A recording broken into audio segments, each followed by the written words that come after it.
Welcome to Hi.Net, where we bring the timeless classics to life. Today, we dive into one of the greatest epic poems of all time, Homer's Iliad. Our story begins in the final year of the Trojan War, a legendary conflict between the Greeks, also known as the Achaeans, and the city of Troy. At the heart of this tale is the fierce warrior Achilles, known for his unmatched prowess on the battlefield and his intense, often explosive emotions. In Book 1, The Quarrel by the Ships, we witness a catastrophic clash between Achilles and Agamemnon, the leader of the Greek forces. Agamemnon has dishonoured Apollo by refusing to return Chryseis, the daughter of Apollo's priest. In retaliation, Apollo sends a devastating plague upon the Greek army. To stop the plague, Agamemnon must return Chryseis, but he demands Achilles' prize, Briseis, as compensation. This leads to a bitter dispute, setting the stage for the dramatic events to unfold. Book 1, The Quarrel by the Ships, the invocation to the Muse. Agamemnon insults Apollo. Apollo sends the plague onto the army, the quarrel between Achilles and Agamemnon. Calchas indicates what must be done to appease Apollo.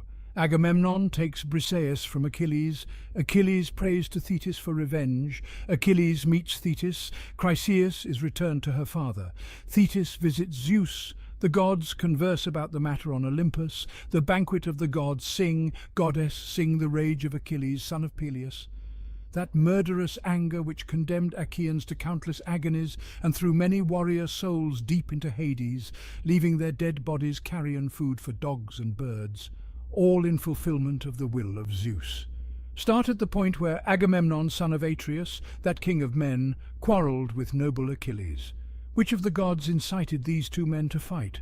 That god was Apollo, son of Zeus and Leto. Angry with Agamemnon, he cast plague down onto the troops, a deadly infectious evil.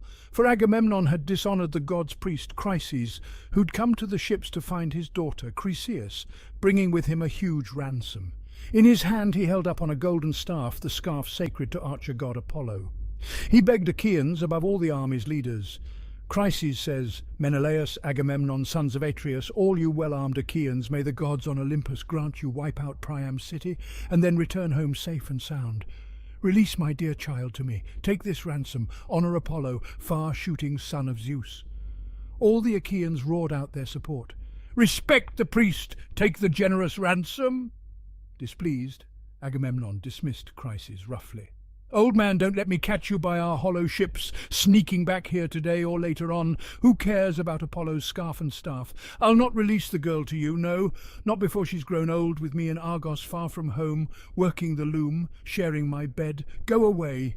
If you want to get home safely, don't anger me." The old man, afraid, obeyed and walked off in silence along the shore by the tumbling, crashing surf. Some distance off, he prayed to Lord Apollo, Leto's fair-haired child. Chryseis says, "God with the silver bow, protector of Chryseis, sacred Scylla, mighty lord of Tenedos, Sminthian Apollo, hear my prayer. If I've ever pleased you with a holy shrine or burned bones for you, bulls and goats well wrapped in fat, grant me my prayer. Force the Danaans to pay full price for my tears with your arrows." So Chryseis prayed. Phoebus Apollo heard him. He came down from Olympus top enraged, carrying on his shoulders bow and covered quiver, his arrows rattling in anger against his arm. So the god swooped down, descending like the night. He sat some distance from the ships, shot off an arrow, the silver bow reverberating ominously. First the god massacred mules and swift-running dogs, then loosed sharp arrows in among the troops themselves. Thick fires burned the corpses ceaselessly. For 9 days Apollo rained death down upon the troops. On the 10th, Achilles summoned an assembly. White-armed Hera put that thought into his mind, concerned for the Danaans, seeing them die. The men gathered. The meeting came to order. Swift-footed Achilles rose to speak. "Son of Atreus, I fear we're being beaten back, forced home, if we aren't all going to be destroyed right here, with war and plague killing off Achaeans. Come now, let's ask some prophet, priest, interpreter of dreams, for dreams too come from Zeus, a man who might say why Apollo is so angry, whether he faults our prayers and offerings, whether somehow he'll welcome sacrificial smoke from perfect lambs and goats, then rouse himself and release us from this plague." Achilles spoke and took his seat. Then Calchas, Thestor's son, stood up before them all. the most astute interpreter of birds, who understood present, future, past. His skill in prophecy, Apollo's gift, had led Achaean ships to Troy. He addressed the troops, thinking of their common good. Calchas says, "Achilles, friend of Zeus, you ask me to explain Apollo's anger, the god who shoots from far, and I will speak. But first you listen to me. Swear an oath that you will freely help me in word and deed. I think I may provoke someone who wields great power over Argives, a man who is obeyed by everyone. An angry king overpowers lesser men. Even if that day his anger is suppressed, resentment lingers in his chest until one day he acts on it. So speak. Will you protect me?" In response to Calchas, swift-footed Achilles said, "Take courage. State what your powers tell you. By Apollo, whom Zeus loves, to whom you, Calchas, pray, in prophesy to the Danaans, I swear this, while I live to look upon the light of day, no Achaean will raise violent hands against you. No, not even if you name Agamemnon, who claims he's by far the best Achaean." Encouraged, the wise prophet then declared, "Apollo does not fault us for prayers or offerings, but for his priest disgraced by Agamemnon, who did not free his daughter and take ransom. That's why the archer god has brought disaster, and will bring still more. He will not remove this wretched plague from the Danaans until we hand back bright-eyed Croesus, give her to her beloved father freely, without ransom, and offer holy sacrifice at Chryse. If we will carry out all that, we may change Apollo's mind, appease him." So he spoke and sat back down. Then Atreus' son, wide-ruling mighty Agamemnon, stood up before them, incensed, his spirit filled with immense black rage. Eyes blazing fire, he rounded first on Calchas and said, "Prophet of evil, when have you ever said good things to me? You love to predict the worst, always the worst. You never show good news. Now in prophecy to the Danaans you say archer Apollo brings us pain, because I was unwilling to accept fine ransom for Chryses' daughter Chryseis. But I have a great desire to take her home. In fact, I want her more than Clytemnestra, the wife I married. Chryseis is just as good in her shape, physique, intelligence, or work. Still, I'm prepared to give her back, if that's best. I want the people safe, not all killed off. But then you will owe me another prize. I won't be the only Argive left without a gift. That would be entirely unfair to me. You all can see my spoils are going elsewhere." At that point, swift-footed Achilles answered the king, "Noble son of Atreus, most acquisitive of men, how can brave Achaeans give you a prize now?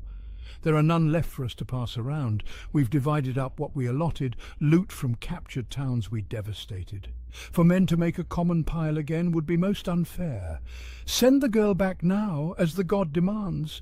Should Zeus ever grant we pillage Troy, a city rich in goods, we'll offer you 3 or 4 times as much."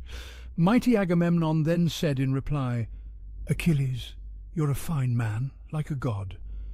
But don't conceal what's hidden in your heart. You'll not deceive me or win me with your words. You intend to keep your prizes for yourself, while the army takes my trophy from me. That's why you tell me to give Chryseis back. Let Achaeans give me another prize, equal in value, something I'll enjoy. If not, then I'll take a prize myself by force. Something from you, or Ajax, or Odysseus. The man I visit is going to be enraged. But let's postpone discussion of all this. Let's drag a black ship to the sacred sea, select a crew, load oxen on for sacrifice, and Chryseis, that fair-complexioned girl. Let's have as leader some wise counsellor. Idomeneus, Ajax, godlike Odysseus, or you, Peleus' son, most eminent of all, so with an offering we may appease the god who shoots from far away." Scowling grimly, Achilles interposed, "You insatiable creature, quite shameless. How can any Achaean obey you willingly? Join a raiding party or keep fighting with full force against an enemy? I did not come to battle over here because of Trojans. I have no fight with them. They never stole my bulls or horses or destroyed my crops in fertile Phthia, where heroes grow. Many shady mountains and the roaring sea stand there between us. But you, great shameless man, we came with you to please you, to win honour from the Trojans, for you, dog-face, and for Menelaus. You don't consider this, don't think at all. You threaten now to confiscate the prize I worked so hard for, gift from Achaea's sons.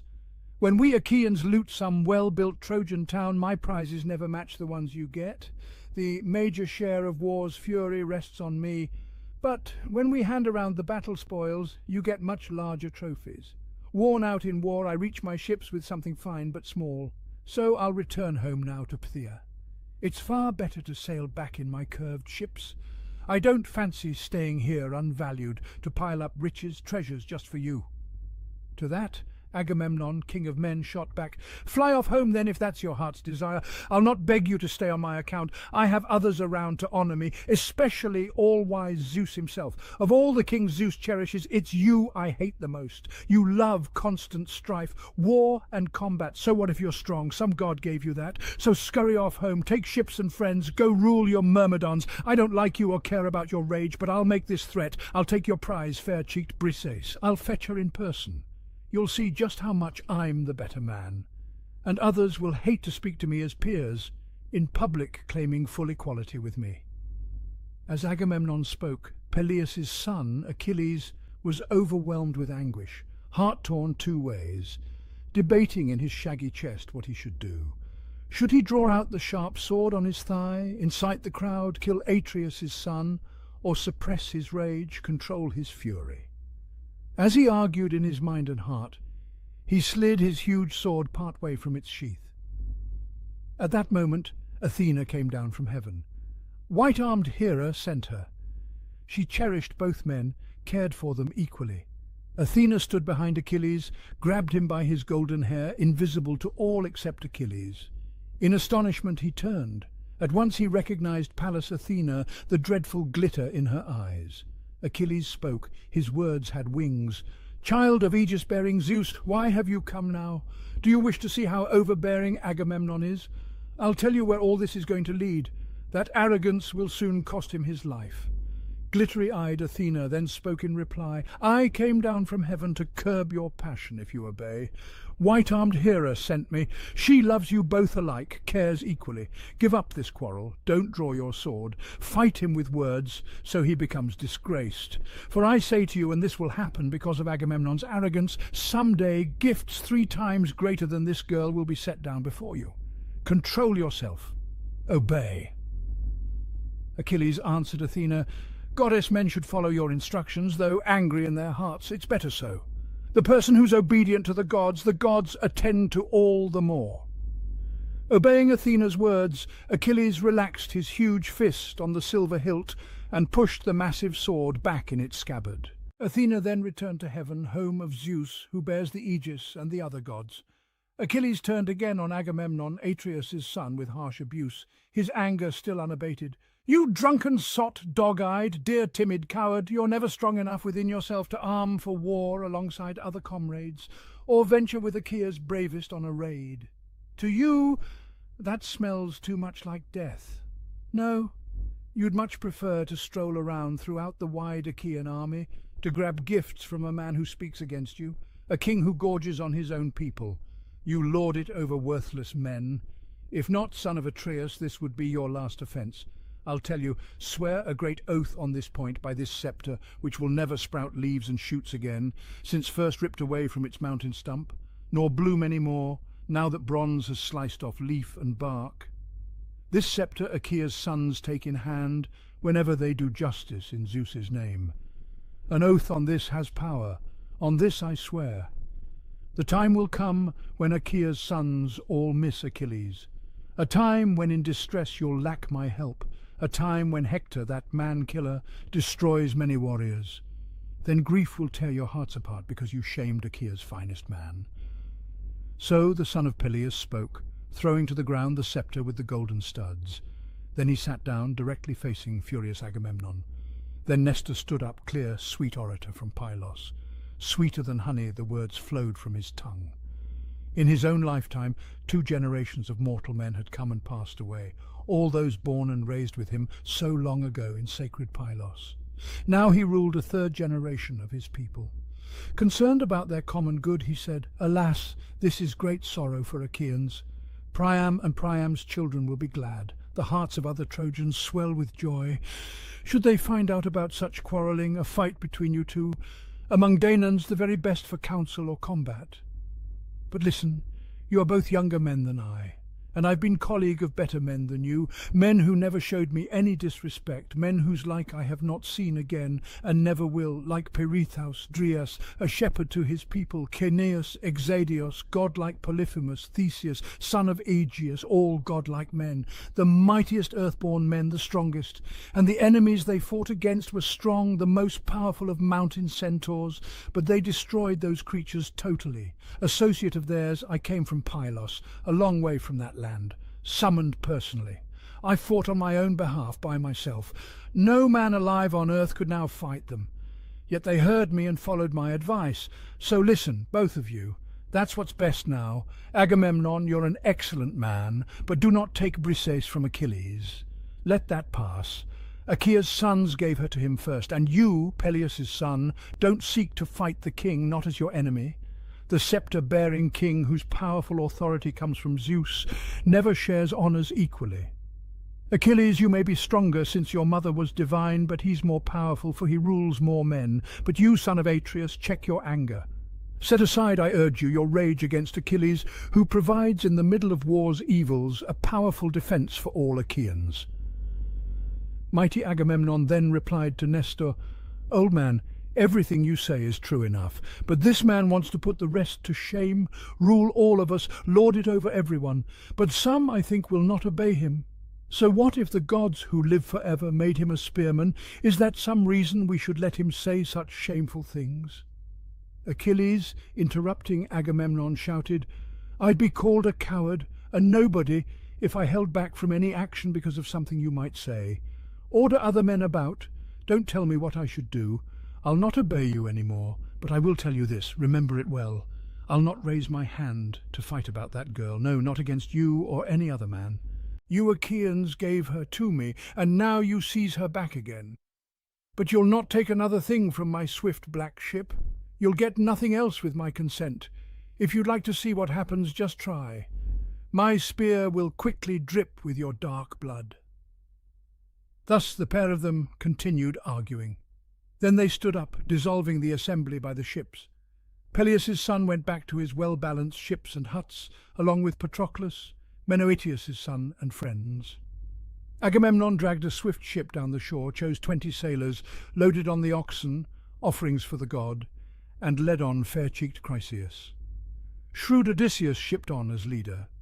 All aboard, they set off, carving a pathway through the sea. Atreus' son ordered troops to cleanse themselves.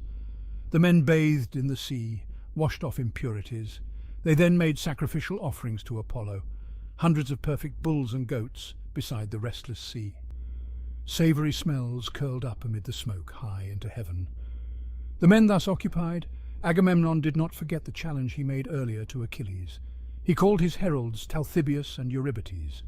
Agamemnon says, Go to Achilles' tent, Peleus' son. Take fair-complexioned Briseis by the hand. Bring her to me. If he won't surrender her, I'll come myself in force and take her. For him that will be a worse disaster. With these firm orders he dismissed the men, who moved off heavy-hearted along the shore of the restless sea. They reached the huts and ships of the Myrmidons. There they found Achilles seated by his hut and his black ship. As he saw them approach, Achilles felt no joy. The two heralds, afraid, just stood in silence, out of deference to the king. In his heart, Achilles sensed their purpose. He called to them, Cheer up, heralds, messengers for gods and men. Come here, I don't blame you, but Agamemnon. He sends you both here for the girl Briseis. Come, Patroclus, born from Zeus, fetch the girl. Give her to these two to take away. Let them both witness before blessed gods, mortal men, and that unfeeling king, if ever there's a need for me again to defend others from a shameful death. That man's wits are foolish, disastrously so. He's not thinking about past or future, how Achaeans may fight safely by their ships. Patroclus did as his dear comrade had requested. He led out fair-cheeked Briseis from the hut and gave her up to be led off. The heralds left, returning to Achaean ships, Briseis with them, but against her will. Achilles then, in tears, withdrew from his companions, sat by the shore, staring at the wide grey seas. Stretching out his hands, he cried aloud, praying repeatedly to Thetis, his beloved mother, Mother, since you gave me life, if only for a while, Olympian Zeus, high thunderer, should give me due honour. but he does not grant me even slight respect. For wide-ruling Agamemnon, Atreus' son, has shamed me, has taken away my prize, appropriated it for his own use." As he said this, he wept. His noble mother heard him from deep within the sea, where she sat by her old father. Quickly she rose up, moving above grey waters like an ocean mist, and settled down before him as he wept. She stroked him, then said, "My child, why these tears? What sorrows weigh down your heart? Tell me, so we'll both know. Don't hide from me what's on your mind." With a deep groan, swift-footed Achilles then replied, "You know. Why should I tell you what you know? We came to Thebe, Aeacian's sacred city, sacked it, taking everything the city had. Achaea's sons apportioned it all fairly amongst themselves. Agamemnon's share was fair-skinned Chryseis. Then Chryses arrived at the swift ships of bronze-armed Achaeans. Archer god Apollo's priest sought out his daughter. He brought with him an enormous ransom, carried in his hands the sacred golden staff with the shawl of archer god Apollo. He begged Achaeans, above all Atreus' 2 sons, the people's leaders. All Achaeans called on them to respect the priest, accept the splendid ransom. But that didn't please Agamemnon in his heart. He sent him roughly off with harsh, abusive orders. The old man went away again, enraged. He prayed to Apollo, who loved him well. The god heard him and sent his deadly arrows against the Argives. The troops kept dying one by one as the god rained arrows down throughout the wide Achaean army. The prophet Calchas, understanding all, told us Apollo's will. At once I was the first to recommend we all appease the god. But anger got control of Agamemnon. He stood up on the spot and made that threat which he's just carried out. So quick-eyed Achaeans are sending Chryseis in fast ships back to Chryse, transporting gifts for Lord Apollo, and heralds came to take away Briseis from my huts, the girl who is my gift from Achaea's sons.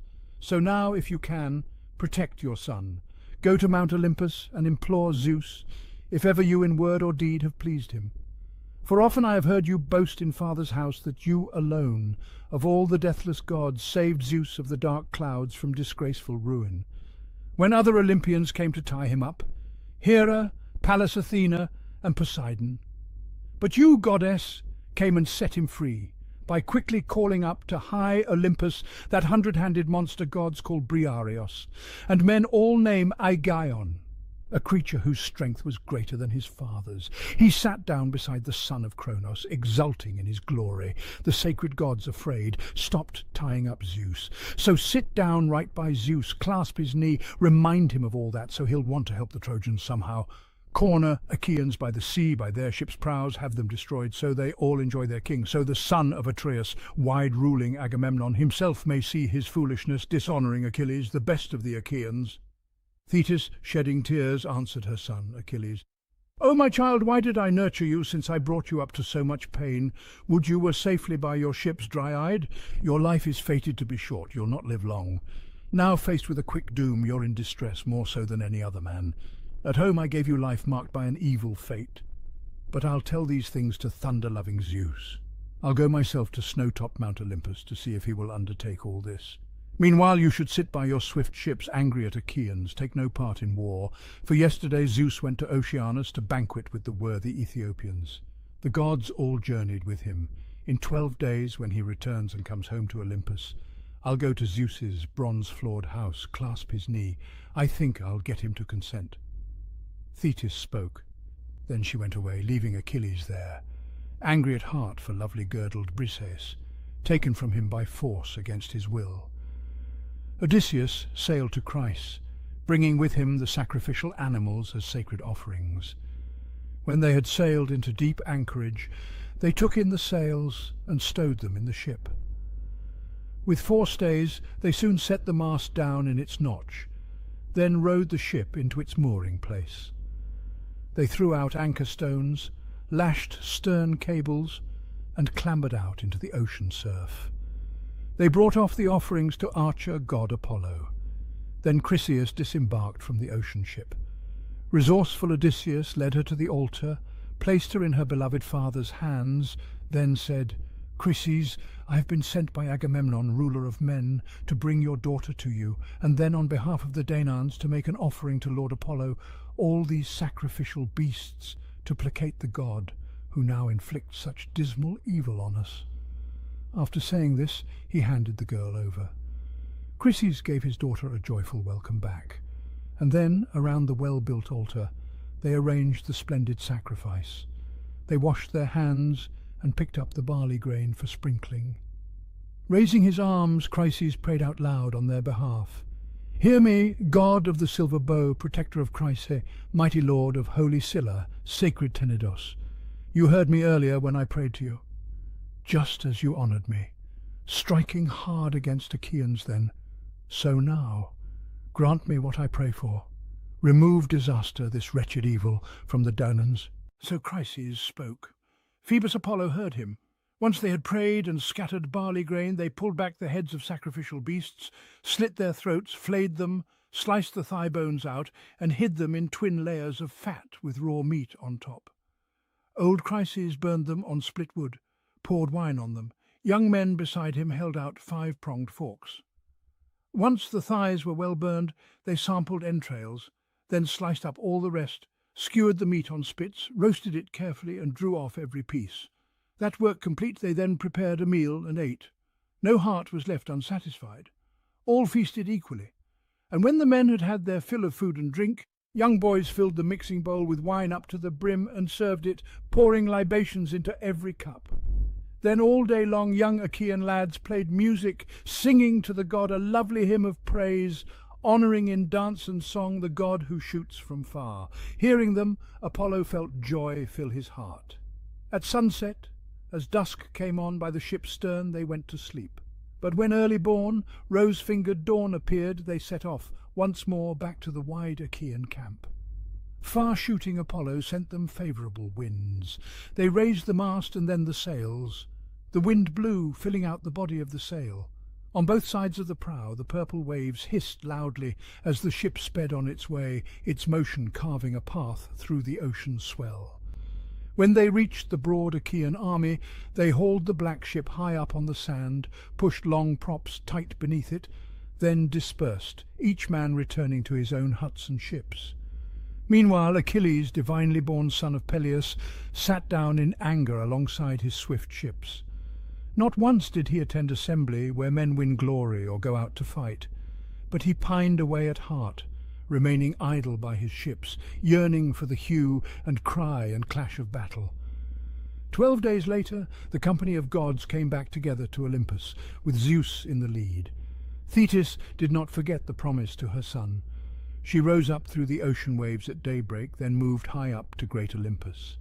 She found Zeus, wide-seeing son of Cronos, some distance from the rest, seated on the highest peak of many-ridged Olympus. She sat down right in front of him. With her left hand she clutched his knees. With her right she cupped his chin in supplication to Lord Zeus, son of Cronos. Thetis says, "Father Zeus, if among the deathless gods I've ever served you well in word or deed, then grant my prayer will be fulfilled. Bring honour to my son, who, of all men, will be fate's quickest victim.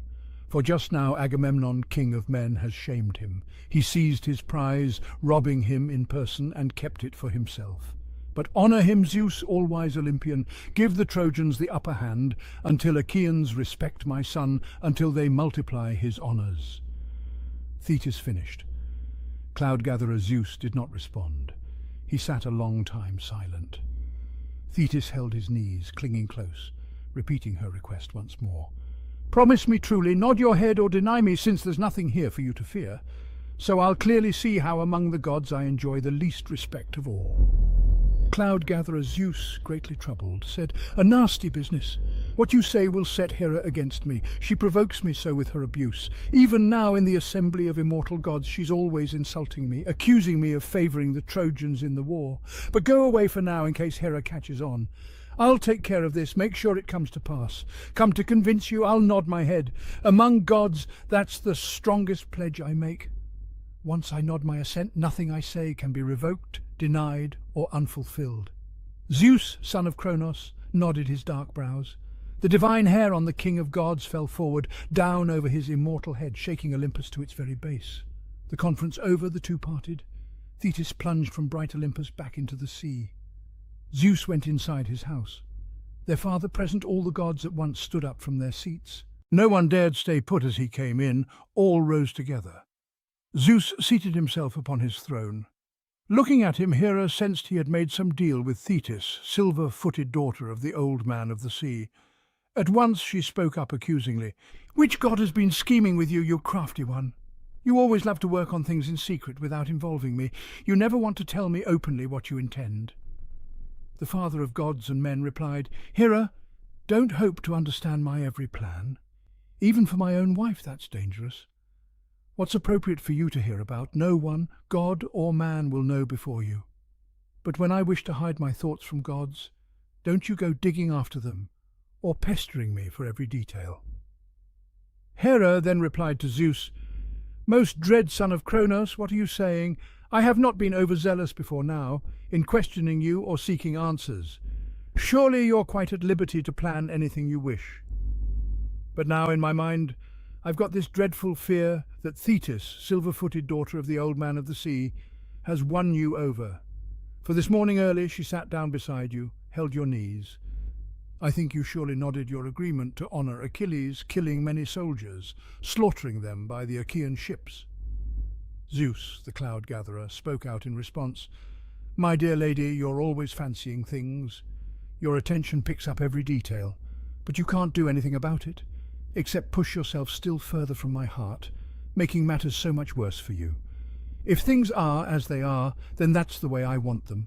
So sit down quietly, do as I say. If not, then all the gods here on Olympus won't be any help when I reach out to set my hands on you, for they're invincible." Zeus finished speaking. Ox-eyed Queen Hera was afraid, so she sat down, silently suppressing what her heart desired. In Zeus's home, the Olympian gods began to quarrel. Then that famous artisan, Hephaestus, concerned about his mother, white-armed Hera, spoke to them. "A troublesome matter this will prove, unendurable if you two start fighting over mortal men like this, inciting gods to quarrel. If we start bickering, we can't enjoy the meal, our excellent banquet. So I'm urging Mother, though she's more than willing, to humour Zeus, our dear father, so he won't get angry once again, disturb the feast for us. For if Zeus, the Olympian lord of lightning, was of a mind to hurl us from our seats, his strength's too great. But if you talk to him with soothing words, at once Olympian Zeus will treat us well."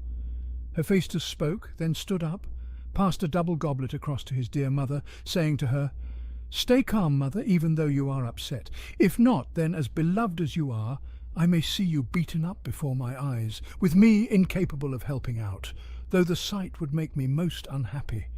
It's hard to take a stand opposing Zeus. Once, when I was eager to assist you, Zeus seized me by the feet and threw me out, down from heaven's heights. The entire day I fell, and then, right at sunset, dropped on Lemnos, almost dead. After that fall, men of Sintes helped me to recover." As he spoke, the white-armed goddess Hera smiled. She reached for her son's goblet. He poured the drink, going from right to left, for all the other gods, drawing off sweet nectar from the mixing bowl. Then their laughter broke out irrepressibly, as the sacred gods saw Hephaestus bustling around, concerned about the feast. All that day they dined until sunset. No one's heart went unsatisfied. All feasted equally. They heard exquisite music from Apollo's lyre and the Muses' beautiful song and countersong. When the sun's bright light had set, the gods all went to their own homes. Hephaestus, the famous lame god, with his resourceful skill, had made each god a place to live. Olympian Zeus, god of lightning, went home to his own bed, where he usually reclined whenever sweet sleep came over him. He went inside and lay down there, with Hera of the Golden Throne stretched out beside him.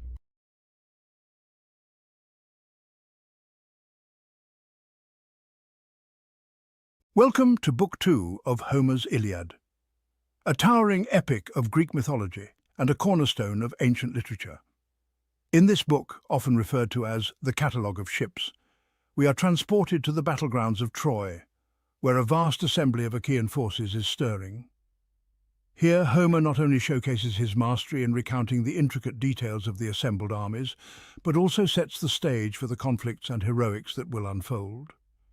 This book serves as a critical junction, detailing the mobilization of warriors under various leaders, reflecting the wide-reaching consequences of the war that has drawn heroes from all corners of Greece. Through vivid imagery and potent narrative, Homer immerses us in the anticipation and tension that permeate the Greek camp, setting the tone for the epic battles and legendary feats to come. Join us as we delve into the grand spectacle of warriors and chariots, poised on the cusp of historic strife in the Iliad. Zeus, the father of the gods, says, "Now all the other gods and men, lords of chariots, slumbered the whole night through. But Zeus was not holden of sweet sleep, for he was pondering in his heart how he might do honour to Achilles and lay many low beside the ships of the Achaeans. And this plan seemed to his mind the best, to send to Agamemnon, son of Atreus, a baneful dream. So he spake, and addressed him with winged words. Up, go, thou baneful dream, unto the swift ships of the Achaeans, and when thou art come to the hut of Agamemnon, son of Atreus, tell him all my word truly, even as I charge thee.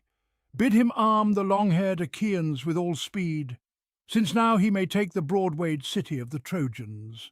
For the immortals that have homes upon Olympus are no longer divided in council, since Hera hath bent the minds of all by her supplication, and over the Trojans hang woes."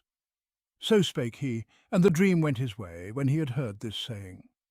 Forthwith the dream came to the swift ships of the Achaeans, and went to Agamemnon, son of Atreus, and found him sleeping in his hut, and over him was shed ambrosial slumber. So he took his stand above his head, in the likeness of the son of Neleus, even Nestor, whom above all the elders Agamemnon held in honour. Likening himself to him, the dream from heaven spake. The dream says, "Thou sleepest, son of wise-hearted Atreus, the tamer of horses. To sleep the whole night through beseemeth not a man that is a counsellor, to whom a host is entrusted, and upon whom rest so many cares. But now hearken thou quickly unto me, for I am a messenger to thee from Zeus, who far away though he be, hath exceeding care for thee and pity. He biddeth thee arm the long-haired Achaeans with all speed, since now thou mayest take the broad-wayed city of the Trojans. For the immortals that have homes upon Olympus are no longer divided in council, since Hera hath bent the minds of all by her supplication, and over the Trojans hang woes by the will of Zeus. But do thou keep this in thy heart, nor let forgetfulness lay hold of thee, when so honey-hearted sleep shall let thee go." So spoke the dream, and departed, and left him there, pondering in his heart on things that were not to be brought to pass. For in sooth he deemed that he should take the city of Priam that very day, fool that he was, seeing he knew not what deeds Zeus was purposing, who was yet to bring woes and groanings on Trojans alike, and Danaans throughout the course of stubborn fights. Then he awoke from sleep, and the divine voice was ringing in his ears.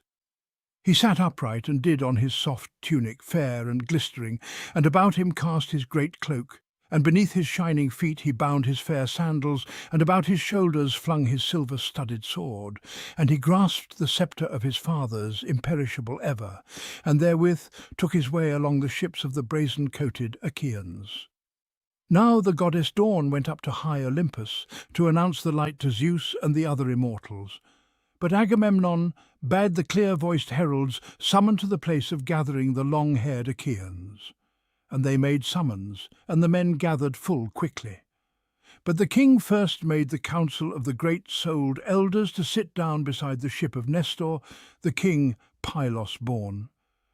And when he had called them together, he contrived a cunning plan, and said, Agamemnon says, "Hearken, my friends, a dream from heaven came to me in my sleep through the ambrosial night, and most like was it to goodly Nestor, in form and in stature and in build. It took its stand above my head, and spake to me, saying, Thou sleepest, son of wise-hearted Atreus, the tamer of horses. To sleep the whole night through beseemeth not a man that is a counsellor, to whom a host is entrusted, and upon whom rest so many cares. But now hearken thou quickly unto me, for I am a messenger to thee from Zeus, who, far away though he be, hath exceeding care for thee and pity. He biddeth thee arm the long-haired Achaeans with all speed, since now thou mayest take the broad-wayed city of the Trojans. For the immortals that have homes upon Olympus are no longer divided in council, since Hera hath bent the minds of all by her supplication, and over the Trojans hang woes by the will of Zeus. But do thou keep this in thy heart." So spake he, and was flown away, and sweet sleep let me go. Nay, come now, if in any wise we may, let us arm the sons of the Achaeans. But first will I make trial of them in speech, as is right, and will bid them flee with their benched ships. But do you from this side and from that bespeak them, and strive to hold them back. So saying, he sat him down, and among them uprose Nestor, that was king of sandy Pylos. He with good intent addressed their gathering, and spake among them. Nestor says, My friends, leaders and rulers of the Argives, were it any other of the Achaeans that told us this dream, we might deem it a false thing, and turn away therefrom the more. But now hath he seen it who declares himself to be far the mightiest of the Achaeans. Nay, come then, if in any wise we may arm the sons of the Achaeans. He spake, and led the way forth from the council, and the other sceptred kings rose up thereat, and obeyed the shepherd of the host, and the people the while were hastening on. Even as the tribes of thronging bees go forth from some hollow rock, ever coming on afresh, and in clusters over the flowers of spring fly in throngs, some here, some there. Even so from the ships and huts before, the low sea beach marched forth in companies their many tribes to the place of gathering. And in their midst blazed forth Rumour, messenger of Zeus, urging them to go. And they were gathered, and the place of gathering was in a turmoil, and the earth groaned beneath them as the people sate them down, and a din arose. 9 heralds with shouting sought to restrain them, if so be they might refrain from uproar and give ear to the kings, nurtured of Zeus.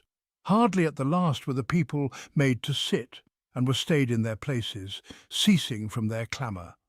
Then among them Lord Agamemnon uprose, bearing in his hands the sceptre which Hephaestus had wrought with toil. Hephaestus gave it to King Zeus, son of Cronos, and Zeus gave it to the messenger Argifontes, and Hermes the Lord gave it to Pelops, driver of horses, and Pelops in turn gave it to Atreus, shepherd of the host, and Atreus at his death left it to Thyestes, rich in flocks, and Thyestes again left it to Agamemnon to bear, that so he might be lord of many isles and of all Argos. Thereon he leaned and spake his word among the Argives. My friends, Danaan warriors, squires of Ares, great Zeus, son of Cronos, hath ensnared me in grievous blindness of heart. Cruel God, seeing that of old he promised me, and bowed his head thereto, that not until I had sacked well-walled Ilios should I get me home. But now hath he planned cruel deceit, and bids me return inglorious to Argos, when I have lost much people. So, I ween, must be the good pleasure of Zeus, supreme in might, who hath laid low the heads of many cities, yea, and shall yet lay low, for his power is above all. A shameful thing is this even for the hearing of men that are yet to be, how that thus vainly so goodly and so great a host of the Achaeans warred a bootless war, and fought with men fewer than they, and no end thereof hath as yet been seen.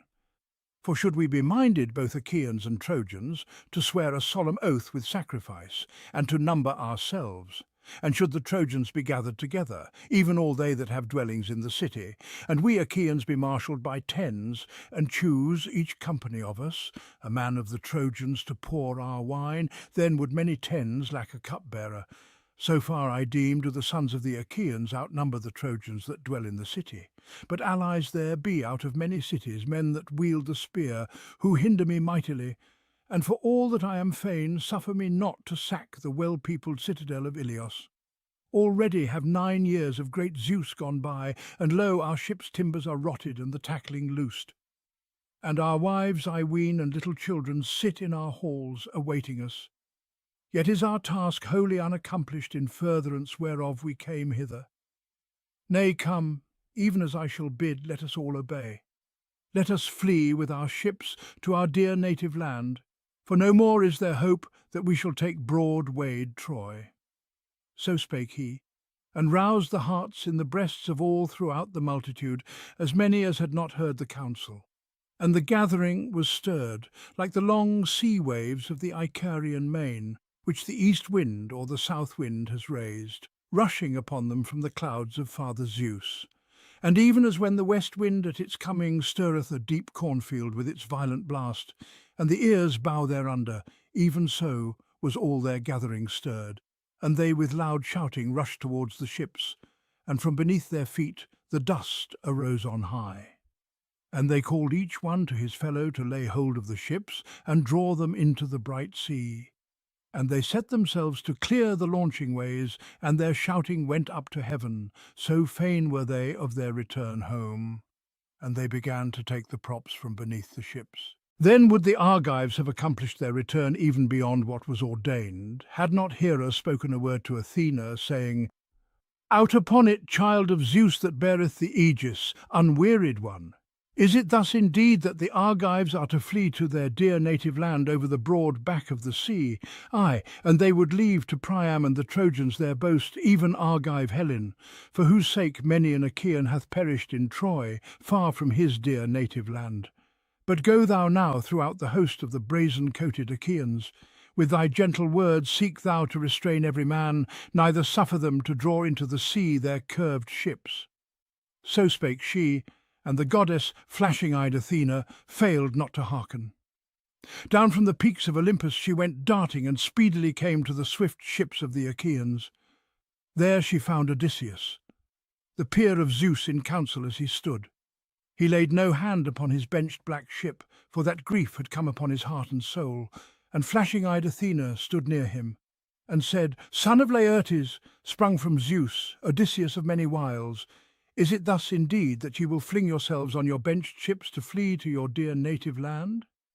Ay, and ye would leave to Priam and the Trojans their boast, even Argive Helen, for whose sake many an Achaean hath perished in Troy, far from his dear native land. But go thou now throughout the host of the Achaeans, and hold thee back no more, and with thy gentle words seek thou to restrain every man, neither suffer them to draw into the sea their curved ships." So said she, and he knew the voice of the goddess as she spake, and set him to run, and cast from him his cloak which his herald gathered up, even Eurybates of Ithaca that waited on him.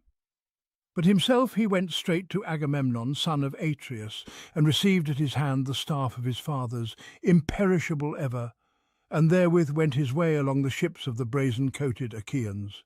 Whomsoever he met that was a chieftain or man of note, to his side would he come, and with gentle words seek to restrain him, saying, "Good sir, it beseems not to seek to affright thee as if thou were a coward, but do thou thyself sit thee down, and make the rest of thy people to sit.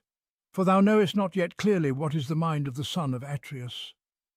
Now he does but make trial, whereas soon he will smite the sons of the Achaeans. Did we not all hear what he spake in the council? Beware lest waxing wroth he work mischief to the sons of the Achaeans. Proud is the heart of kings, fostered of heaven, for their honour is from Zeus, and Zeus, god of counsel, loveth them. But whatsoever man of the people he saw, and found brawling, him would he smite with his staff, and chide with words, saying, "Fellow, sit thou still, and hearken to the words of others that are better men than thou, whereas thou art unwarlike and a weakling, neither to be counted in war nor in council. In no wise shall we Achaeans all be kings here. No good thing is a multitude of lords. Let there be one lord, one king, to whom the son of crooked counselling Cronos hath vouchsafed the sceptre and judgments, that he may take counsel for his people." Thus masterfully did he range through the host, and they hasted back to the place of gathering from their ships and huts with noise, as when a wave of the loud resounding sea thundereth on the long beach, and the deep roareth.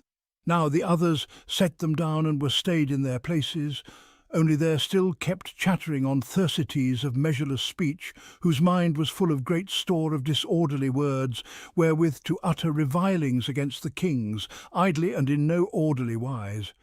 But whatsoever he deemed would raise a laugh among the Achaeans. Evil-favoured was he beyond all men that came to Ilios. He was bandy-legged and lame in the one foot, and his two shoulders were rounded, stooping together over his chest, and above them his head was warped, and a scant stubble grew thereon.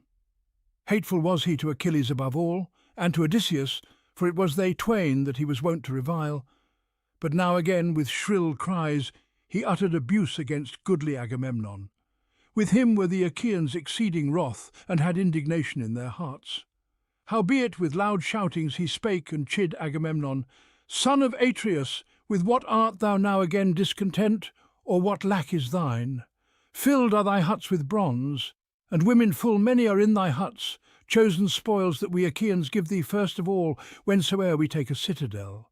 Or dost thou still want gold also, which some man of the horse-taming Trojans shall bring thee out of Ilios as a ransom for his son, whom I haply have bound and led away, or some other of the Achaeans? Or is it some young girl for thee to know in love, whom thou wilt keep apart for thyself? Nay, it beseemeth not one that is their captain to bring to ill the sons of the Achaeans. Soft fools! Base things of shame, ye women of Achaea, men no more, homeward let us go with our ships, and leave this fellow here in the land of Troy to digest his prizes, that so he may learn whether in us two there is aught of aid for him or no, for him that hath now done dishonour to Achilles, a man better far than he. For he hath taken away and keepeth his prize by his own arrogant act. Of a surety there is naught of wrath in the heart of Achilles, nay, he heedeth not at all. Else, son of Atreus, wouldest thou now work insolence for the last time? So spake Thersites, railing at Agamemnon, shepherd of the host. But quickly to his side came goodly Odysseus, and with an angry glance from beneath his brows, chid him with harsh words, saying, Thersites of reckless speech, clear-voiced talker though thou art, refrain thee, and be not minded to strive singly against kings. For I deem that there is no viler mortal than thou amongst all those that with the sons of Atreus came beneath Ilios. Wherefore 'twere well thou shouldst not take the name of kings in thy mouth, as thou protest, to cast reproaches upon them, and to watch for home-going. In no wise do we know clearly as yet how these things are to be, whether it be for good or ill, that we sons of the Achaeans shall return. Therefore dost thou now continually utter revilings against Atreus' son, Agamemnon, shepherd of the host, for that the Danaan warriors give him gifts full many, whereas thou pratest on with railings. But I will speak out to thee, and this word shall verily be brought to pass. If I find thee again playing the fool, even as now thou dost, then may the head of Odysseus abide no more upon his shoulders, nor may I any more be called the father of Telemachus, if I take thee not, and strip off thy raiment, thy cloak, and thy tunic that cover thy nakedness, and for thyself send thee wailing to the swift ships, beaten forth from the place of gathering with shameful blows. So spake Odysseus, and with his staff smote his back and shoulders, and Thersites cowered down, and a big tear fell from him, and a bloody weal rose up on his back beneath the staff of gold. Then he sat him down, and fear came upon him, and stung by pain with helpless looks he wiped away the tear. But the Achaeans, sore vexed at heart though they were, broke into a merry laugh at him, and thus would one speak with a glance at his neighbour. Out upon it! Verily hath Odysseus ere now wrought good deeds without number as leader in good counsel, and setting battle in army. But now is this deed far the best that he hath wrought among the Argives, seeing he hath made this scurrilous babbler to cease from his prating. Never again, I ween, will his proud spirit henceforth set him on to rail at kings with words of reviling. So spake the multitude. But up rose Odysseus, sacker of cities, the sceptre in his hand, and by his side flashing-eyed Athena, in the likeness of a herald, bade the host keep silence, that the sons of the Achaeans, both the nearest and the farthest, might hear his words, and lay to heart his counsel. He with good intent addressed their gathering, and spake among them. Son of Atreus, now verily are the Achaeans minded to make thee, O king, the most despised among all mortal men, nor will they fulfil the promise that they made to thee while faring hitherward from Argos, the pasture land of horses, that not until thou hadst sacked well-walled Ilios shouldest thou get thee home. For like little children or widow women do they wail each to the other in longing to return home. Verily, there is toil enough to make a man return disheartened. For he that abideth but one single month far from his wife in his benched ship hath vexation of heart, even he whom winter blasts and surging seas keep afar. But for us is the 9th year at its turn, while we abide here. Wherefore I count it not shame that the Achaeans have vexation of heart beside their beaked ships. Yet even so it is a shameful thing to tarry long, and return empty. Endure, my friends, and abide for a time, that we may know whether the prophecies of Calchas be true or no. For this in truth do we know well in our hearts, and ye are all witnesses thereto, even as many as the fates of death have not borne away. It was but as yesterday or the day before, when the ships of the Achaeans were gathering in Aulis, laden with woes for Priam and the Trojans. And we round about a spring were offering to the immortals upon the holy altars hecatombs that bring fulfilment, beneath a fair plane tree from whence flowed the bright water. Then appeared a great portent, a serpent, blood-red on the back, terrible, whom the Olympian himself had sent forth to the light, glided from beneath the altar and darted to the plane tree. Now upon this were the younglings of a sparrow, tender little ones on the topmost bough, cowering beneath the leaves, 8 in all, and the mother that bare them was the 9th. Then the serpent devoured them as they twittered piteously, and the mother fluttered around them, wailing for her dear little ones. Howbeit he coiled himself and caught her by the wing as she screamed about him. But when he had devoured the sparrow's little ones, and the mother with them, the god who had brought him to the light made him to be unseen, for the son of crooked counselling Kronos turned him to stone, and we stood there and marvelled at what was wrought. So, when the dread portent broke in upon the hecatombs of the gods, then straightway did Calchas prophesy and address our gathering, saying, Why are ye thus silent, ye long-haired Achaeans? To us hath Zeus the counsellor showed this great sign, late in coming, late in fulfilment, the fame whereof shall never perish. Even as this serpent devoured the sparrow's little ones and the mother with them, the 8, and the mother that bare them was the 9th, so shall we war there for so many years, but in the 10th shall we take the broad-wayed city. On this wise spake Calchas, and now all this is verily being brought to pass.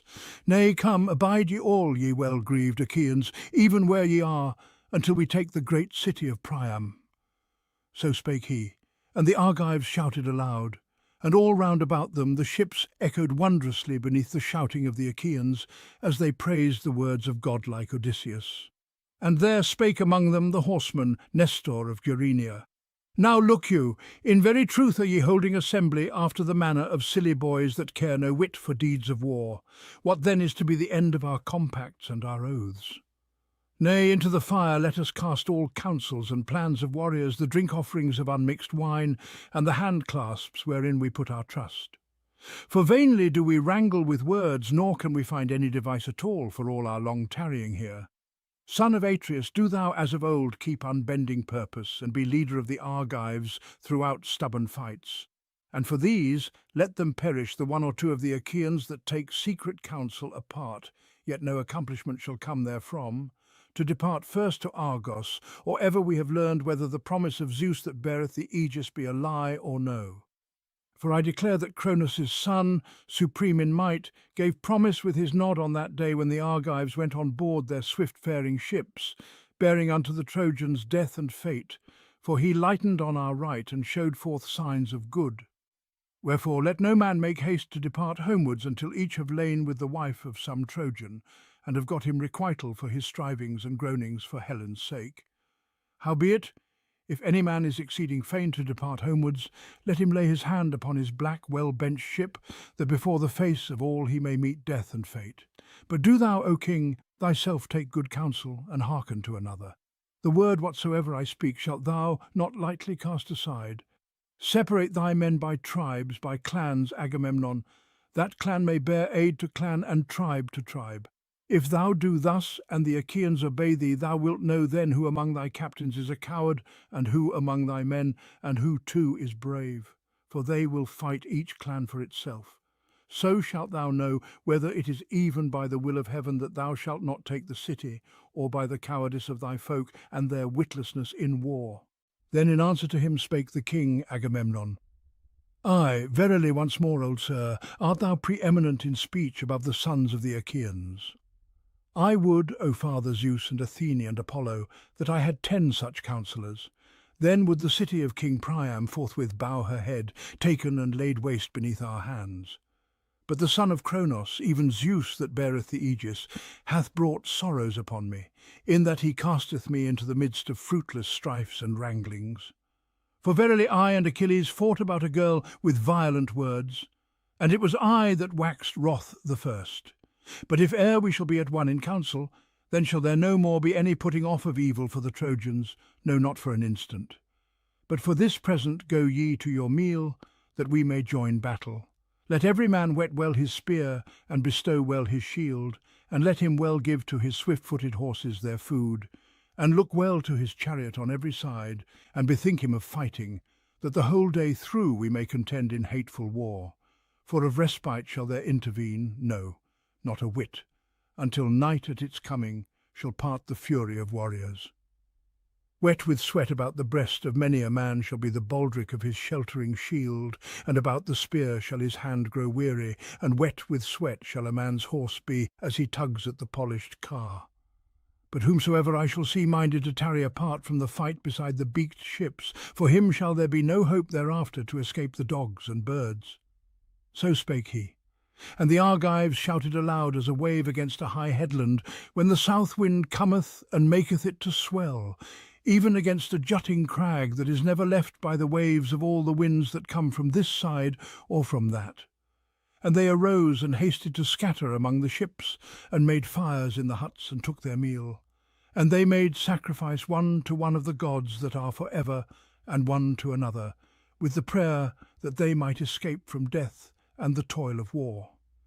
But Agamemnon, king of men, slew a fat bull of 5 years to the son of Cronos, supreme in might, and let call the elders, the chieftains of the Achaean host, Nestor first of all, and King Idomeneus, and thereafter the twain Iantes and the son of Tydeus, and as the 6th Odysseus, the peer of Zeus, in council. And unbidden came to him Menelaus, good at the war cry, for he knew in his heart wherewith his brother was busied. About the bull they stood and took up the barley grains, and in prayer Lord Agamemnon spake among them, saying, Zeus, most glorious, most great Lord of the dark clouds that dwellest in the heaven, grant that the sun set not, neither darkness come upon us, until I have cast down in headlong ruin the hall of Priam, blackened with smoke, and have burned with consuming fire the portals thereof, and cloven about the breast of Hector his tunic, rent with the bronze. And in throngs may his comrades round about him fall headlong in the dust and bite the earth. So spake he, but not as yet would the son of Cronos grant him fulfilment. Nay, he accepted the sacrifice, but toil he made to wax unceasingly. Then, when they had prayed and had sprinkled the barley grains, they first drew back the victims' heads and cut their throats, and flayed them, and they cut out the thigh pieces, and covered them with a double layer of fat, and laid raw flesh thereon. These they burned on billets of wood, stripped of leaves, and the inner parts they pierced with spits, and held them over the flame of Hephaestus. But when the thigh pieces were wholly burned, and they had tasted of the inner parts, they cut up the rest and spitted it, and roasted it carefully, and drew all off the spits.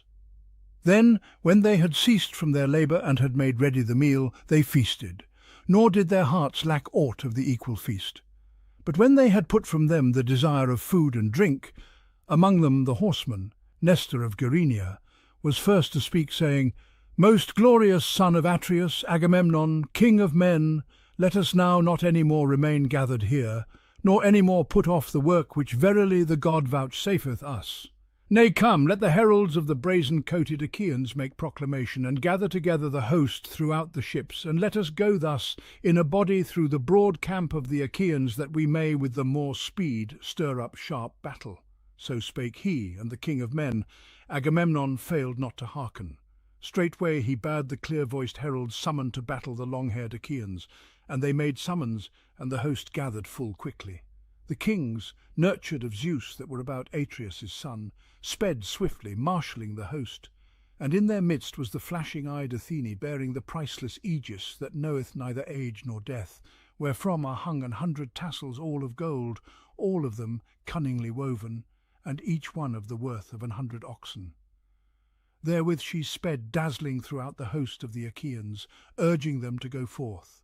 And in the heart of each man she roused strength to war and to battle without ceasing. And to them forthwith war became sweeter than to return in their hollow ships to their dear native land. Even as a consuming fire maketh a boundless forest to blaze on the peaks of a mountain, and from afar is the glare thereof to be seen, even so from their innumerable bronze, as they marched forth, went the dazzling gleam up through the sky unto the heavens. And as the many tribes of winged fowl, wild geese or cranes, or long-necked swans on the Asian mead by the streams of Caestrius fly this way and that, glorying in their strength of wing, and with loud cries settle ever onwards, and the mead resoundeth. Even so their many tribes poured forth from ships and huts into the plain of Scamander, and the earth echoed wondrously beneath the tread of men and horses. So they took their stand in the flowery mead of Scamander, numberless as are the leaves and the flowers in their season.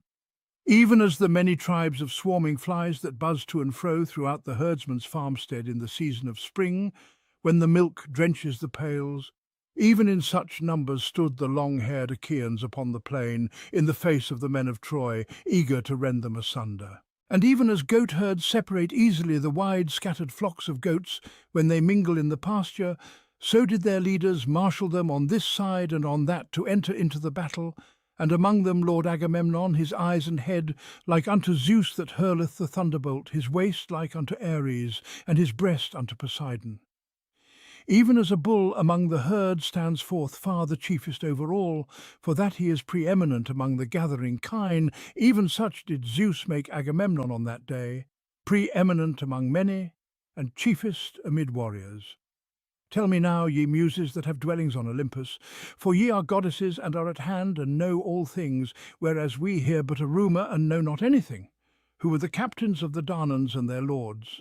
But the common folk I could not tell nor name, nay, not though 10 tongues were mine, and 10 mouths, and a voice unwearying, and though the heart within me were of bronze. Did not the muses of Olympus, daughters of Zeus that beareth the Aegis, call to my mind all them that came beneath Ilios? Now will I tell the captains of the ships, and the ships in their order. Of the Boeotians, Peneleos and Leitus were captains, and Arcesilaus and Prothenor and Clonius. These were they that dwelt in Hyria and rocky Aulis and Shuenus and Scolus and Eteonus, with its many ridges, Thespeia, Graea, and spacious Mycalessus, and that dwelt about Hama and Elysium and Erythrae, and that held Elion and Hyle and Petion, Ocalea and Medion, the well-built citadel, Copae, Eutresis, and Thisbe, the haunt of doves, that dwelt in Coronea and grassy Haliartus, and that held Plataea and dwelt in Glisas, that held Lower Thebe, the well-built citadel, and holy Onchestus, the bright grove of Poseidon, and that held Arne, rich in vines, and Medea, and sacred Nysa and Anthedon on the seaboard. Of these there came 50 ships, and on board of each went young men of the Boeotians, 120. And they that dwelt in Aspledon and Orchomenus of the Minyai were led by Ascalaphus and Ealmenus, sons of Ares, whom, in the palace of Actor, son of Asius, Astyoche, the honoured maiden, conceived of mighty Ares, when she had entered into her upper chamber, for he lay with her in secret. And with these were ranged 30 hollow ships. And of the Phocians, Scadius and Epistrophus were captains, sons of great-souled Iphitus, son of Naubolus. These were they that held Cyparissus and rocky Pytho, and sacred Crissa and Daulis and Panopeus, and that dwelt about Anemorea and Hyampolis, and that lived beside the goodly river Cephisus, and that held Lilaea by the springs of Cephisus. With these followed 40 black ships, and their leaders busily marshalled the ranks of the Phocians, and made ready for battle hard by the Boeotians on the left. And the Lurians had as leader the swift son of Oileus, Aias the less, in no wise as great as Telamonian Aias, but far less. Small of stature was he, with corslet of linen, but with the spear he far excelled the whole host of Hellenes and Achaeans. These were they that dwelt in Sinus, and Opus, and Caliarus, and Bessa, and Scarf, and lovely Augeae, and Taphe, and Thronium, about the streams of Boagrius. With Aias followed 40 black ships of the Locrians that dwell over against sacred Euboea, and the Abantes, breathing fury, that held Euboea and Chalcis, and Eretria and Histiaia, rich in vines, and Cerinthus, hard by the sea, and the steep citadel of Dios, and that held Charistus and dwelt in Styra. All these again had as leader Elephenor, scion of Ares, him that was son of Chalcodon, and captain of the great-souled Abantes. And with him followed the swift Abantes, with hair long at the back, spearmen eager with outstretched ashen spears to rend the corslets about the breasts of the foemen. And with him there followed 40 black ships, and they that held Athens, the well-built citadel, the land of great-hearted Erechtheus, whom of old Athene, daughter of Zeus, fostered, when the earth, the giver of grain, had borne him. And she made him to dwell in Athens, in her own rich sanctuary. And there the youths of the Athenians, as the years roll on in their courses, seek to win his favour with sacrifices of bulls and rams. These again had as leader Menestheus, son of Peteos. Like unto him was none other man upon the face of the earth for the marshalling of chariots and of warriors that bear the shield. Only Nestor could vie with him, for he was the elder, and with him there followed 50 black ships. And Aias led from Salamis 12 ships, and stationed them where the battalions of the Athenians stood. And they that held Argos and Tiryns, famed for its walls, and Hermione and Asine that enfold the deep gulf, Troezen and Ioni and vine-clad Epidaurus, and the youths of the Achaeans that held Aegina and Maces. These again had as leaders Diomedes, good at the war cry, and Sthenelus, dear son of glorious Capaneus. And with them came a third, Euryalus, a godlike warrior, son of King Mecisteus, son of Talaus. But leader over them all was Diomedes, good at the war cry. And with these there followed 80 black ships. And they that held Mycenae, the well-built citadel, and wealthy Corinth, and well-built Cleone, and dwelt in Orneae, and lovely Aratheria and Sicyon, wherein at the first Adrastus was king, and they that held Hyperesia, and steep Gonesa and Pellene, and that dwelt about Aegium and throughout all Aegialus, and about broad Helise.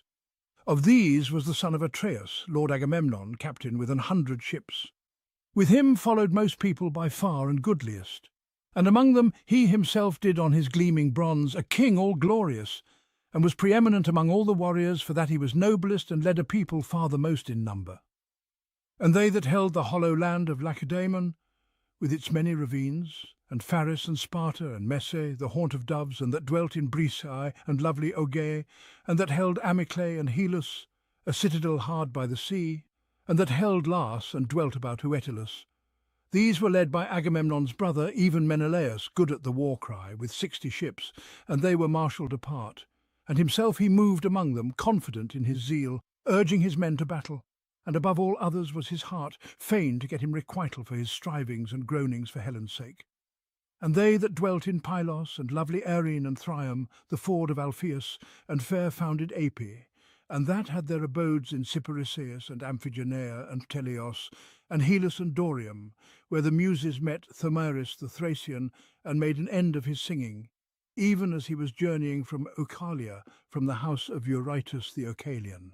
For he vaunted with boasting that he would conquer, were the Muses themselves to sing against him, the daughters of Zeus that beareth the aegis. But they in their wrath maimed him, and took from him his wondrous song, and made him forget his minstrelsy. All these folk again had as leader the horseman Nestor of Gerenia, and with him were ranged 90 hollow ships. And they that held Arcadia beneath the steep mountain of Cyllene beside the tomb of Aepatus, where are warriors that fight in close combat, and they that dwelt in Phenios and Orchomenus, rich in flocks, and ripe, and Stratia, and windswept Inispa, and that held Tegea and lovely Mantinea, and that held Stymphalus and dwelt in Parasia. All these were led by the son of Ancaeus, Lord Agapenor, with 60 ships, and on each ship embarked full many Arcadian warriors, well skilled in fight. For of himself had the king of men, Agamemnon, given them benched ships wherewith to cross over the wine-dark sea, even the son of Atreus, for with matters of seafaring had they naught to do. And they that dwelt in Buprasium and goodly Elis, all that part thereof that Hermine and Myrsinus on the seaboard, and the rock of Olon and Elysium enclosed between them, these again had 4 leaders, and 10 swift ships followed each one, and many Epeans embarked thereon. Of these some were led by Amphimachus and Thalpius, of the blood of Actor sons, the one of Cteatus, and the other of Eurytus. And of some was the son of Amarynceus captain, even mighty Diores. And of the 4th company, godlike Polyxenus was captain, son of King Agasthenes, Augeas' son. And those from Dulichione and the Echinae, the holy isles that lie across the sea, over against Elis, these again had as leader Magus, the peer of Ares, even the son of Phyleus, whom the horseman Phyleus, dear to Zeus, begat. He that of old had gone to dwell in Dulichium in wrath against his father. And with Meges there followed 40 black ships, and Odysseus led the great-souled Cephallenians that held Ithaca and Neritum, covered with waving forests, and that dwelt in Crocylea and rugged Aegylips, and them that held Zacynthus, and that dwelt about Samos, and held the mainland and dwelt on the shores over against the isles. Of these was Odysseus captain, the peer of Zeus in council. And with him there followed 12 ships with vermilion prows, and the Aetolians were led by Thoas, Andraemon's son, even they that dwelt in Pleuron and Olenus and Pylene and Chalcis, hard by the sea and rocky Calydon. For the sons of great-hearted Oeneus were no more, neither did he himself still live. And fair-haired Meleager was dead, to whom had commands been given that he should bear full sway among the Aetolians. And with Thoas there followed 40 black ships. And the Cretans had as leader Idomeneus, famed for his spear, even they that held Cnosus and Gortys, famed for its walls, Lictus and Miletus and Lycastus, white with chalk, and Phaestus and Ritium, well-peopled cities, and all they beside that dwelt in Crete of the 100 cities. Of all these was Idomeneus, famed for his spear, captain, and Meriones, the peer of Enyalius, slayer of men. And with these there followed 80 black ships. And Tlepolemus, son of Heracles, a valiant man and tall, led from Rhodes 9 ships of the lordly Rhodians, that dwelt in Rhodes sundered in 3 divisions, in Lindos and Aealysus and Camerus, white with chalk. These were led by Tlepolemus, famed for his spear, he that was born to mighty Heracles by Astyochaea, whom he had led forth out of a fire from the river Selais, when he had laid waste many cities of warriors fostered of Zeus. But when Tlepolemus had grown to manhood in the well-fenced palace, forthwith he slew his own father's dear uncle Lysimnius, scion of Ares, who was then waxing old. So he straightway built him ships, and when he had gathered together much people, went forth in flight over the sea, for that the other sons and grandsons of mighty Heracles threatened him. But he came to Rhodes in his wanderings, suffering woes, and there his people settled in 3 divisions by tribes, and were loved of Zeus that is king among gods and men, and upon them was wondrous wealth poured by the son of Cronos. Moreover, Nereus led 3 shapely ships from Syme, Nireus that was son of Aglaia, and Charops the king. Nireus the comeliest man that came beneath Ilios of all the Danaans, after the fearless son of Peleus. Howbeit he was a weakling, and but few people followed with him. And they that held Nisyrus and Crapathus and Cassus and Cos, the city of Eurypylus, and the Calydnian isles, these again were led by Phaedippus and Antiphus, the 2 sons of King Thessalus, son of Heracles. And with them were ranged 30 hollow ships. Now all those again that inhabited Pelasgian Argos, and dwelt in Alos and Alope and Trachis, and that held Phthia and Hellas, the land of fair women, and were called Myrmidons and Hellenes and Achaeans, of the 50 ships of these men was Achilles captain. Howbeit they bethought them not of dolorous war, since there was no man to lead them forth into the ranks. For he lay in idleness among the ships, the swift-footed, goodly Achilles, in wrath because of the fair-haired girl Briseis, whom he had taken out of Lyrnessus after sore toil. When he wasted Lyrnessus and the walls of Thebe, and laid low Mines and Epistrophus, warriors that raged with the spear, sons of King Evenus, Selipus's son. In sore grief for her lay Achilles idle, but soon was he to arise again. And they that held Phyllis and flowery Pyrrhasus, the sanctuary of Demeter, and Iton, mother of flocks, and Antron hard by the sea, and Teleos couched in grass, these again had as leader warlike Protesilaus, while yet he lived. Howbeit ere now the black earth held him fast. His wife, her 2 cheeks torn in wailing, was left in Phyllis and his house, but half established, while for himself a Dardanian warrior slew him as he leapt forth from his ship, by far the first of the Achaeans. Yet neither were his men leaderless, though they longed for their leader, for Podarces, scion of Ares, marshalled them. He that was son of Phylacus' son Iphiclus, rich in flocks, own brother to great-souled Protesilaus, and younger born. But the other was the elder and the better man, even the warrior, valiant Protesilaus. So the host in no wise lacked a leader, though they longed for the noble man they had lost. And with him there followed 40 black ships, And they that dwelt in Pherae beside the lake Boebes, and in Bobe and Glephyrae, and well-built Iolcus, these were led by the dear son of Admetus, with 11 ships, even by Eumelus, whom Alcestis, queenly among women, bare to Admetus, even she, the comeliest of the daughters of Peleus. And they that dwelt in Methonian Thaumacia, and that held Melibea and rugged Olizon, these with their 7 ships were led by Philoctetes, well skilled in archery, and on each ship embarked 50 oarsmen well skilled to fight amain with the bow. But Philoctetes lay suffering grievous pains in an island even in sacred Lemnos, where the sons of the Achaeans had left him in anguish with an evil wound from a deadly water snake. There he lay suffering, yet full soon were the Argives beside their ships to bethink them of King Philoctetes. Howbeit neither were these men leaderless, though they longed for their leader, but Medon marshalled them, the bastard son of Oileus, whom Rhene bare to Oileus, sacker of cities. And they that held Tricca and Ithome of the crags, and Oechalia, city of Oechalia and Eurytus, these again were led by the 2 sons of Asclepius, the skilled leeches Podalirius and Machaon. And with these were ranged 30 hollow ships, and they that held Ormenius and the fountain Hypereia, and that held Asterium and the white crests of Titanus, these were led by Eurypylus, the glorious son of Euaemon. And with him there followed 40 black ships. And they that held Argissa, and dwelt in Girtone, Orta, and Elone, and the white city of Oluson, these again had as leader Polypoetes, staunch in fight, son of Perithous, whom immortal Zeus begat, even him whom glorious Hippodamia conceived to Pirithous on the day when he got him vengeance on the shaggy centaurs, and thrust them forth from Pelium, and drave them to the Ethices. Not alone was he, but with him was Leonteus, son of Ares, the son of Caenis' son Coronis, high of heart. And with them there followed 40 black ships.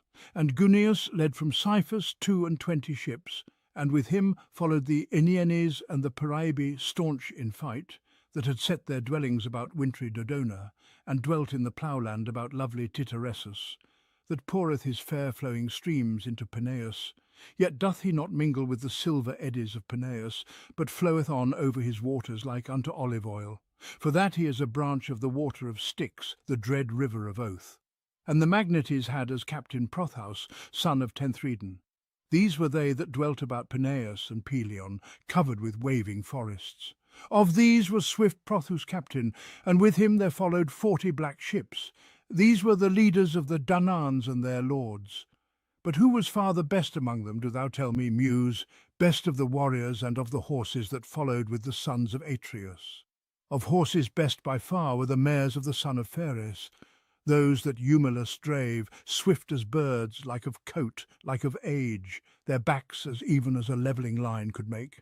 These had Apollo of the silver bow, reared in Perea, both of them mares, bearing with them the panic of war. And of warriors far best was Telamonian Aias, while yet Achilles cherished his wrath, for Achilles was far the mightiest, he and the horses that bear the peerless son of Peleus. Howbeit he abode amid his beaked seafaring ships in utter wrath against Agamemnon, Atreus' son, shepherd of the host. And his people along the seashore took their joy in casting the discus and the javelin and in archery, and their horses, each beside his own car, eating lotus and parsley of the marsh, stood idle while the chariots were set, well covered up, in the huts of their masters. But the men, longing for their captain dear to Ares, roared hither and thither through the camp, and fought not. So marched they then, as though all the land were swept with fire, and the earth groaned beneath them, as beneath Zeus that hurleth the thunderbolt in his wrath, when he scourgeth the land about Typhoeus, in the country of the Arimi, where men say is the couch of Typhoeus. Even so the earth groaned greatly beneath their tread as they went, and full swiftly did they speed across the plain. And to the Trojans went, as a messenger from Zeus that beareth the aegis, wind-footed, swift Iris with a grievous message. These were holding assembly at Priam's gate, all gathered in one body, the young men alike and the elders. And swift-footed Iris stood near and spake to them. And she made her voice like to that of Polites, son of Priam, who was wont to sit as a sentinel of the Trojans, trusting in his fleetness of foot on the topmost part of the barrow of aged Aeaetes, awaiting until the Achaeans should sally forth from their ships. Likening herself to him, swift-footed Iris spake to Priam, saying, Old sir, ever are endless words dear to thee, now even as of yore in time of peace, But war unabating is afoot. Verily full often have I entered ere now into battles of warriors, but never yet have I seen a host so goodly and so great. For most like to the leaves or the sands are they, as they march over the plain to fight against the city. Hector, to thee beyond all others do I give command, and do thou even according to my word. Inasmuch as there are allies full many throughout the great city of Priam, and tongue differs from tongue among men that are scattered abroad, let each one therefore give the word to those whose captain he is, and these let him lead forth when he has marshalled the men of his own city.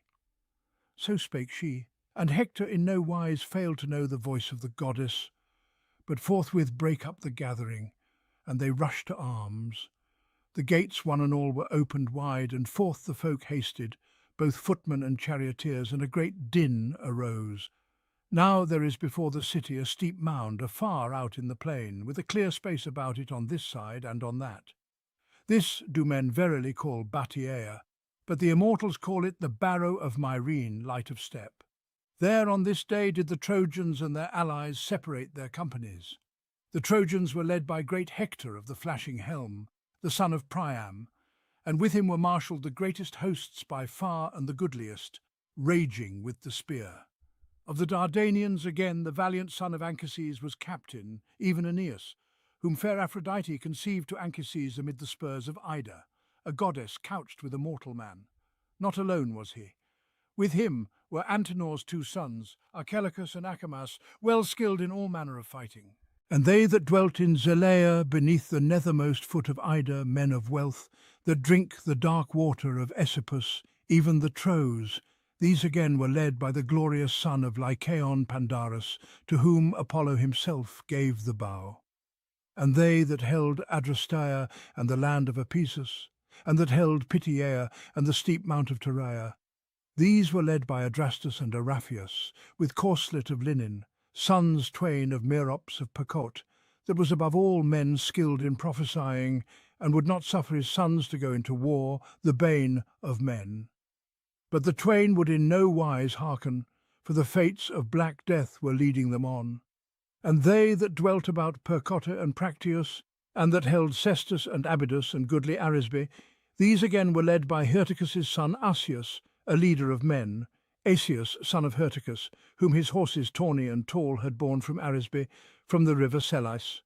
And Hippothous led the tribes of the Pelasgi, that rage with the spear, even them that dwelt in deep-soiled Larissa. These were led by Hippothous and Pylaeus, scion of Ares, sons twain of Pelasgian Lethus, son of Teutomus. But the Thracians Acamas led, and Perus the warrior, even all them, that the strong stream of the Hellespont encloseth. And Euphemus was captain of the Ciconian spearmen, the son of Ceus' son Troezenus, nurtured of Zeus.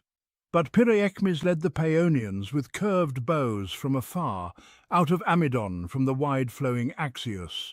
Axius, the water whereof floweth the fairest over the face of the earth. And the Paphlagonians did Pylaemenes of the shaggy heart lead from the land of the Enetai, whence is the race of wild she-mules. These were they that held Satyrus, and dwelt about Sesamon, and had their famed dwellings around the river Parthenius and Cromna, and Aegialus, and lofty Erythine.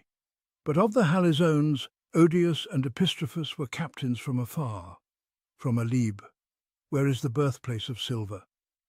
And of the Mysians, the captains were Chromis and Enomus the augur, howbeit with his auguries he warded not off black fate, but was slain beneath the hands of the son of Aeacus, swift of foot in the river where Achilles was making havoc of the Trojans and the others as well.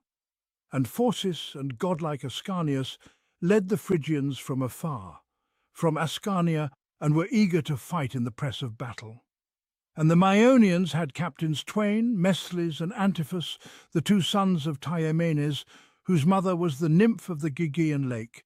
And they led the Maeonians, whose birth was beneath Tmolus. And Nastis again led the Carians, uncouth of speech, who held Miletus and the mountain of Phthires, dense with its leafage, and the streams of Maiander, and the steep crests of Mycale. These were led by captains twain, Amphimachus and Nastis and Amphimachus, the glorious children of Nomion. And he came to the war all decked with gold like a girl, fool that he was, but his gold in no wise availed to ward off woeful destruction. Nay, he was slain in the river beneath the hands of the son of Aeacus, swift of foot, and Achilles, wise of heart, bare off the gold. And Sarpedon and peerless Glaucus were captains of the Lycians from afar out of Lycia, from the eddying Xanthus.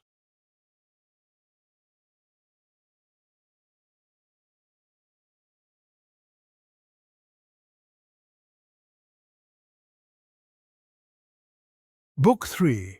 Paris, Menelaus, and Helen.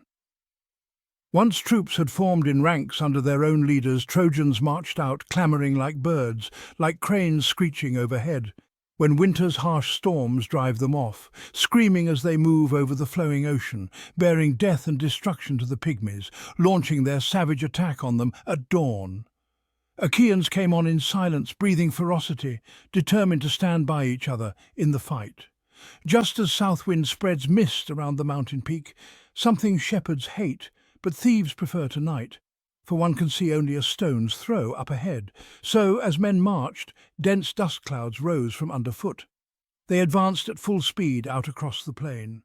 The two armies moved in close towards each other.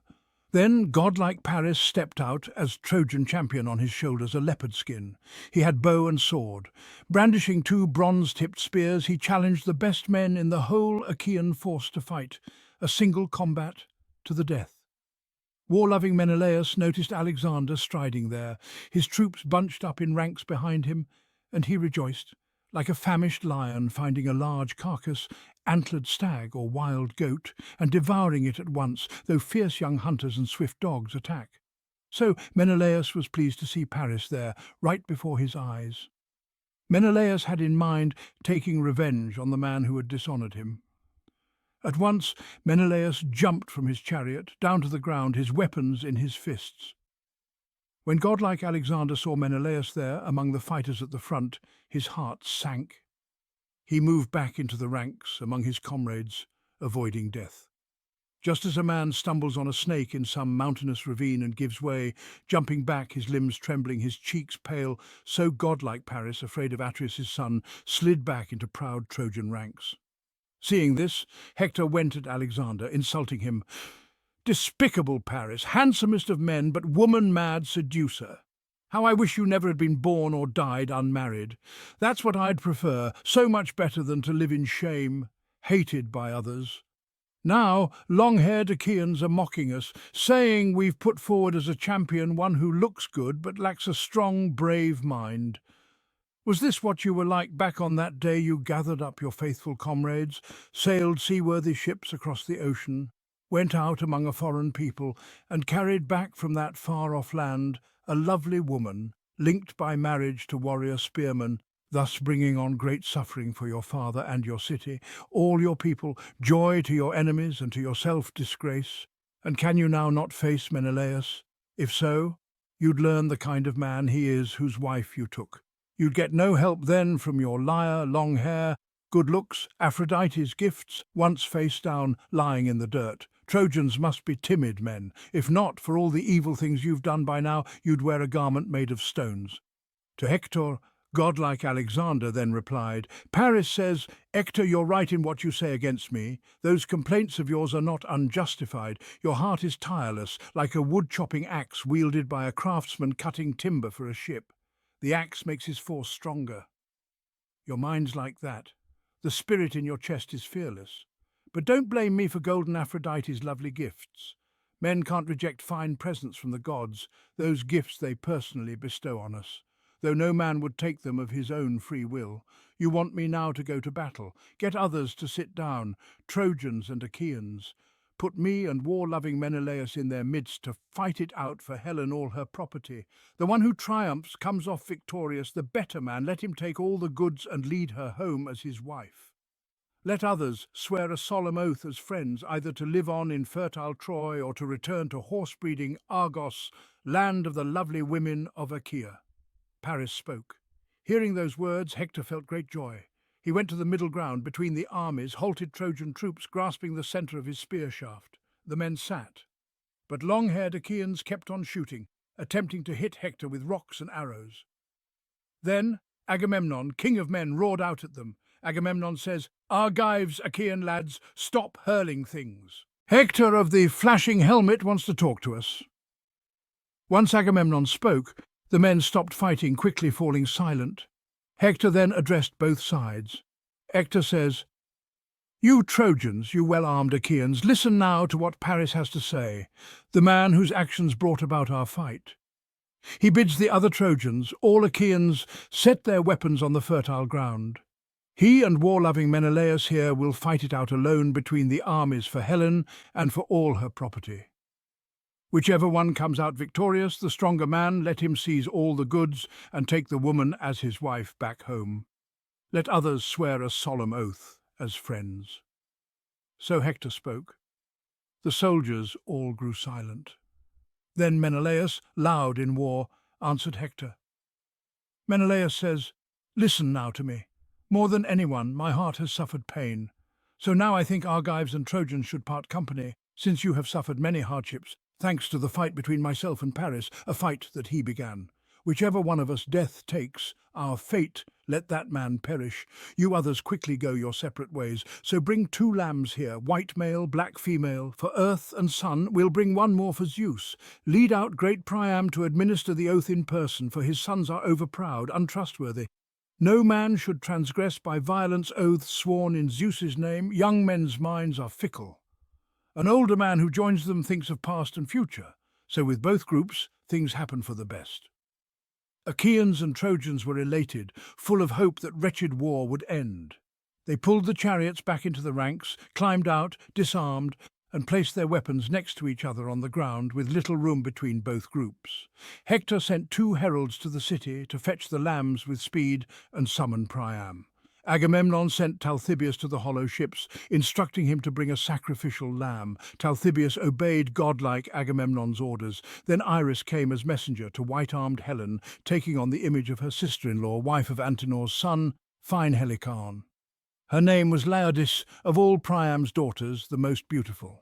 She found Helen in her room, weaving a large cloth, a double purple cloak, creating pictures of the many battle scenes between horse-taming Trojans and bronze-clad Achaeans, wars they suffered for her sake at the hands of Ares. Standing nearby, swift-footed, Iris says, "Come here, dear girl. Look at the amazing things going on. Horse-taming Trojans and bronze-clad Achaeans, men who earlier were fighting one another in wretched war out there on the plain, both keen for war's destruction, are sitting still. Alexander and war-loving Menelaus are going to fight for you with their long spears. The man who triumphs will call you his dear wife." With these words, the goddess set in Helen's heart sweet longing for her former husband, city parents. Covering herself with a white shawl, she left the house, shedding tears. She did not go alone, but took with her 2 attendants, Aethrae, daughter of Pythias, and ox-eyed Clymene. They soon reached the Scaean gates. Ucalegon and Antenor, both prudent men, elder statesmen, sat at the Scaean gates with Priam and his entourage, Panthus, Thymoetes, Lampus, Clytius, and brave Hicataeon. Old men now, their fighting days were finished, but they all spoke well. They sat there on the tower, these Trojan elders, like cicadas perched up on a forest branch, chirping soft, delicate sounds. Seeing Helen approach the tower, they commented softly to each other. Their words had wings.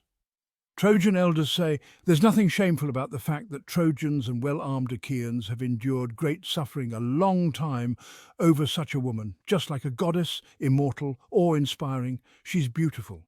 But nonetheless, let her go back with the ships. Let her not stay here, a blight on us, our children." So they talked. Priam then called out to Helen. Priam says, "Come here, dear child, sit down in front of me so you can see your first husband, your friends, your relatives. As far as I'm concerned, it's not your fault, for I blame the gods. They drove me to wage this wretched war against Achaeans. Tell me, who's that large man over there, that impressive, strong Achaean? Others may be taller by a head than him, but I've never seen with my own eyes such a striking man, so noble, so like a king." Then Helen, goddess among women, said to Priam, Helen says, "My dear father-in-law, whom I respect and honour, How I wish I'd chosen an evil death when I came here with your son, leaving behind my married home, companions, darling child, and friends my age. But things didn't work that way, so I weep all the time.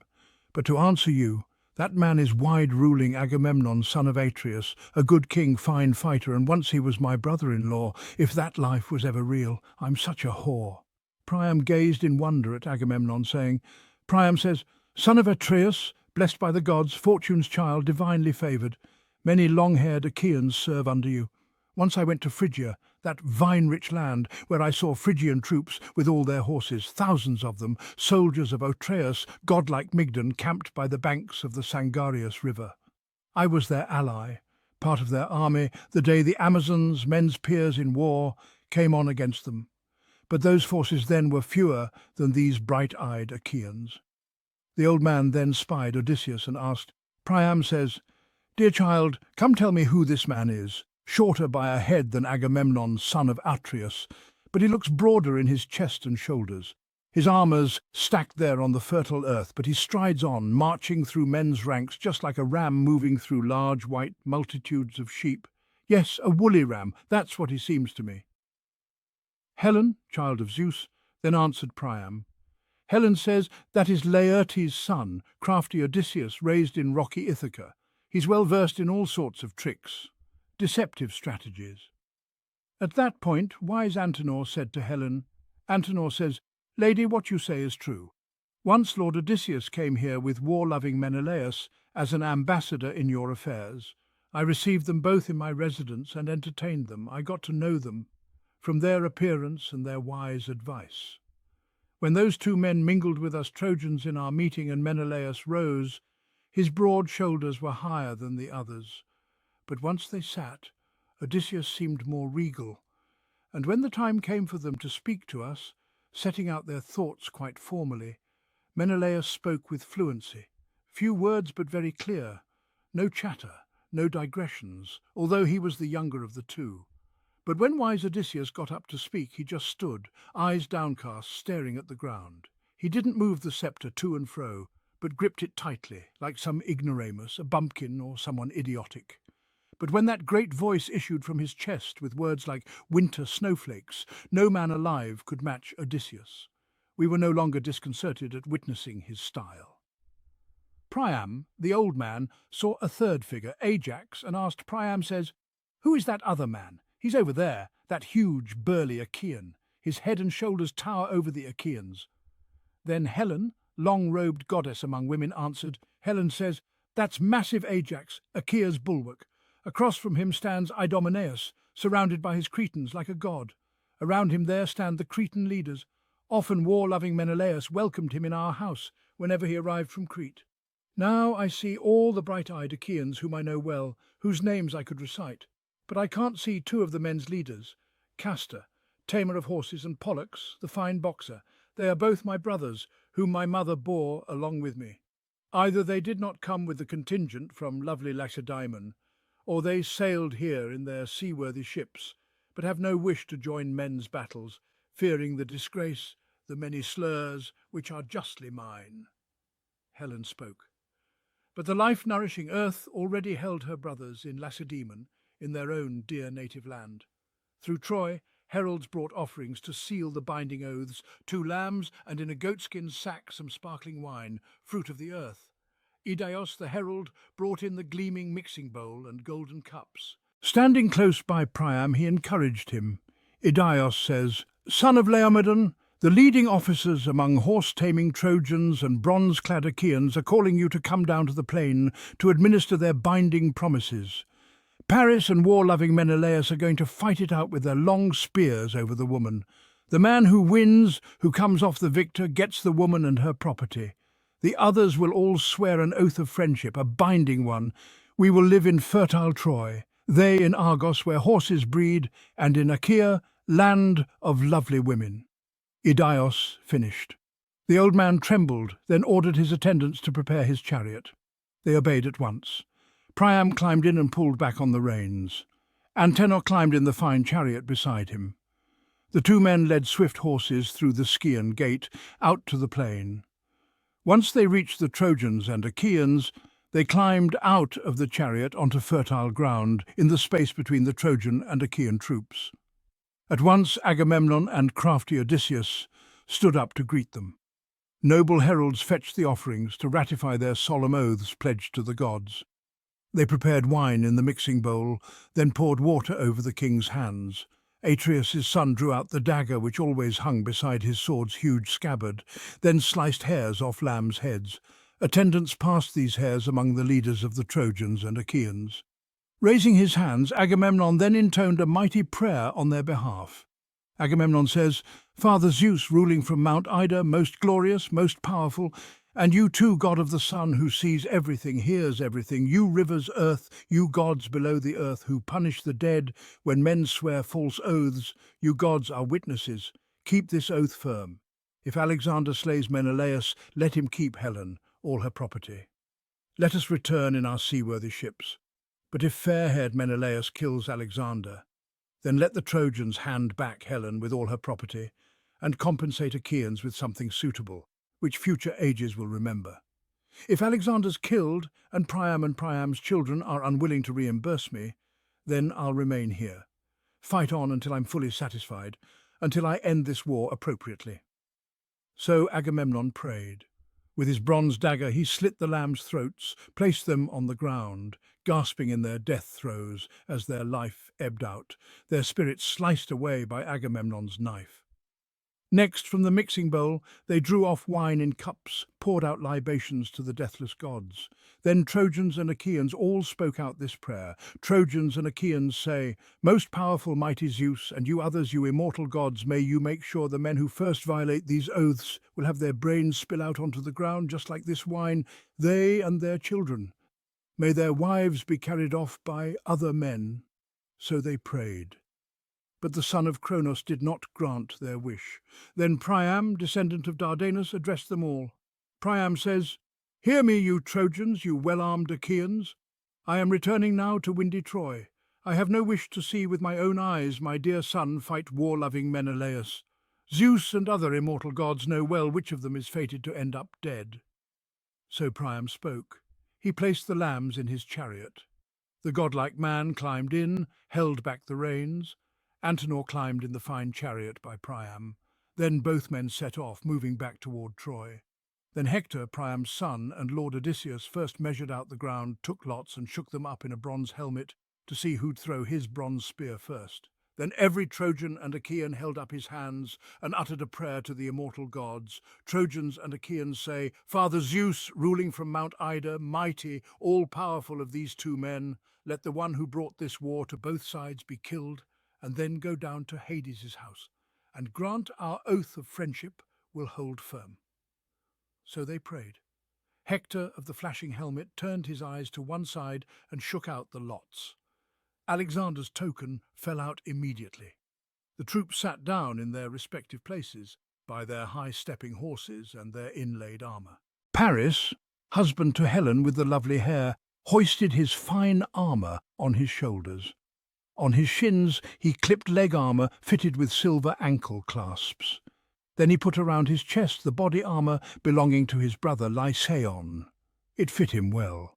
On his shoulder he looped his bronze silver-studded sword, his huge strong shield. On his handsome head he put a fine helmet with nodding horsehair plumes on top, full of menace.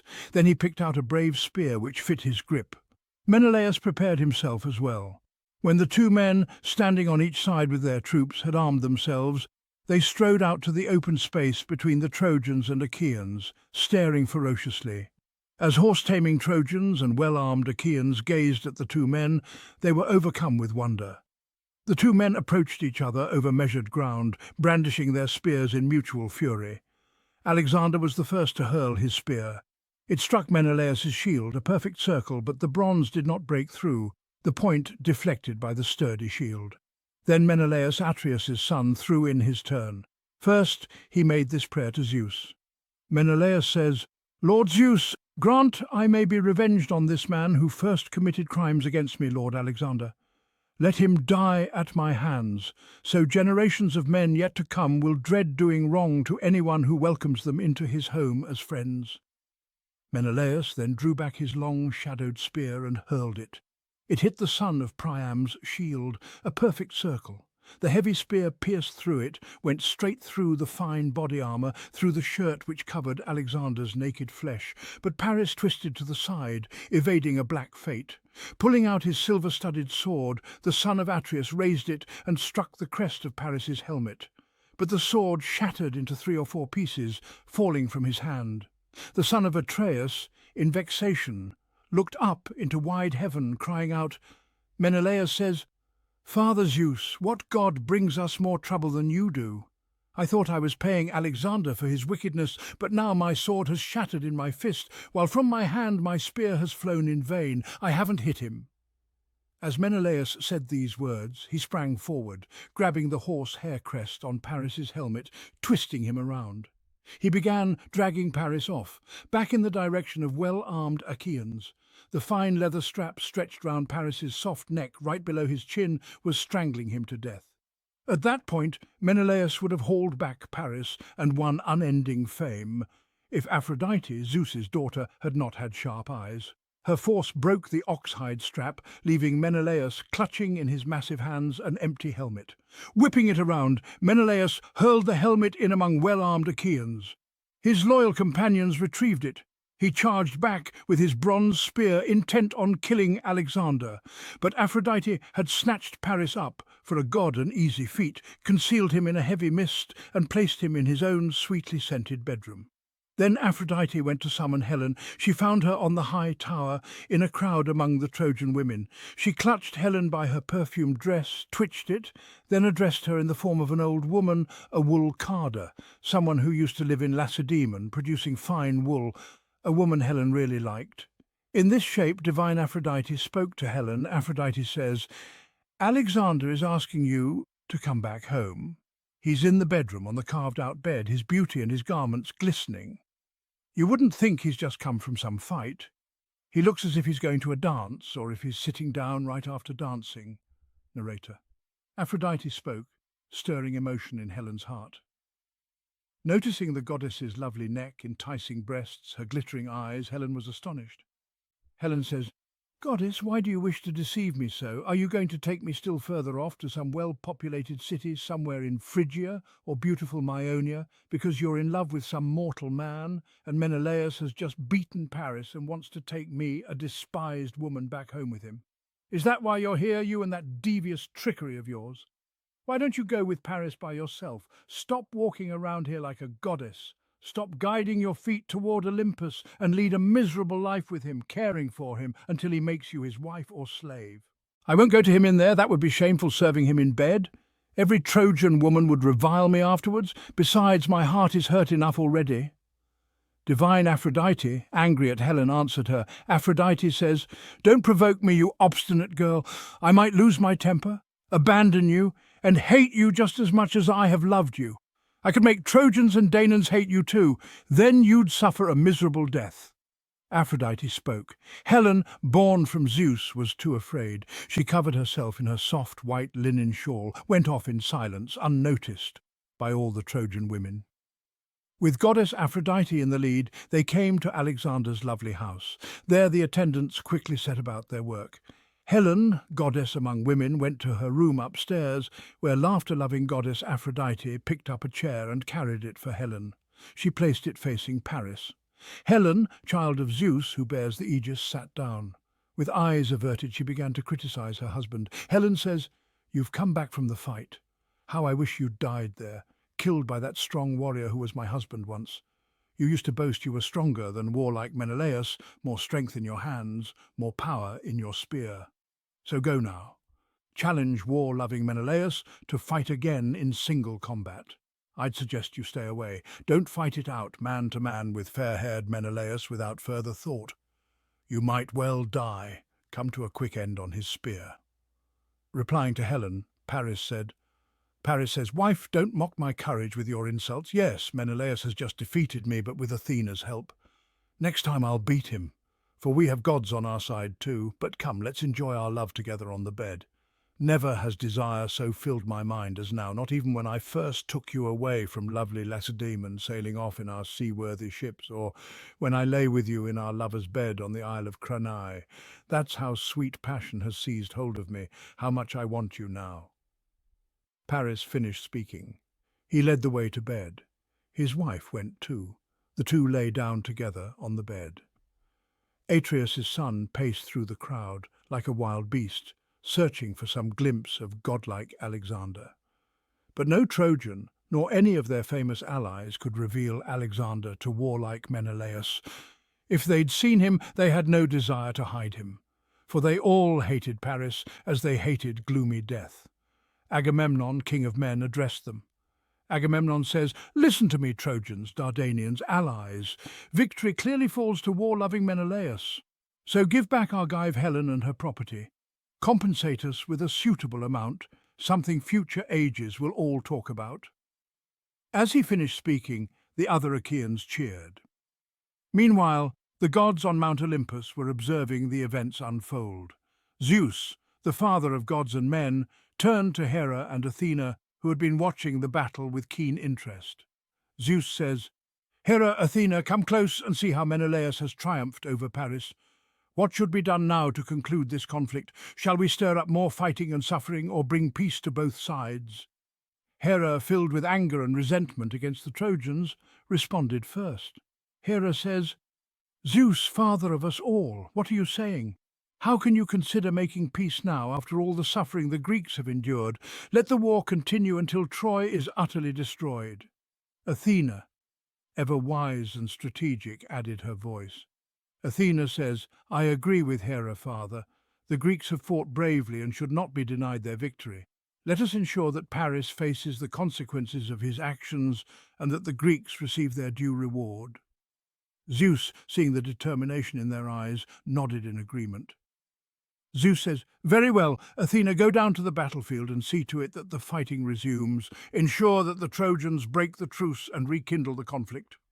Athena swiftly descended from Olympus, taking the form of a mortal warrior to blend in among the ranks. She approached Pandarus, a skilled archer among the Trojans, and whispered in his ear. Athena, disguised, says, "Pandarus, take up your bow and shoot an arrow at Menelaus.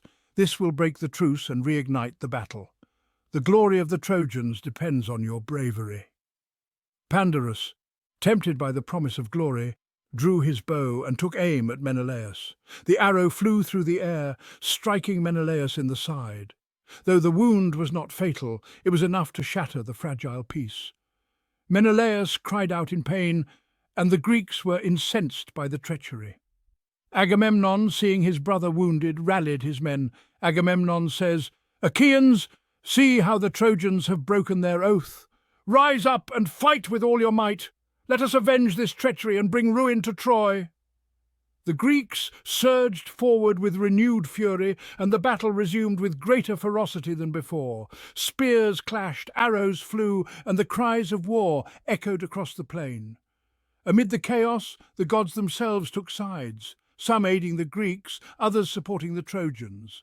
Athena and Hera lent their strength to the Greeks, while Apollo and Aphrodite came to the aid of the Trojans. Narrator, the fighting was fierce and relentless. Hector, the Trojan prince, led his men with valour, while the Greek heroes, Agamemnon, Odysseus, and Ajax, fought with unmatched courage.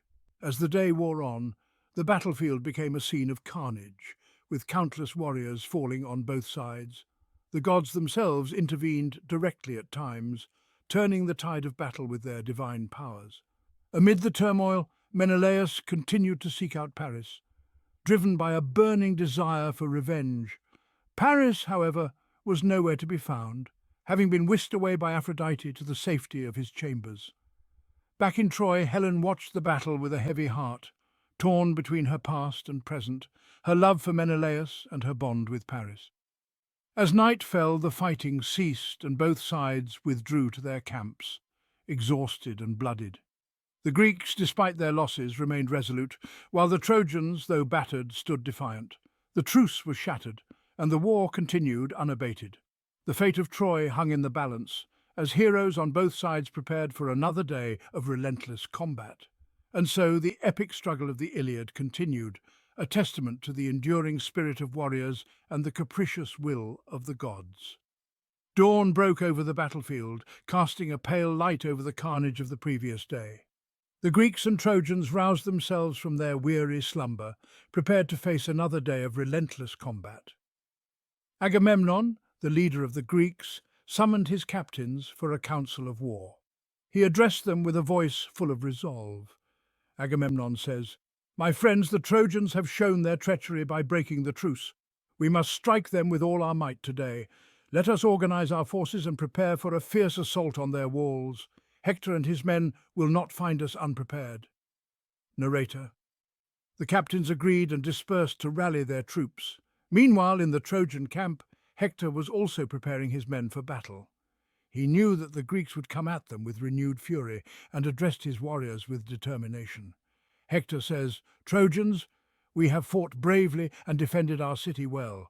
Today we must stand firm and repel the Achaeans with all our strength. Let no man falter or show fear. Our families and our home depend on our courage." Both armies assembled, their bronze armour gleaming in the morning light. As they faced each other, the tension in the air was palpable. The clash of weapons and the roar of battle cries soon filled the air as the two forces collided once more. The fighting was fierce and chaotic. Menelaus, still seeking revenge, fought with a fury unmatched. He cut down Trojan warriors left and right, his eyes always searching for Paris. But Paris, safe within the city walls, watched the battle from a distance, his heart filled with a mixture of guilt and fear. Amid the chaos, the gods continued to play their roles. Athena, guiding the Greeks, inspired their warriors with courage and skill. She whispered words of encouragement to Diomedes, one of the Greek champions, who fought with the strength of 10 men. Athena says, "Diomedes, favoured of the gods, fight with all your might. Today your name will be remembered among the greatest of heroes. Strike down your enemies and show no mercy." Diomedes, emboldened by Athena's words, charged into the fray, his spear flashing like lightning. He clashed with Aeneas, a Trojan prince, and the two fought with unparalleled ferocity. Their battle was a spectacle, drawing the eyes of both armies. Aeneas, son of Aphrodite, fought valiantly, but Diomedes, with the favour of Athena, struck a powerful blow that sent Aeneas reeling. As Aeneas fell, Aphrodite descended to protect her son, wrapping him in a veil of mist and carrying him away from the battlefield. Diomedes, seeing the goddess, did not hesitate. He threw his spear, grazing Aphrodite's hand and causing her to cry out in pain. She dropped Aeneas and fled back to Olympus, leaving her son to the care of Apollo. Apollo says, "Aeneas, fear not, I will heal your wounds and restore you to the fight." As Apollo tended to Aeneas, the battle raged on. Hector, seeing the fall of Aeneas, rallied his men and charged into the Greek ranks with renewed vigour. He clashed with Ajax, the towering Greek warrior, and their battle shook the ground beneath them. Hector's courage and skill were unmatched, and he drove the Greeks back, inch by inch. But the Greeks, inspired by the presence of their heroes, held their ground. The battle swayed back and forth, neither side gaining a decisive advantage. As the sun climbed higher in the sky, both armies began to tire. The ground was littered with the bodies of fallen warriors, and the air was thick with the dust of battle, but neither side was willing to yield. In the midst of the fighting, Paris finally gathered his courage and joined the battle. He fought alongside his brother Hector, his bow singing as he loosed arrows into the Greek ranks. Though he lacked the martial prowess of his brother, his skill with the bow was formidable. Menelaus, seeing Paris on the battlefield, roared with rage and charged at him. Paris, recognizing the danger, took aim and fired an arrow at Menelaus. The arrow struck Menelaus in the thigh, wounding him but not stopping his advance. Menelaus says, "Paris, coward and thief, face me now. Today I will have my revenge." Paris, seeing Menelaus approach, was filled with fear but stood his ground. He drew his sword and prepared to defend himself. The two men clashed, their swords ringing out as they struck at each other with fury and desperation. As they fought, the rest of the battlefield seemed to fade away.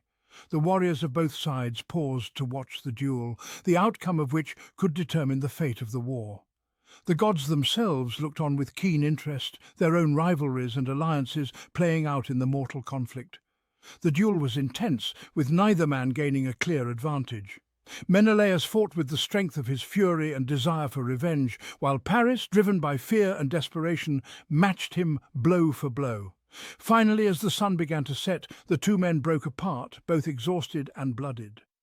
The battle around them resumed, but the duel had left its mark on both sides. The Greeks and Trojans fought on, their spirits unbroken, but the shadow of the duel hung over them. As night fell, both armies withdrew once more, tending to their wounded and mourning their dead.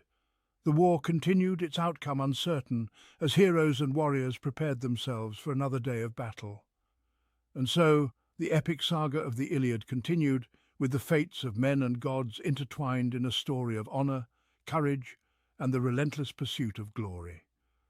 Just as south wind spreads mist around the mountain peak, something shepherds hate, but thieves prefer to night, for one can see only a stone's throw up ahead, so as men marched, dense dust clouds rose from underfoot. They advanced at full speed out across the plain. The two armies moved in close towards each other. Book 4 of the Iliad. The gods all sat assembled in the golden courtyard, with Zeus there too. Gracious Hebe went among them, pouring nectar. They toasted each other in golden cups as they looked out on Troy.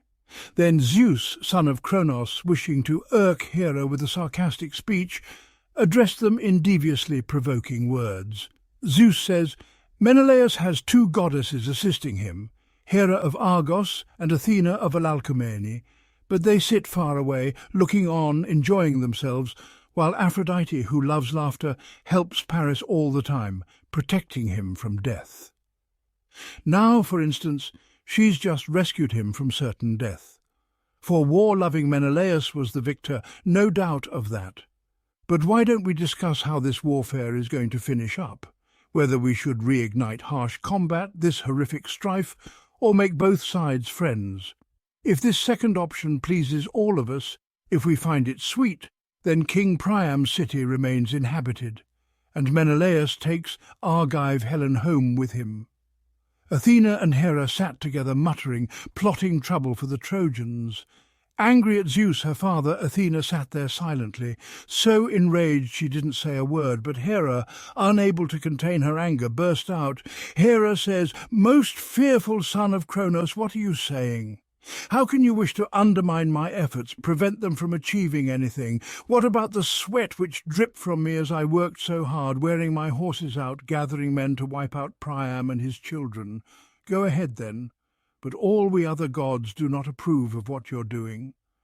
Then cloud-gatherer Zeus, irritated, said to her, Zeus says, "Dear wife, what sort of crimes have Priam or Priam's children committed against you, that you should be so vehemently keen to destroy that well-built city Ilion? If you went through its gates or its huge walls, you'd gorge on Priam and his children, other Trojans too, swallow their flesh raw. That's what you do to slake your anger. Do as you wish. We should not make this matter something you and I later squabble over, a source of major disagreements. But I will tell you this, keep it in mind. Whenever I get the urge to wipe out some city whose inhabitants you love, don't try to thwart me. Let me have my way. I'll give in to you freely, though unwillingly. For of all towns inhabited by earth's peoples, under the sun, beneath the heavenly stars, sacred Ilion with Priam and his people, expert spearman, stands dearest in my heart. My altar there has always shared their feasts, with libations and sacrificial smoke, offerings we get as honours due to us." Ox-eyed Hera then said in reply to Zeus, Hera says, "The three cities I love the best by far are Argos, Sparta and Mycenae, city of wide streets. Destroy them utterly, if you ever hate them in your heart. I won't deny you or get in your way. If I tried disagreeing with such destruction, my hostile stance would be quite useless. For you are far more powerful than me. But my own work must not be wasted, worth nothing. I'm a god, the same race as you. I'm crooked-minded Cronos' eldest daughter. Another thing, in addition to my birth, I'm called your wife, and you rule all immortals. In this matter, then, let's both support each other's wishes, you mine, I yours. Other gods will follow our example. Instruct Athena to go immediately where Trojans and Achaeans carry on their bitter conflict. There she should try to get the Trojans to break their oaths first, by harming the glorious Achaeans. Hera spoke. The father of gods and men agreed. He spoke up to Athena. His words had wings. Zeus says, "Go quickly to the Trojan and Achaean troops. Try to get the Trojans to break their oaths first by injuring the glorious Achaeans." Zeus's words stirred up Athena's earlier desires. She darted from Olympus' summit, sped off like a comet sent by crooked-minded Cronus' son, a beacon for sailors and the wide race of men, showering sparks behind her as she flew. That's how Pallas Athena shot to earth, then dropped right down into the middle of the soldiers. Horse-taming Trojans looked on in amazement, well-armed Achaeans too. As they saw her, each man said to the person next to him, "Trojan soldier says, 'There's going to be more war, more wretched combat, or else great Zeus, who serves up war to men, will make the troops on both sides friends.'" That's what troops muttered, both Trojan and Achaean. Athena went down into the Trojan crowd looking like Laodocus, Antenor's son, a strong spearman seeking godlike Pandarus. She met Pandarus, Lycaon's powerful son, a fine man, standing there with his sturdy soldiers, shield-bearing troops, who'd come from the river Asopus. Standing near him, Athena spoke. Her words had wings. Athena, disguised, says, "Fiery-hearted son of Lycaon, why not do as I suggest? Prepare yourself to shoot a swift arrow at Menelaus. You'd earn thanks and glory from all Trojans, and most of all from Prince Alexander. He'd be the very first to bring fine gifts if he could look at warlike Menelaus, son of Atreus, mounted on his bier, his bitter funeral pyre, killed by your arrow. So come then, shoot an arrow at him, at splendid Menelaus. Promise Apollo, illustrious archer born in Lycia, you'll make fine sacrifice, some newborn lambs once you get back to holy Zelea." Athena spoke, and thus swayed his foolish wits. Pandarus took up his bow of polished horn, made from a nimble wild goat he himself once shot under the chest as it leapt down from a rock. He'd waited in ambush and hit it in the front. The goat fell down the rocks, landing on its back. Horns on its head were 16 palm widths long. A man skilled in shaping horn had worked on them to fit the horns together to create a bow. He had polished it all over, adding gold caps snugly fitted on the tips. Pandarus stooped down, strung the bow, then set it on the ground. His brave companions held their shields before him, just in case Achaea's warlike sons attacked them before he could shoot Menelaus, Atreus's warrior son. Then, removing the cover from his quiver, Pandarus took out an arrow, a fresh-winged courier bearing dark agony. Next he quickly set the keen arrow on the string, swearing an oath to the archer god, Lycian-born Apollo, that he would make splendid sacrifice, firstborn lambs, when he got back to his city, holy Zelea. Gripping the arrow notch, the oxgut bowstring, he pulled back, drawing the string right to his nipple, iron arrowhead against the bow. Once he'd bent that great bow into a circle, the bow twanged, the string sang out, the sharp-pointed arrow flew away, eager to bury itself in crowds of men. But Menelaus, the immortal sacred gods did not forget you.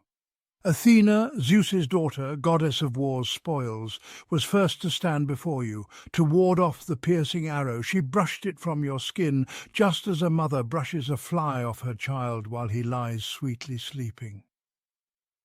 Athena led the arrow to the spot where the gold buckles on the belt rest on the joint in the double body armour. The keen arrow dug into the leather strap, passed right through the finely decorated belt, through the richly embossed armour, the body mail, his most powerful guard, worn to protect his flesh by blocking spears and arrows. The arrow pierced it, going through that mail, and grazed the skin of Menelaus. Dark blood at once came flowing from the wound, just as when some woman of Maeonia or Caria stains ivory with purple dye, making a cheek piece for a horse, and leaves it in her room, an object many riders covet for themselves, a king's treasure, a horse's ornament and rider's glory. That's how, Menelaus, your strong thighs, shins and ankles were stained with your own blood below the wound. When Agamemnon saw dark blood flowing from the wound, that king of men shuddered, and Menelaus, who loved war, shuddered too. But when he saw barbs of the arrowhead, its binding still outside, not underneath the skin, his spirits rose and courage flowed back into his chest. Mighty Agamemnon, taking Menelaus by the hand with a bitter groan, spoke to his companions, all grieving with him. Agamemnon says, "Dear brother, that oath I swore to was your death, letting you step forward to fight Trojans as Achaea's champion. For now the Trojans have shot you, walking roughshod on their oaths, that treaty they swore to in good faith. But still, the oath, lamb's blood, unmixed libations, handshakes, things in which we placed our trust. All these will not go in vain, for if Zeus the Olympian does not fulfill them now, later on he will. Trojans will pay much, with their heads, their wives, their children. I know in my mind and heart that day will come when holy Troy, Priam and his people, fine spearmen, will be annihilated. When high-ruling Zeus, son of Cronos, who dwells in the sky, angry at their lies, will shake his dark aegis against them all. These things will be fulfilled, but Menelaus, I'll be in dreadful pain on your account if you die, if fate now ends your life, if I return to Argos totally disgraced.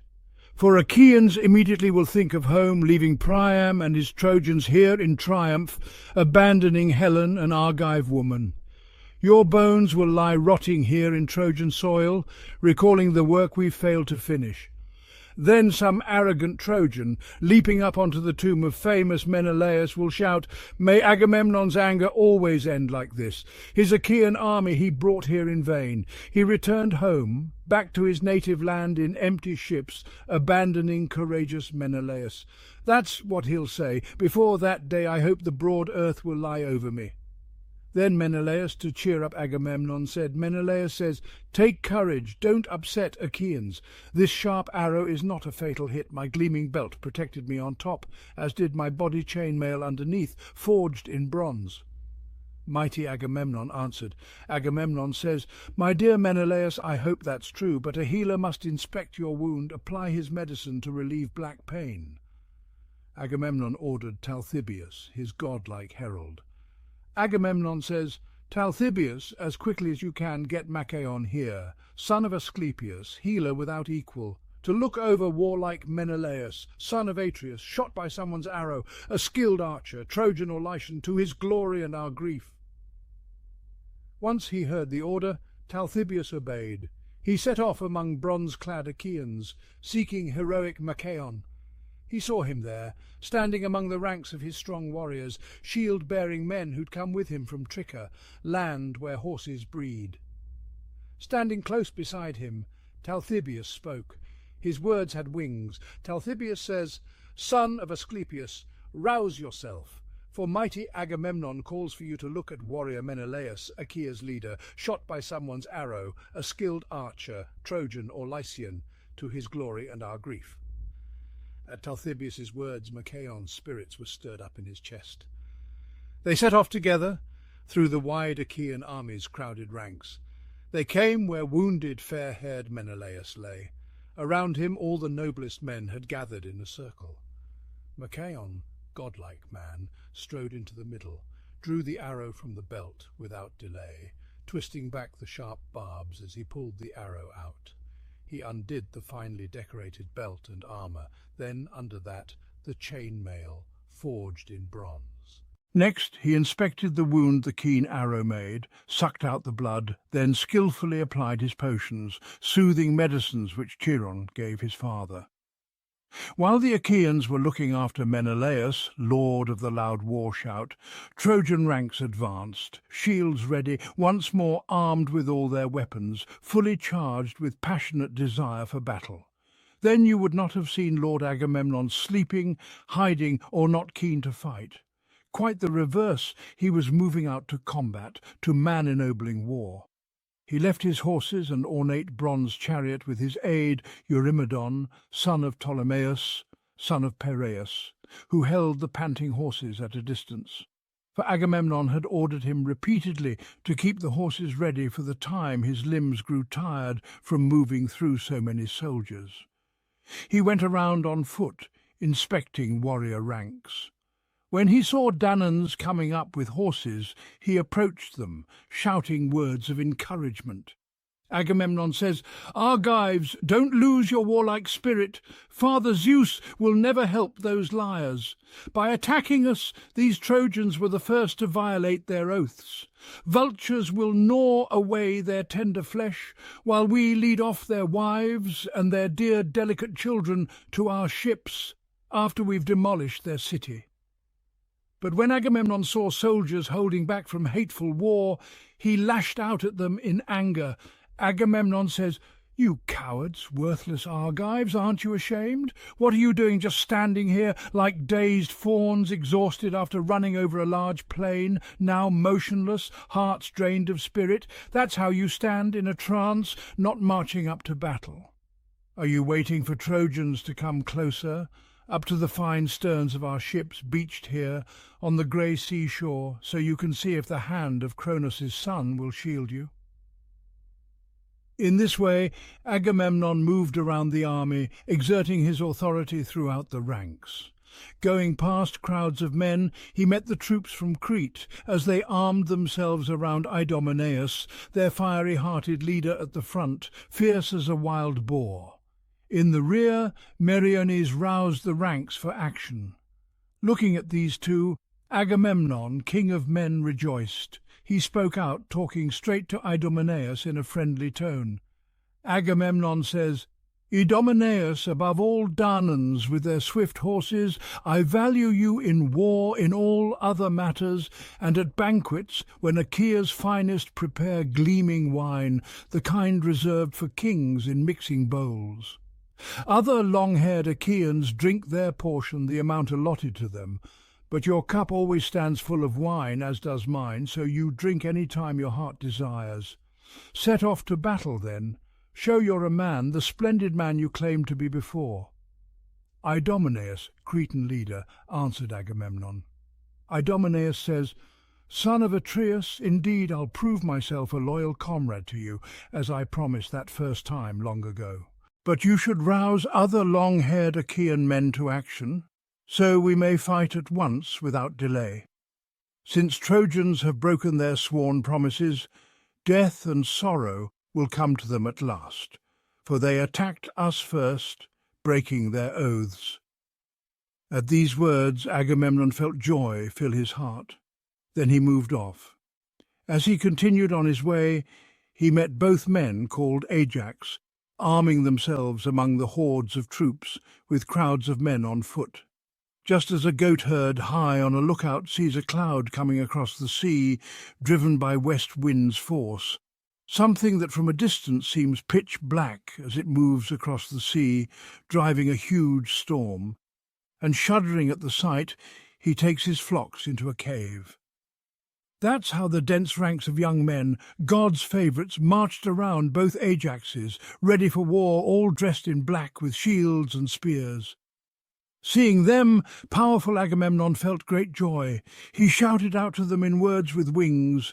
Agamemnon says, "You two Ajaxes, leaders of the Argives armed in bronze, for you I have no orders.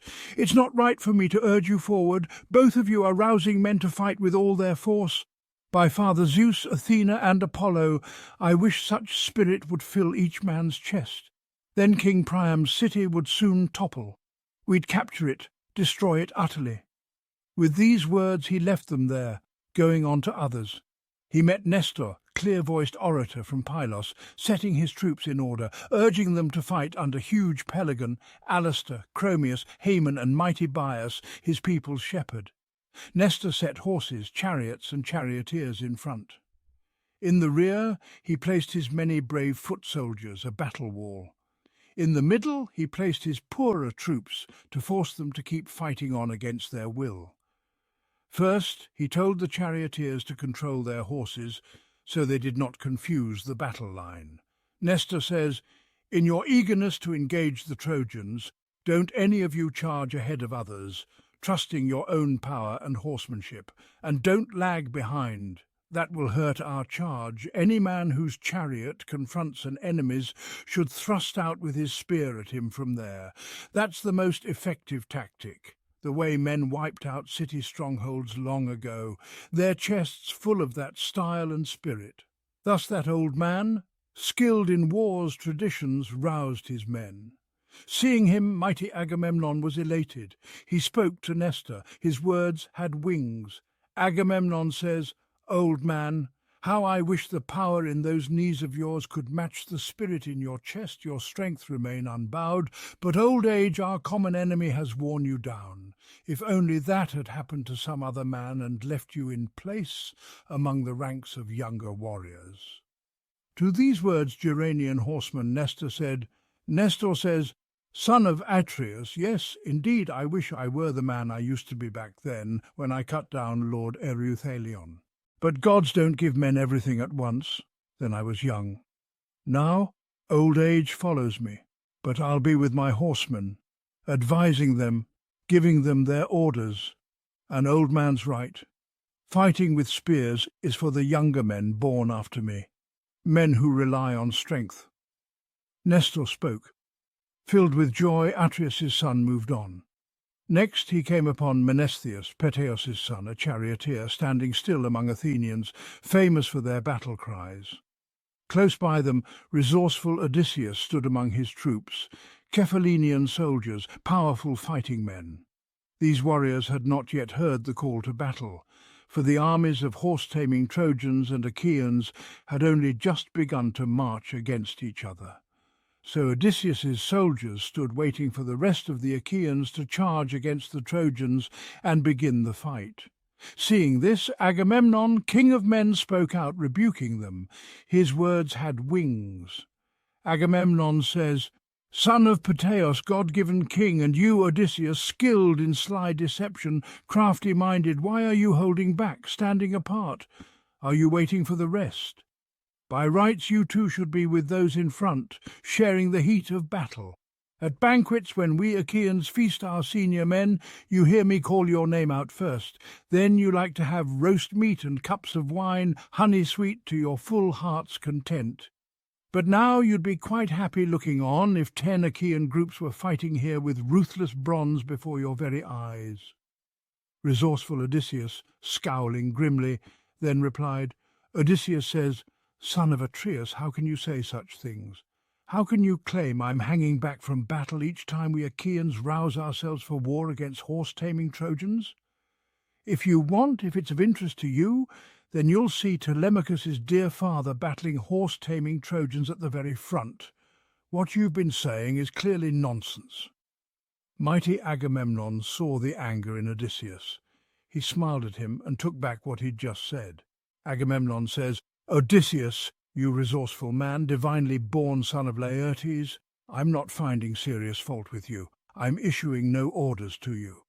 I know that spirit in your loyal chest is well disposed. We both are of one mind. If I've said something bad, we'll make it good. May the gods bring all of this to nothing." With these words, Agamemnon left Odysseus there, moving on to other men. He met Diomedes, Tydeus' high-spirited son, standing by his horses and his well-made chariot. Beside him stood Sthenelus, son of Capaneus. Seeing them, Agamemnon spoke out in rebuke. His words had wings. Agamemnon says, "Alas, Diomedes, son of fiery-hearted, horse-taming Tydeus, why are you hiding, just watching battle lanes? Tydeus was not a man to shirk like this. He fought his enemies in front of his companions." That's what they say, those who saw him work. I never saw him for myself. People claim he ranked above the rest. Once he came to Mycenae as a peaceful guest with godlike Polynices, mustering men to assault the sacred walls of Thebes. They begged us to give them worthy comrades. Mycenaeans, willing to comply, agreed. But then Zeus later changed their minds, revealing an unlucky omen to them. So Tydeus and Polynices left. On their way they reached the river Asopus, its lush, grassy meadows full of reeds. Sent by Achaeans as envoy to Thebes, Tydeus went there. He found Cadmeans feasting in large numbers in the palace, home of great Eteocles. Though a stranger all by himself in that Cadmean crowd, chariot fighter Tydeus was not afraid. He challenged them in various contests. Athena helped, so he won them all with ease. Horse-breaking Cadmeans were upset with him. They organised a strong ambush against him as he returned, 50 young men with 2 leaders, that godlike hero Maon, Haemon's son, and warlike Polyphontes, son of Autophonus. But these men came to fatal, shameful ends, for Tydeus killed them all but one. He let Maon go home, sent him away in obedience to an omen from the gods. That's the man Aetolian Tydeus was. But his son is a lesser man than he, though better when it comes to talking.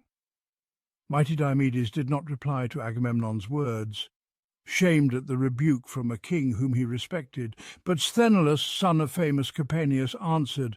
Sthenelus says, "Son of Atreus, don't spread lies. You know the truth. We claim we're far better than our fathers. We captured Thebes, city of 7 gates, leading smaller forces over stronger walls, trusting signs sent by the gods and Zeus's aid. The others died through their own foolishness. So don't give our fathers honours high as mine." Powerful Diomedes, frowning, spoke to Sthenelus. Diomedes says, "My friend, stay quiet. Follow my advice, for I'm not hurt that Agamemnon, the army's shepherd, urges armed Achaeans on to battle. For he will get the glory if Achaeans annihilate the Trojans and capture sacred Ilion, and he'll get great sorrow if Achaeans are wiped out. But come, let's get our 2 minds working to rouse our spirits for this coming fight." Diomedes spoke. Then with his weapons he jumped from his chariot down to the ground. Around his chest the bronze rang fearfully as he moved into action, a sound to make even brave warriors afraid. Just as thundering ocean surf crashes on the sand, wave after wave, driven by the west wind's power, one wave rising at sea, then booming down on shore, arching in crests and crashing down among the rocks, spewing salt foam. So then Danaan ranks, row after row, moved out, spirits firmly set on war. Each leader issued his own orders to his men. The rest marched on in silence. You would never think such a huge army could move out with its voice buried in those chests in silent fear of their commanders. As they marched, the polished armour on them glittered. As for the Trojans, they were like thousands of ewes standing in a rich man's farm, bleating constantly, waiting for someone to come and collect white milk as they hear lambs call. Just like that, the din rose up throughout the widespread Trojan force. They shared no words, they had no common language, but mixtures of tongues with men from many lands. Ares urged the Trojans on, while bright-eyed Athena kept rousing the Achaeans. With them came terror, fear, and tireless strife, sister and companion of man-destroying Ares. At first small in stature, she later grows enormous, head reaching heaven as she strides across the earth. Strife went through crowds of soldiers, casting hatred on both sides equally, multiplying human miseries.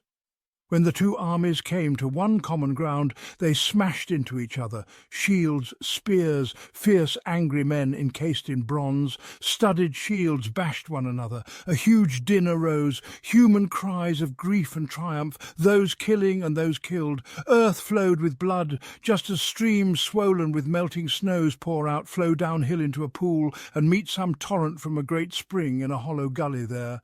And the shepherd in the distant hills hears the roar. So the shouts and turmoil resounded then from warriors as they collided. Antilochus was the first to kill a man. A well-armed Trojan warrior, Echepolus, son of Thalesius, a courageous man who fought in the front ranks. He hit his helmet crest, topped with horsehair plumes, spearing his forehead. The bronze point smashed straight through the frontal bone. Darkness hid his eyes, and he collapsed like a tower falling down into that frenzied battle. As he fell, powerful Elephenor, son of Chalcedon, courageous leader of the Abantes, seized his feet and started pulling him beyond the range of weapons, eager to strip him of his armour quickly. But Elephenor's attempt did not go on for long. Great-hearted Agenor saw him drag the dead man. He stabbed Elephenor with his bronze spear right in his exposed side, where his shield left him vulnerable as he bent down. His limbs gave way as his spirit left him. Over his dead body, Trojans and Achaeans kept fighting grimly on, attacking like wolves, man whirling against man. Then Ajax, son of Telamon, hit Simoeisius, Anthemian's son, a fine young warrior. He was born on the banks of the river Simoeis, while his mother was coming down Mount Ida, accompanying her parents to watch their flocks. That's why the people called him Simoeisius. But he did not repay his fond parents for raising him. His life was cut short on great Ajax's deadly spear. As he was moving forward with the men in front, Ajax struck him in the chest by the right nipple. The bronze spear went clean through his shoulder. He collapsed in the dust like a poplar tree, one growing in a large, well-watered meadow, from whose smooth trunk the branches grow up to the top, until a chariot builder's bright axe topples it, bends the wood to make wheel rims for a splendid chariot, letting the wood season by the riverbank. That's how godlike Ajax chopped down Simoeisius, son of Anthemion. Then Antiphus, Priam's son, with his shining helmet, hurled his sharp spear at Ajax through a crowd of men. He missed Ajax, but hit Leucus, a brave companion of Odysseus, in the groin as he was dragging Simoeisius away. His hands let go. He fell down on the corpse. Enraged at Leucus's slaughter, Odysseus strode up through the front ranks, armed in gleaming bronze. Going in close, he took his stand. Looking round, he hurled his glittering spear. As he threw, Trojans moved back, but the spear found a mark. It hit Democune, Priam's bastard son, who had come from Abydos, where he bred horses for their speed. Angry for his friend, Odysseus speared him in the temple. The sharp bronze pressed on through the other side, coming out his forehead. Darkness fell on his eyes, and he collapsed with a crash. The armour on him echoed. Trojans in the front ranks, among them noble Hector, backed away. Raising a huge shout, the Argives hauled off the corpses and charged ahead much further. Looking down from Pergamus, Apollo grew annoyed. He called out to the Trojans, shouting, "Apollo says, 'Charge ahead, you horse-taming Trojans. Don't make Argives happy. Their skin's not made of stone or iron. Once you strike at them, it can't stop flesh-ripping bronze. And Achilles, son of lovely Thetis, isn't in this fight. He's sitting by his ships, nursing his anger.'" So the fearsome god spoke out from the city. Athena Tritogeneia, mighty Zeus's daughter, rushed among Achaeans, urging companies on if she saw men holding back, hesitant to fight. Death then came to Diores, son of Amarynceus. He was hit by a jagged rock on his right shin beside the ankle. It was thrown by Peireus, son of Imbrasus, captain of the Thracians who'd come from Aenus. The cruel rock crushed both tendons and the bone. He fell onto his back down in the dust. There he reached out with both hands for his companions. His spirit left his body with each gasp he took. Peireus, who'd thrown the rock, ran up and speared his gut. His bowels spilled out onto the ground. Darkness hid his eyes. As Peireus moved off, Thoas, an Aetolian, hit him, his spear striking him above the nipple. The bronze spear point bit into his lungs. Thoas moved into close quarters, pulled the heavy spear out from his chest, drew his sharp sword, then drove it straight into the middle of his belly, destroying Peireus's life. But Thoas could not strip the armour off. For Peireus's companions, Thracian men whose hair is piled atop their heads, rallied round, holding out long spears, forcing Thoas away from them. Thoas was big, strong and brave, but he fell back, shaken. And so those two warriors lay stretched out in the dirt beside each other, one Thracian chief, one captain of bronze-clad Epeans, and many other men lay dead around them. At that point, no man who joined in the battle there could take it lightly, not even one who strolled unhurt through the middle of the fight, untouched by that sharp bronze, with Pallas Athena escorting him by hand, shielding him from flying weapons. For on that day many Trojans and Achaeans lay there side by side, stretched out together, face down in the dust. The battle continued with unrelenting fury, and the gods watched from above, each favouring their chosen side. Ares, the god of war, stood among the Trojans, inciting them to greater violence.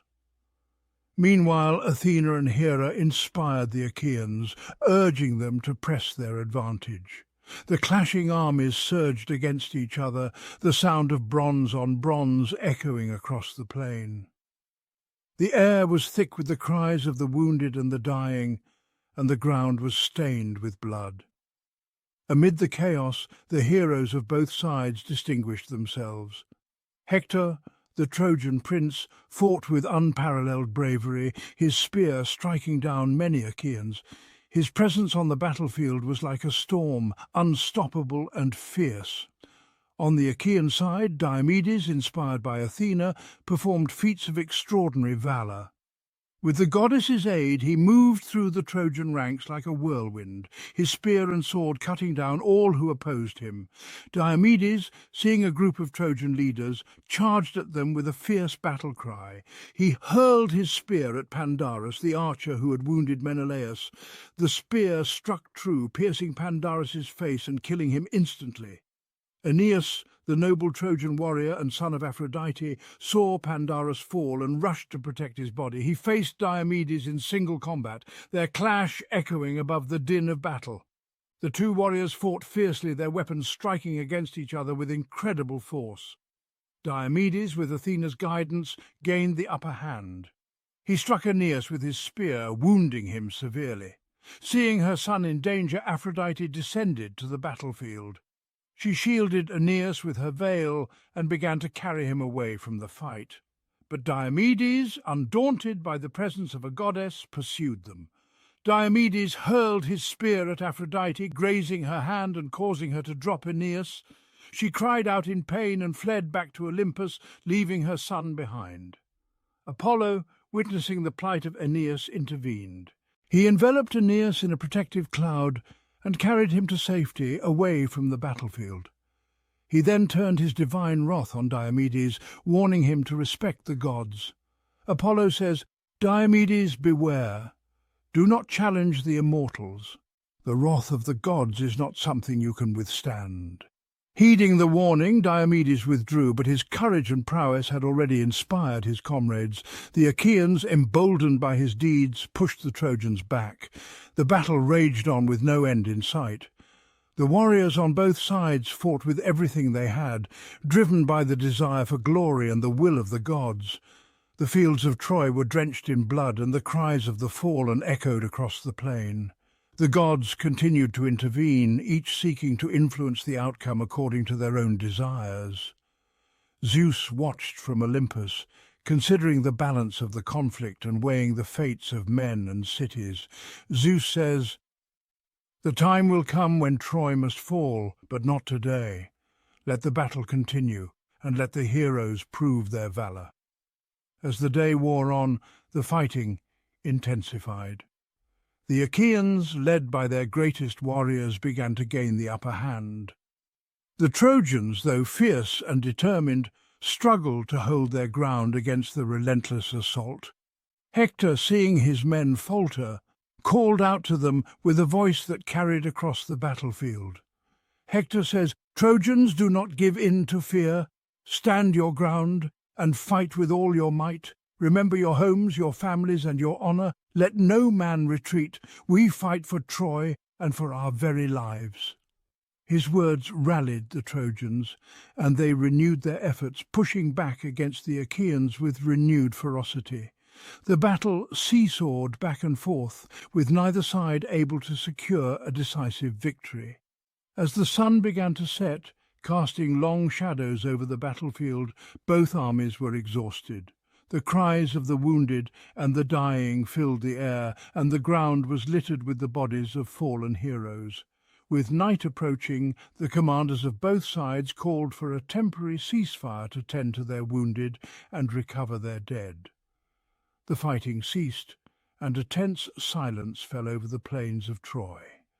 The Achaeans and Trojans retreated to their respective camps, weary from the day's combat but resolute in their determination to continue the fight.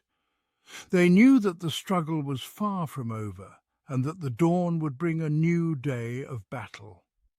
As the fires burned in the camps and the warriors tended to their wounds, the gods looked on, knowing that the fate of Troy and the Achaeans hung in the balance. The war would continue, and the heroes would rise again, driven by the unyielding desire for glory and the will of the gods. And so, as the fires burned in the camps and the warriors tended to their wounds, the gods looked on, knowing that the fate of Troy and the Achaeans hung in the balance. The war would continue, and the heroes would rise again, driven by the unyielding desire for glory and the will of the gods. As night fell, the Achaean leaders gathered for a council of war. They knew that the next day would bring more fierce fighting, and that they needed a strategy to turn the tide in their favour. Agamemnon says, "My friends, today's battle has shown the strength and determination of both sides. We have fought bravely, but the Trojans are formidable foes. We must be prepared for another day of fierce combat. Let us strengthen our defences and make ready our plans for the morning." Nestor, the wise and experienced leader from Pylos, spoke up with his counsel. Nestor says, "Agamemnon, king of men, you speak wisely. We must also take this time to fortify our spirits and tend to our wounded. Let us send out spies to gather information about the Trojans' plans. Knowledge of their movements could give us a critical advantage." Agamemnon nodded in agreement and turned to Diomedes and Odysseus, two of his most trusted and capable warriors. Agamemnon says, "Diomedes, Odysseus, I entrust this task to you. Under the cover of night, go to the Trojan camp and gather what information you can. Be swift and silent, and return safely with what you learn."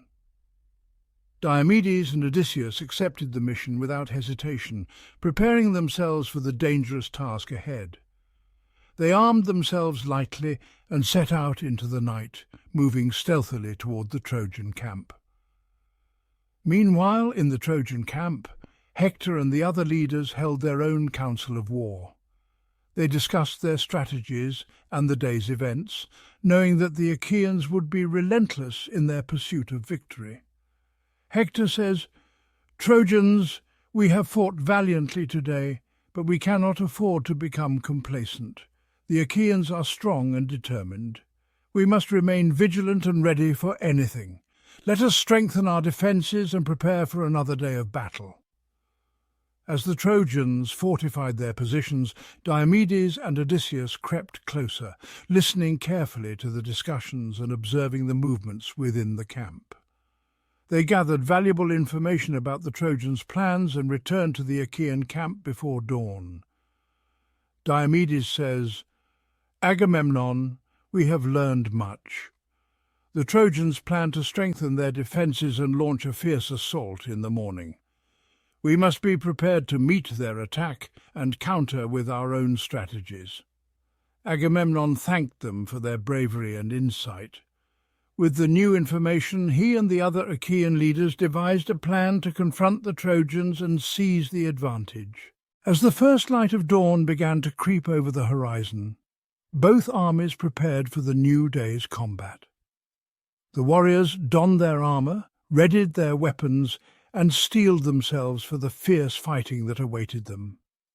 The gods watched from Olympus, their interests and allegiances influencing the events below. Zeus, in particular, weighed the fates of the heroes and the outcome of the war, his thoughts inscrutable and his decisions momentous. Zeus says, Today will bring new challenges and new opportunities for both sides.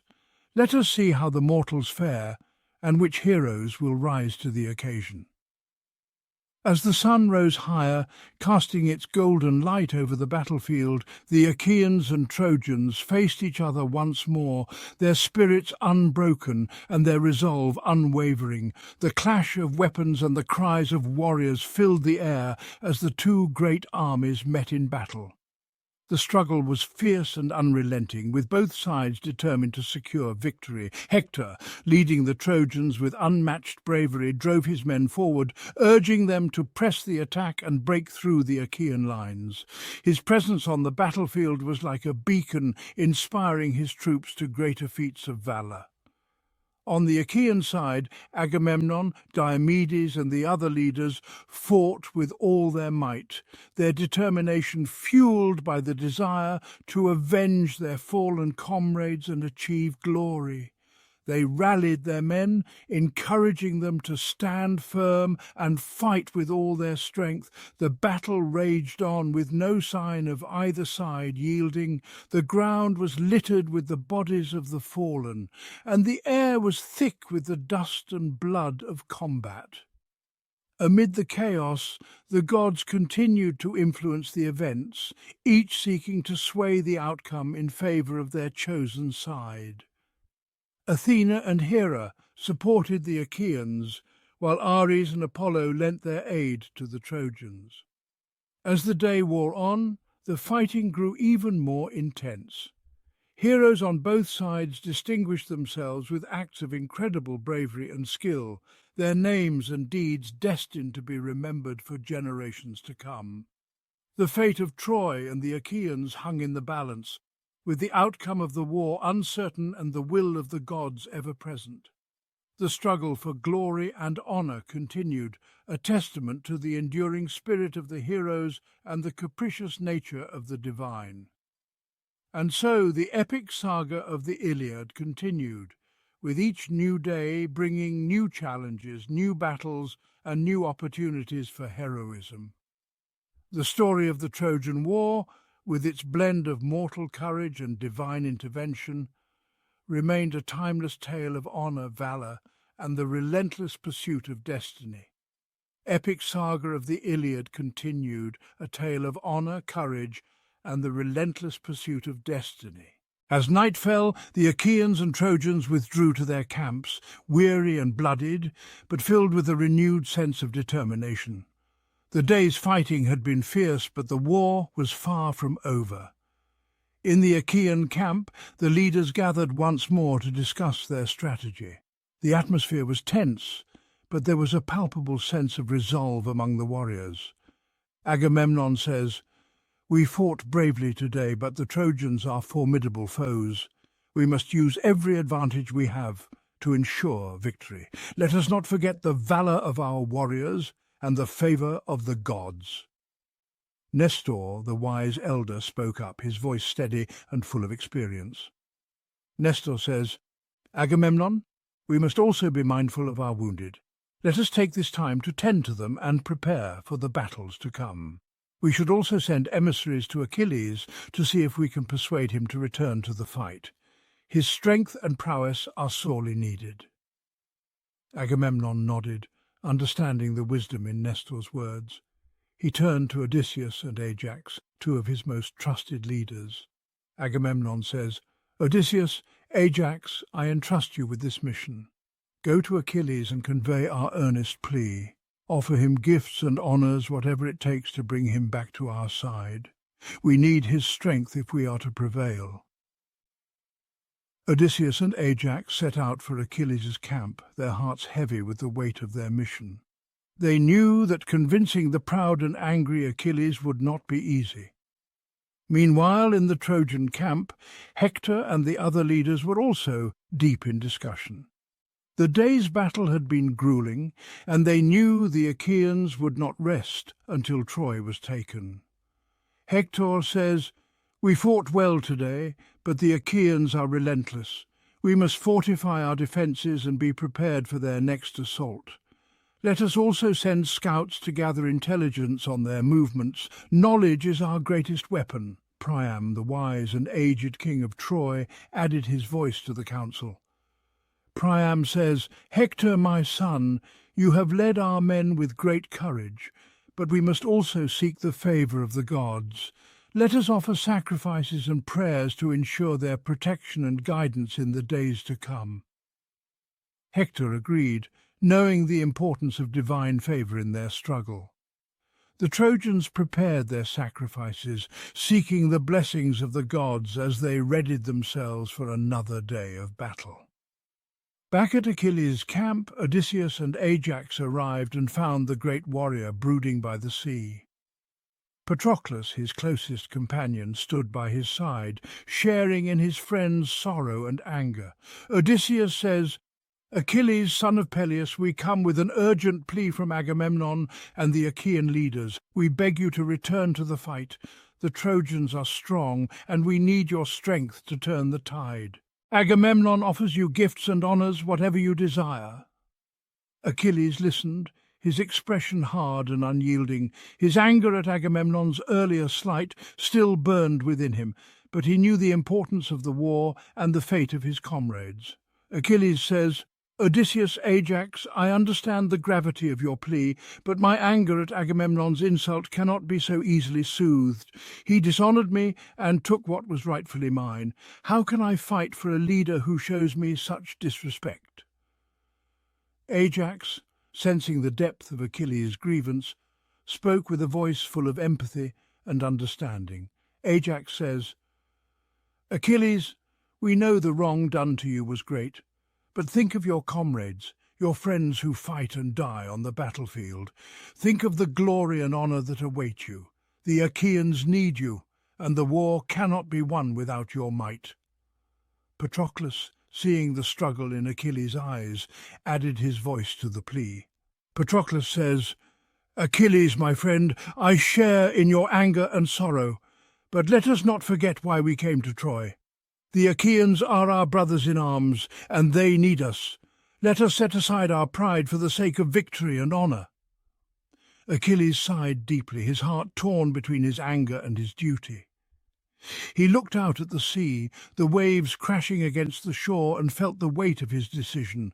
Achilles says, "I will consider your words, my friends. I will think on what you have said and make my decision. Return to Agamemnon and tell him that I have not yet made up my mind, but know this, my anger is deep, and it will not be easily quenched."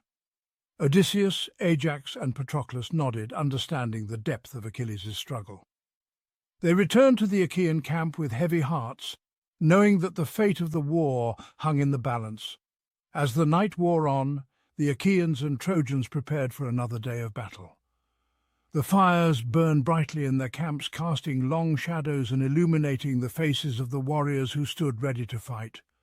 The gods looked on, their own plans and desires intertwining with the fate of the mortals below. The epic saga of the Iliad continued, with each new day bringing new challenges, new battles, and new opportunities for heroism.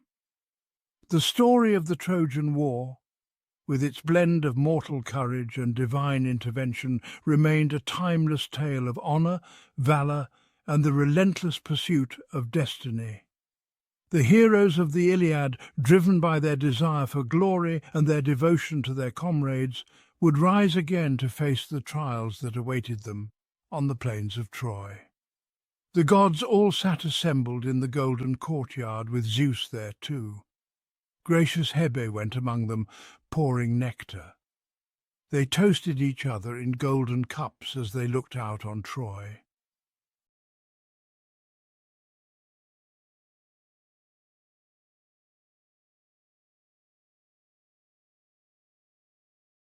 Welcome to our deep dive into the epic world of the Iliad. Welcome to our deep dive into the epic world of the Iliad. In this video we explore the intense and action-packed Books 5, where the gods and heroes of ancient Greece clash on the battlefield of Troy. We'll be walking you through the gripping scenes, highlighting the pivotal moments and showcasing the rich dialogues between some of the most iconic characters in literature. Whether you're a long-time fan of Homer's work or discovering it for the first time, this video will bring the power and drama of these ancient tales to life. Book 5, Diomedes goes to battle. Athena inspires Diomedes with special powers. Athena takes Ares from the battle. Achaean leaders kill many Trojans. Diomedes' special glory on the field. Pandarus hits Diomedes with an arrow. Athena restores Diomedes, who continues his battle frenzy. Aeneas and Pandarus move out against Diomedes. Diomedes kills Pandarus, wounds Aeneas. Aphrodite saves Aeneas. Sthenelus captures Aeneas's horses. Diomedes attacks and wounds Aphrodite, who returns to Olympus. Diomedes threatens Apollo. Apollo heals Aeneas. Sarpedon complains to Hector. The battle continues.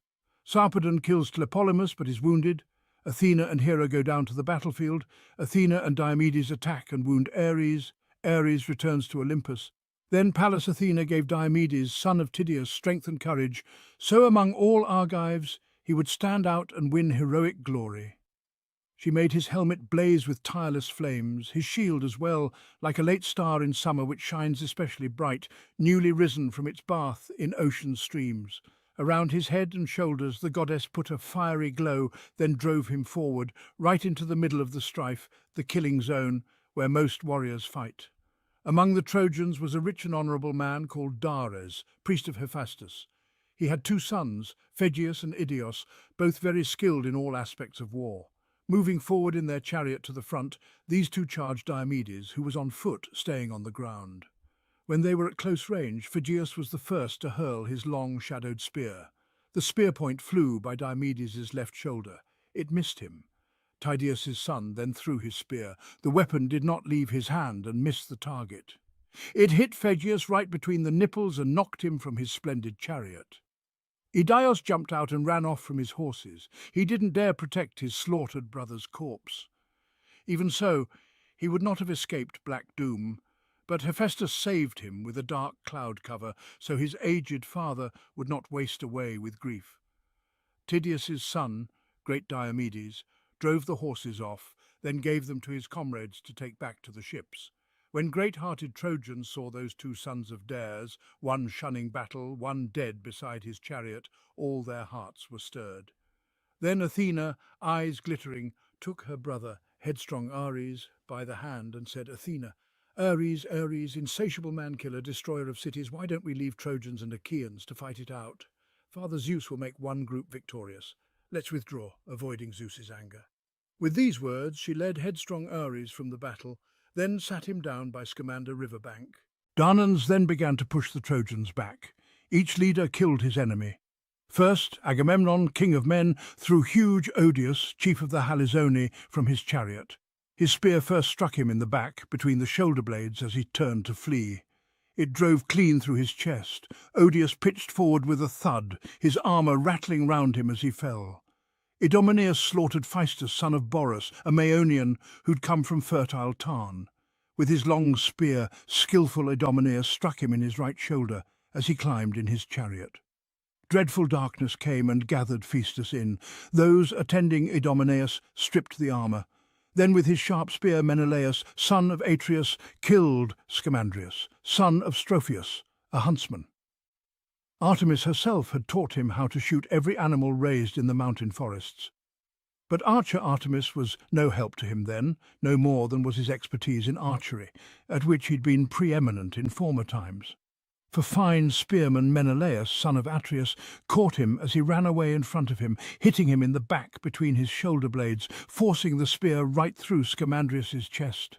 He fell head first, his armour rattled round him.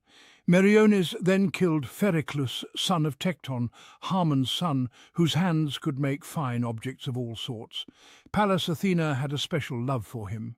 He was the one who made well-balanced ships for Paris at the start of all the trouble, bringing disaster on the Trojans, and on Paris too, for he was ignorant of what gods had decreed. Meriones went after Phereclus as he ran off, hurled his spear straight into his right buttock. The spear point pushed on through, below the bone, piercing his bladder. He fell down on his knees, screaming. Then death carried him into its shadows. Meges killed Pedaeus, Antenor's bastard son. Theano had raised him with all care, loving him as one of her own children to please her husband. That famous spearman, Meges, son of Phyleus, coming up close, drove a sharp spear in his neck into the nape behind his head. The bronze point, slicing underneath his tongue, smashed through his teeth. He fell into the dust, jaws locked on the cold bronze. Eurypylus, Euaemon's son, killed Lord Hypsenor, son of proud Dolopian, Scamander's priest, a man honoured by his people as a god. Eurypylus, Euaemon's splendid son, caught him as he ran off in front of him. Going quickly after him, Eurypylus struck at Hypsenor's shoulder. His sharp sword sliced off Hypsenor's brawny arm. The bloody limb fell on the ground. Then Death's black night, all-powerful fate, moved in and stole away his sight. Thus these men kept toiling in the battle frenzy. As for Diomedes, you could not tell where he belonged, whether among the Trojans or Achaeans. For he rushed across the plain like a swollen river, like a swift winter torrent bursting dikes. No dam put in its way can hold it back, no barrier of fruitful vineyards check its current, as all at once it floods when storms from Zeus roar down. It knocks aside all fine things built by farmers, hard-working men. That's how the son of Tydeus drove the dense ranks of Trojans into mass confusion. For all their numbers they could not contain him. Lycaon's fine son saw Diomedes moving fast along the plain, pushing Trojan ranks in front of him in complete disorder. He quickly bent his bow, taking aim at Diomedes. He shot an arrow and hit him on his sculpted body armour in the right shoulder. The sharp arrow went in there, kept going, and splattered blood down on the curving metal. At this, Lycaon's noble son gave out a noisy shout. "Lycaon's son, come on, you brave horse-lashing Trojans!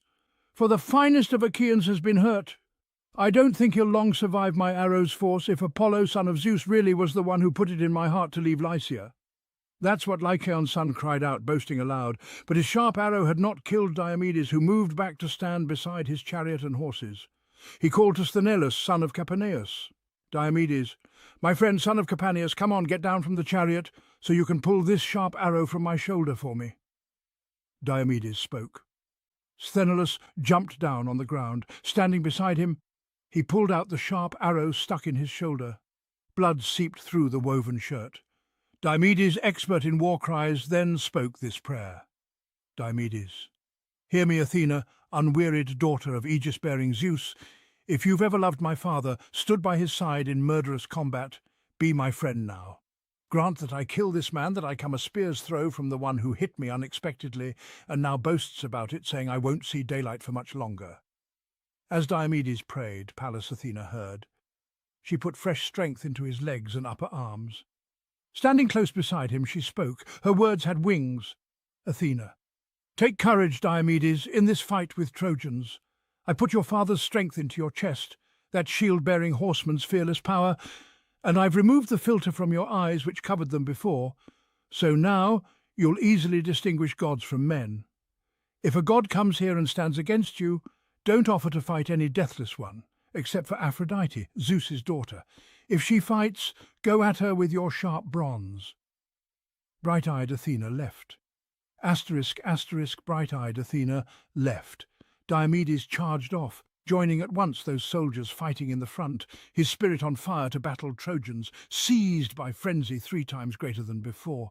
He was like a lion slightly hurt by a shepherd guarding his sheep flock out in the wilds when it jumps the wall into the pen, but he's not killed it.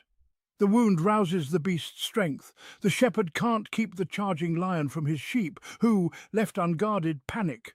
Huddled in a mass, they crowd in on one another, so the lion in his hot rage leaps over the wide sheepfold wall. That's how strong Diomedes went to fight the Trojans in his angry fury. First he killed Astinus and then Hypeion, a shepherd of his people. His bronze spear hit one right above the nipple. His huge sword struck the other on the collar by the shoulder, slicing through the shoulder bone, severing it from Hypeion's neck and back. He left them there to chase Abus and Polyidus, sons of old Eurydamas, interpreter of dreams. The old man did not visit them to explain their dreams, for mighty Diomedes slaughtered both of them. Then Diomedes went after Xanthus and Thune, 2 sons of Phaenops, both of whom he loved. Worn down by sad old age, he'd have no other child, no person to inherit all his property. Diomedes killed them, took the life they loved, leaving bitter grief and anguish for their father, who would not welcome them back home from war alive. His next of kin thus divided up his assets. Diomedes then challenged two sons of Priam, son of Dardanus, both in a single chariot, Agamemnon and Chromius. Just as a lion leaps onto cattle and snaps necks on the cows, some heifer grazing in the bushes, so Tydeus' son knocked them out of their chariot viciously, against their will. Then he stripped their armour. His companions took the horses to the ships. Aeneas saw Diomedes cutting his way through ranks of soldiers. He charged on through the fight, the clash of spears, looking for Pandarus. He met Lycaon's son, a fine and powerful man. Standing close by, Aeneas said to him, "Aeneas, Pandarus wears your bow, your feathered arrows, your reputation as a splendid archer. No man can match your expertise in that. No one in Lycia can claim to be your better. Come, raise your hands in prayer to Zeus, then shoot an arrow at that man, whose force now dominates the field, hurting Trojans badly, hacking limbs from many fine young men, unless of course it is some angry god, displeased with Trojans' sacrificial gifts. It's hard to stand against a raging god." To Aeneas, Lycaon's fine son then replied Pandarus, "Aeneas, counsellor to bronze-armed Trojans, from all I see I think that man must be the warlike son of Tydeus. I know him by his shield, the visor on his helmet, and by looking at his horses. I'm not sure he's not a god. But if he's the man I think he is, the fierce son of Tydeus, he could not be charging at us in this way without help from some god beside him, an immortal with a covering cloud around his shoulders, the god who pushed aside that sharp arrow which struck Diomedes. For I've already shot an arrow at him, hit his shoulder through that moulded armour. I thought I'd shipped him straight to Hades, but I didn't kill him. The man must be some angry god. But we've no horses here, no chariot for me to chase him in. In storage in Lycaon's house somewhere there are 11 chariots, new ones too. They're beautiful and made just recently, but covered up with drapes. Beside each one stand pairs of horses, munching wheat and barley. When I was coming here, old soldier Lycaon, in his well-built home, gave me much advice. He told me to take chariots and horses when I lead Trojans to the hot heart of war. But I didn't follow his advice. If I had, things would have been much better for me. But I worried about the horses. They'd lack forage with so many men all crammed together, and they were used to eating very well. I left them and came to Troy to fight on foot, relying on my expertise in archery. But that skill is apparently of little use. For already I've hit 2 of their best men, Tydeus' son and the son of Atreus. I've drawn blood from both of them, it's true, but that just made them much more dangerous. It was an evil time. That day I took my curved bow off its peg to lead my Lycians to lovely Troy, a favour for Prince Hector. If I get home and see with my own eyes my native land, my wife, my large and lofty home, let someone chop my head off on the spot. If I don't smash this bow with my own hands and throw the pieces in the blazing fire. For me it's been completely useless. Aeneas, leader of the Trojans, then replied, "Aeneas, don't talk like that. Things won't change at all until the 2 of us go out to challenge Diomedes with a chariot and horses, until we confront him with our weapons. Come, get in my chariot. Then you'll see how good these horses are from Tros' stock, skilled in rapid movement on the plain, in all directions, in pursuit or in retreat. This pair will take us safely to the city, should Zeus give victory to Diomedes. Let's go. Take the whip and glistening reins. I'll leave you the horses so I can fight, or if you fight him, I'll control the horses." Lycaon's fine son then said in reply, "Pandarus, Aeneas, you should take the reins yourself, guide your own horses, for they will pull your curving chariot that much better with a driver they're both accustomed to, if we must flee Tydeus' son this time. If they miss your voice, they may shy or panic, or refuse to charge straight into battle. Then the son of great-hearted Tydeus in his attack may kill us both and lead these swift horses off. You drive the chariot, guide your horses. I'll do battle with him. My spear will give him a sharp welcome." They finished talking, climbed up together, and set off, riding out in a fine chariot, both keen to kill, driving the swift horses against Tydeus' son. Seeing them coming, Sthenelus, Capaneus' brave son, at once spoke up to Diomedes. His words had wings, Sthenelus. "Diomedes, son of Tydeus, my heart's true friend, I see two men approaching, eager to attack you, two powerful men, an outstanding team. One is Pandarus, the skillful archer who boasts he's Lycaon's son. The other is Aeneas, proud Anchises' son, that's his claim, his mother's Aphrodite. So, come, let's retire with the horses in case our quick charge through the killing zone ends up costing you your precious life. Strong Diomedes, with a scowl, answered Sthenelus. Diomedes, don't talk of moving back, for I know well you won't persuade me. By birth it's not in me to shirk war or seek refuge, my spirit's strong, nor am I keen to climb up in the chariot. I'll go to fight them as I am on foot. Pallas Athena does not allow me to withdraw in fear. Their horses may be fast, but they'll not carry them both back again, away from us, even if one escapes. But I will tell you this, keep it in mind. If Athena, that clever schemer, gives me great glory and I do kill them both, then you must hold our swift horses here, tying these reins up to the chariot rail. Remember to run down Aeneas's team, then drive those horses from the Trojans to well-armed Achaeans. For those horses come from the stock that wide-seeing Zeus gave Tros, payment for Ganymede, his son. They are the finest horses under the sun, beneath the light of day. Anchises, king of men, got some of that line by stealth, putting his mares into Laomedon's herd without his knowledge. 6 of those horses became the breeding stock on his estate. He kept 4 of them in his own stable and gave Aeneas 2, horses so fierce they scatter men before them. If we can, we'll catch these 2 and win ourselves great glory. As they talked to each other of their strategy, the fast horses quickly brought the 2 men closer. Lycaon's worthy son spoke first, shouting out, "Pandarus, great-spirited, warlike son of Tydeus, that noble man, I see that my sharp arrow, a bitter shaft, did not destroy you, so now I'll try to hit you with my spear." He spoke, balanced his long-shadowed spear, and threw it. The spear hit the son of Tydeus on his shield. The bronze point pierced it, but stopped at the body armour. Seeing that, Lycaon's fine son let out a mighty cheer. "Pandarus, you're hit right in the ribs. You won't last long. I think you've given me a glorious triumph." Unperturbed, powerful Diomedes said to him, "Diomedes, you're wrong. You haven't hit me. In my view, this matter won't end for the 2 of you, until one of you falls dead and his blood satisfies in full hard warlike Ares." That said, he threw his spear. Athena guided it straight to Pandarus's nose, directly by the eyes. It smashed through his white teeth. The tireless bronze sliced through his tongue at its root, coming out his chin, right at the tip. Pandarus fell from the chariot, his brightly shining armour rattling round him. The swiftly running horses swerved aside. Then and there his life force, his spirit, left him. Aeneas then leapt down with his long spear and shield, fearing Achaeans would somehow haul away the corpse. He made a stand by Pandarus, like a lion, confident of its strength. He held his spear in front, his round shield too, with fearful shouts, fiercely eager to kill anyone who came up to confront him. The son of Tydeus picked up a stone, a massive rock that no 2 men now alive could lift. He threw it all by himself with ease. It hit Aeneas's leg, where thigh meets pelvis, what people call the hip joint. The boulder smashed the socket and both tendons round it. The rough edges on the rock scraped off his skin. Falling to his knees, warlike Aeneas stayed down, supporting himself with his strong hand on the ground. Black night came down and covered both his eyes. Aeneas, king of men, would have perished there if Aphrodite, Zeus's daughter, had not seen him right away. She was his mother. She'd conceived him with Anchises while he was tending cattle.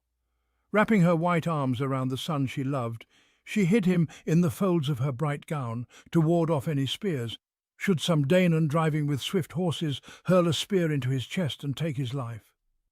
She then began to carry her dear son from the fight.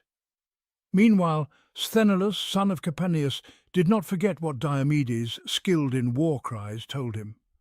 He pulled his sure-footed horses to one side, beyond the fight, tying the reins onto the rail, and then went after those fine maned horses of Aeneas. He drove the animals away from Trojan lines towards well-armed Achaeans. There he gave them to his dear companion, Deipylus, whom he esteemed above all others the same age as himself, since they both thought alike. He instructed him to take them to the hollow ships. Then brave Sthenelus climbed back into his chariot, grabbed the shining reins and raced the strong horses back, keen to rejoin Diomedes. But Diomedes, with his ruthless bronze, had gone to run down Aphrodite, knowing she was not a god who could do much in battle, not one of those who control men's wars. She was no Athena, no goddess strife, who destroys whole cities. He chased her through the crowded battle zone. When he met her, great-hearted Tydeus' son charged, lunging with his sharp spear at Aphrodite. His weapon wounded her slim wrist, piercing the skin above her hand, right through her godlike robe, a garment the Graces had made for her themselves. Immortal divine fluid then flowed out, ichor, which circulates only in the blessed gods, who do not eat food or drink down gleaming wine. Hence they lack blood, and men call them immortal. Aphrodite screamed wildly and let go of her son, but Phoebus Apollo caught him in his hands, then shielded him with a dark cloud, just in case some fast-riding Danaan threw a spear into his chest and took away his life. Then Diomedes, expert in war cries, shouted loudly, "Diomedes, daughter of Zeus, leave war and fights alone. Isn't it enough for you to fool around with feeble women? If you start loitering on the battlefield, I think the war will make you shake with terror, even though you learn about it from a distance." Diomedes spoke. Aphrodite left in agony, distressed and fearful. Windswift Iris came to her, led her off, out of the crowd, moaning in pain, her fair skin stained and wounded. She came across fierce Ares, seated on the left flank of the fight, his spear and his fast horses resting on a cloud. Falling on her knees, she implored her dear brother, pleading hard for his golden-bridled horses. "Aphrodite, dear brother, save me. Give me your horses so I may go back up to Mount Olympus, the immortals' home. My wound pains me a lot. A mortal man struck me with his spear, Tydeus' son, who'd now fight Father Zeus himself." At this, Ares gave her his golden-bridled horses. She climbed up in the chariot, her fond heart suffering. Getting in beside her, Iris picked up the reins, then lashed the horses forward. They flew on willingly. At once they reached the god's home, steep Olympus. There windswift Iris stopped the horses, untied them from the chariot, and gave them heavenly fodder. Aphrodite threw herself into her mother's lap, divine Dione, who took her daughter in her arms, caressed her with her hand, then said, "Dione, my dear child, which of the heavenly gods has done this, acted so brazenly against you as if you'd done something evil in broad daylight?"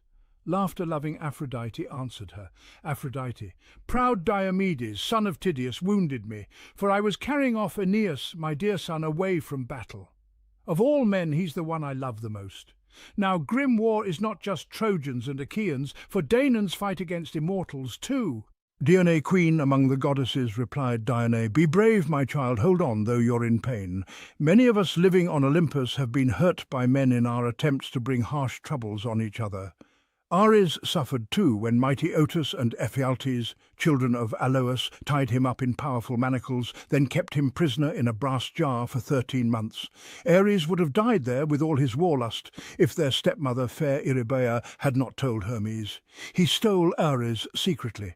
Ares was exhausted. That harsh imprisonment was breaking him. Hera suffered as well when Hercules, the powerful son of Amphitryon, hit her right breast with a 3-barbed arrow. She was racked by pain beyond all cure. With them, huge Hades also suffered from a sharp arrow when this same man, this Hercules, a son of Aegis-bearing Zeus, shot him in Pylos, among the corpses there, inflicting pain. Hades went straight to Zeus at home on Mount Olympus. His heart enraged, in agony, the arrow buried deep in his strong shoulder. He was incensed. Paeon healed him with pain-killing herbs smeared on the wound, for Hades was immortal. What a wretch he was, that Hercules, a troublemaker. He didn't hesitate to commit bad acts with that bow of his against the gods who dwell on Mount Olympus. But Athena, the bright-eyed goddess, prompted Tydeus' son to go at you. Still, he's a fool for not remembering the man who fights wars against immortals does not live long. His children have no chance to prattle to their father at his knee, once he gets home from war's grim butchery. Diomedes is surely powerful, but he should take care. A greater power than you may come against him." Then Aegialeia, wise daughter of Adrestus and brave wife of horse-taming Diomedes, with cries of sorrow will rouse all her dear household from their sleep, lamenting the husband whom she married, the best of the Achaeans. As she said this, with her hand Dione cleaned away the ichor on Aphrodite's wrist, healing the hand, curing Aphrodite of her pain. Looking on, Athena and Hera teased Zeus, son of Cronos. Athena and Hera. Father Zeus, you won't get angry with us for what we say, will you? Aphrodite, trying to coax some new Achaean woman into running off with one of those Trojans she loves so much, must have been caressing some well-dressed Achaean lady and scratched her delicate hand on a golden brooch. When they spoke, the father of gods and men smiled, called for golden Aphrodite, and then said to her, Zeus, my child, this warfare is not your business. You should concern yourself with your own work. Love, especially erotic love in marriage. Swift Ares and Athena will take care of this. As the gods talked the matter over with each other, Diomedes, expert at war cries, sought out Aeneas. Though he knew Apollo himself was shielding him, he had no fear at all of that great god, pushing on to kill Aeneas, then strip his fine armour from him. 3 times he charged forward in a frenzy for the kill. 3 times Apollo pushed back his shining shield. But when for the 4th time he came on like a god, Apollo, the far shooter, in a terrifying voice cried, Apollo, take care, son of Tydeus, go back. Don't think you're equal to the gods. The race of men who walk upon the ground can never match the race of deathless gods. At these words, Diomedes drew back somewhat, avoiding the anger of Apollo, the far shooter. Apollo put Aeneas some distance from the fight, on sacred Pergamus where his temple stood. There, in the large shrine, Leto and Artemis, the archer goddess, healed Aeneas, restoring him to his former power and magnificence. Apollo of the silver bow then made an image, a copy of Aeneas with matching armour, around which Trojans and brave Achaeans fought, hacking away at oxhide, covering their chests, at the round shields or smaller shields with fringes. Phoebus Apollo then called to foolhardy Ares, Apollo, Ares, Ares, you blood-stained man-killer, can't you go back to Diomedes and remove him from the battle? Right now, he'd stand and fight with Father Zeus himself. First, he wounded Aphrodite on the wrist, fighting at close quarters. Then he flung himself like some god at me. After saying this, Apollo took a seat high up on Pergamus. Murderous Ares went in among the Trojan ranks, inspiring the troops. In the shape of Acamas, Thracian leader, he yelled at Priam's royal sons, Ares, as Acamas, you sons of Priam, that god-nurtured king, why are you still allowing the Achaeans to keep slaughtering your troops? Are you waiting until they fight by the well-built city gates? There lies great-hearted Anchises' son Aeneas, whom we honour as we do Prince Hector. Let's save our brave companion from the battle. Ares' words gave each man courage and blood zest for war. Then Sarpedon spoke to Hector, bitterly complaining, Sarpedon, Hector, where's that courage you used to have? You kept claiming you could guard the city on your own, without your people or your allies, using your own family and relatives. Looking around now, I can't see them here, any of them. They've all taken refuge, like dogs around a lion. Those of us who've come as allies, we do all the fighting. I marched here as an ally, travelling far. For Lycia is a long, long way from here, by the swirling river Xanthus, where I left my dear wife, my infant son, much property, something poor men covet. But for all that I urge my Lycian troops to action. I stand and fight all comers on my own, when I've nothing for the enemy to take. But you stand around, without urging men to fight back or defend their wives. Watch out. You may become a prize yourself, a trophy for your enemies. You'll be like a fish snared in the meshes of a fatal net. They'll quickly smash your well-built city. You should be thinking of this day and night, imploring leaders of your famous allies to hold on staunchly, thus preventing them from mounting any serious complaints. Sarpedon's speech stung Hector's heart. Fully armed, he quickly jumped down from his chariot to the ground. Waving 2 sharp spears, he roamed through all the army, rousing men to fight, stealing hearts for dreadful war. Troops rallied once more and turned to face Achaeans. Argives too stood firm. The men did not withdraw.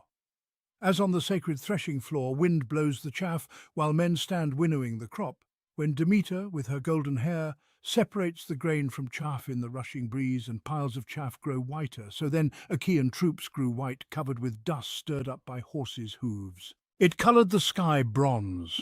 So the chariots came on to battle once again, wheeled round by drivers' strong, ferocious hands.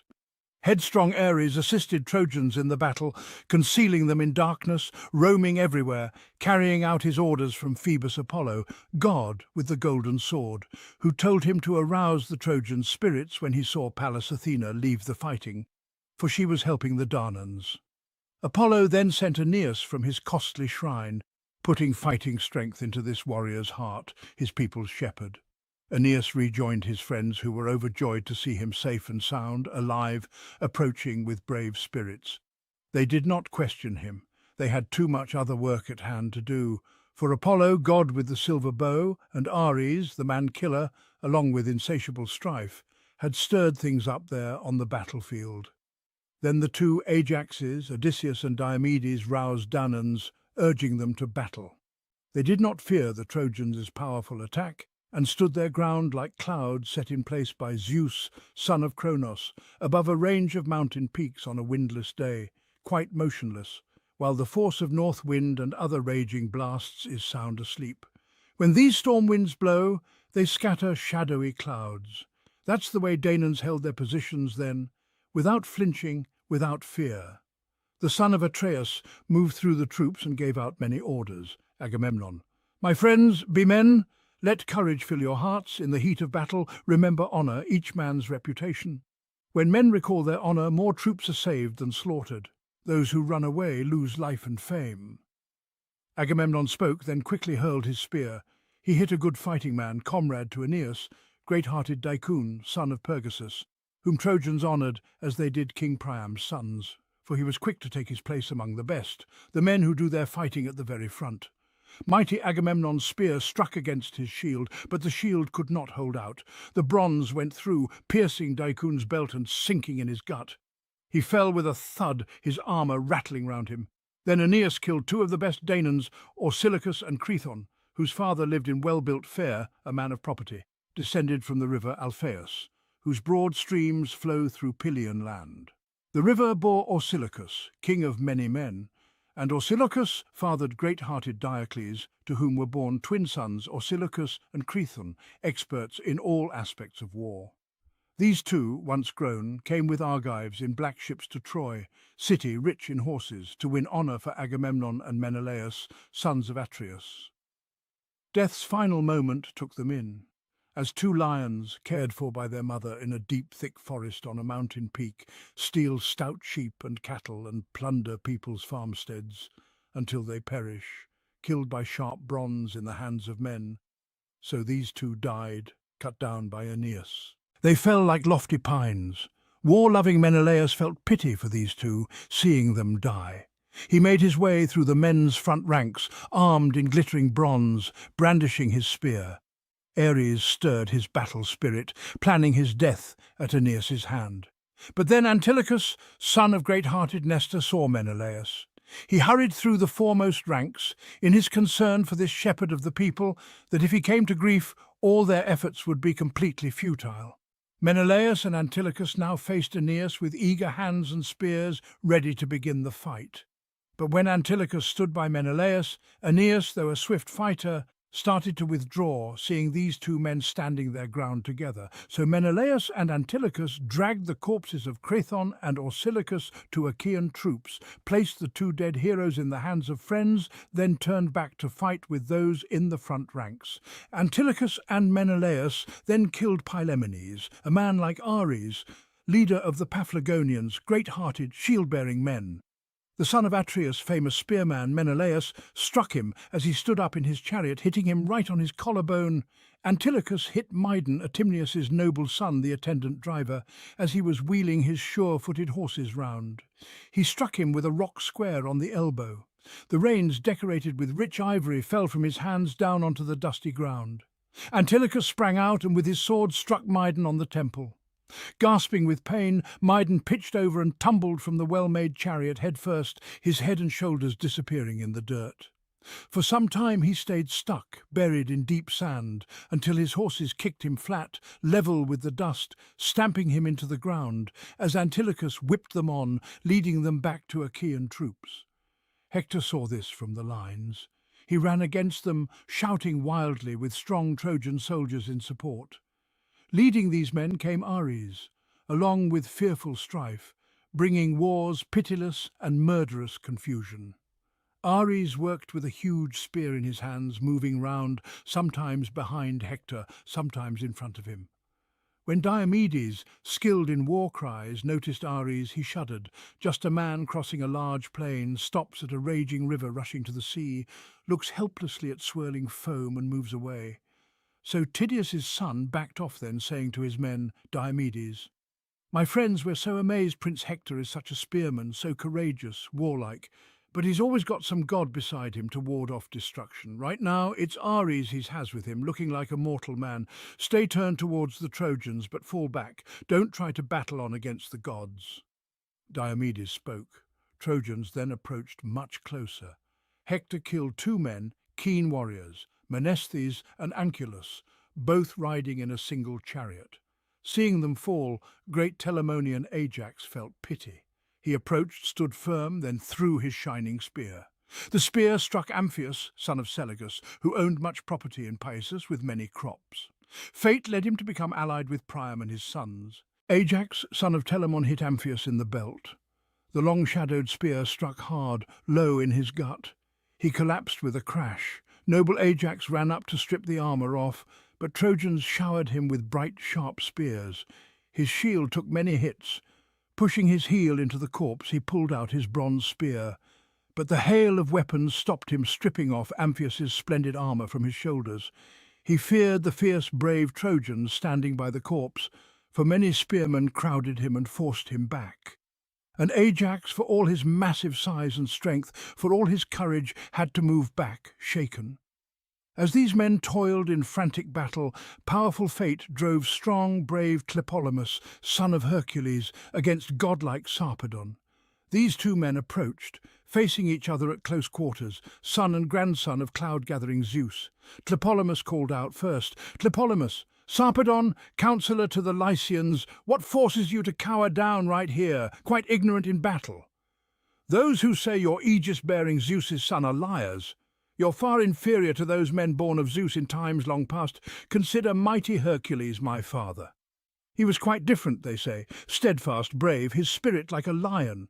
He came here once for Laomedon's horses. With fewer men and only 6 ships, he sacked the Trojan city and emptied all its streets. But you've a paltry spirit, your troops are withering away. And it's impossible you'll help the Trojans by coming here from Lycia, even if you're powerful. I'll kill you, and you'll pass through Hades' gate." Sarpedon, Lycian leader, then said in reply, Sarpedon, "Yes, Tlepolemus, Hercules did destroy sacred Ilion, but through the foolishness of the city's king, high-born Laomedon, who tricked the man who'd worked so well for him. He didn't offer Hercules the horses he'd come so far to get. As for you, I'll now see to your death, that fatal blackness. You'll give me great glory, and your life you'll give to famous horseman Hades." Sarpedon spoke. Tlepolemus raised his ash spear high. Then 2 long spears flew from their hands together. Sarpedon's spear hit Tlepolemus right in the neck. The cruel point kept going. Dark night covered up his eyes. Tlepolemus's long spear struck Sarpedon in his left thigh. Its bloodthirsty point pierced him, aiming for the bone. On this occasion Father Zeus held off his fate. His brave companions carried off godlike Sarpedon, pulled down by the long spear's weight as it dragged behind. No one thought to pull the ash spear from his leg so he could walk. They were in such a rush to shift him. On the opposing side, well-armed Achaeans carried Tlepolemus away from battle. Godlike Odysseus noticed them, his spirit steady, but his fond heart was burning as he turned over in his mind whether to chase after that son of Zeus, loud thunderer, or stay to kill more Lycians. But fate did not decree that brave Odysseus should kill Zeus's mighty son with his sharp bronze. Athena turned his heart against that Lycian crowd, so he killed Coeranus, Alastor, Chromius, Alcandrus, Halius, Noemon and Prytanis. Lord Odysseus would have killed still more Lycians if Hector of the flashing helmet had not seen him, then gone through the ranks in front, armed in shining bronze, terrifying Danaans. Sarpedon, son of Zeus, was glad to see him coming. He implored Hector, "Sarpedon, son of Priam, don't let me lie here, a trophy for Danaans. Rescue me. Let me remain forever in your city, since it seems I'll not be going home to cheer up my dear wife and infant son." Hector of the flashing helmet made no reply. He charged on, eager to force the Argives quickly back, to massacre large numbers of their soldiers. Godlike Sarpedon's noble comrades placed him by a fine oak tree. sacred to Aegis-bearing Zeus. Pelagon, his strong, well-loved attendant, then pushed the ash spear straight out through his thigh. Sarpedon fainted. A mist fell, clouding his eyes, but soon he breathed again. Northwind's breeze revived him, blowing air into his heart as his spirit panted, gasping his life away. Argives were not driven back to their black ships by Ares or by bronze-armed Hector, nor did they wheel about to battle Trojans face to face. They kept moving back once they realized Ares was with the Trojans. Among the Argives, who were the first and last men killed by Hector, son of Priam and brazen Ares, they were godlike Teuthras, Orestes the charioteer, Trecus, an Aetolian spearman, Oenomaus Helenus, son of Enops, and Oresbius with his glittering belt, a man who lived in Hyle and kept himself preoccupied with wealth. 40 continue generating, please. ChatGPT, certainly. Here's the continuation of Iliad Book 5 with the names of the speakers added before their dialogues. A man who lived in Hyle and kept himself preoccupied with wealth along the shores of Lake Cephisia. Beside him lived even more Boeotians, owners of rich lands. White-armed goddess Hera saw Argives being slaughtered in the thick of battle. She spoke out to Athena. Hera, alas, Athena, child of Aegis-bearing Zeus, tireless one, we've made an empty promise to Menelaus that he'd wipe out Troy, that well-built city, before going home. If we let murderous Ares rage on like this, come, let's both recall our fighting power. Athena, the bright-eyed goddess, agreed with Hera's words. So that revered goddess Hera, daughter of great Kronos, went to prepare her horses with their golden bridles. Then Hebe quickly checked the chariot's curved wheels, bronze with 8 spokes each, on axles made of iron, wheel rims made out of imperishable gold, edged with tires of close-fitted bronze, an amazing sight. Silver axle boxes revolve on either side. The body of the chariot has gold and silver strips. 2 rails run round it. The pole is made of silver. On its end, Hebe tied the crosspiece, lovely gold, then fixed the golden collar straps. Hera, keen for war, led her swift-footed horses out into their yoke. Then Athena, daughter of Aegis-bearing Zeus, threw on her father's porch the embroidered gown which she had made herself with her own hands. She then put on the robe of cloud-gatherer Zeus and armed herself with weapons for that wretched war. She slung across her shoulders the fearsome tasselled aegis, its borders woven with fear, strife, force, terrorizing panic, with the chilling, horrifying and monstrous Gorgon's head, the horrifying emblem of Aegis-bearing Zeus. On her head she placed a double-ridged gold helmet, men from 100 cities etched upon its 4-part crest. She set foot in her blazing chariot, grasping her huge, strong, heavy spear with which she kills men, heroes who annoy her, goddess with a mighty father. Hera quickly lashed the horses with her whip. The gates of heaven scraped open on their own. The seasons supervise them, for they're in charge of great heavenly Olympus, opening up the dense-packed clouds or closing them again. Through these gates the goddesses led out their horses, Hera lashing them ahead. They met the son of Kronos, sitting some distance from the other gods on the highest crest of many-ridged Olympus. White-armed goddess Hera reined in the horses, then spoke to Zeus, most high son of Kronos. Hera, Father Zeus, aren't you angry with Ares for killing off those warriors? He's wiped out so many Achaean men, good ones too, and so rashly. It's not right. It pains me. Meanwhile, Aphrodite and Apollo with his silver bow are enjoying themselves, happy about this madman they've unleashed who has no sense of what's appropriate. Father Zeus, would I annoy you very much if I hurt Ares and chased him from this fight? Cloud-gatherer Zeus smiled and then said in reply, Zeus, all right then, do that, but set Athena, goddess of the battle spoils, against him, for she's the one who's most accustomed to inflicting nasty pains on Ares. White-armed goddess Hera agreed with what Zeus said. She whipped the horses on.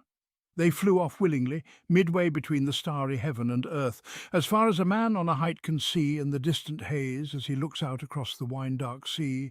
That's how far God's snorting horses vault in just one stride. When they came to Troy's 2 flowing rivers, where the Simoes and the Scamander meet, white-armed goddess Hera stopped the horses, loosed them from the chariot, and hid them in thick cloud. Simoes produced ambrosia for them to eat. The goddesses moved stealthily like wild pigeons, eager to assist the Argive troops.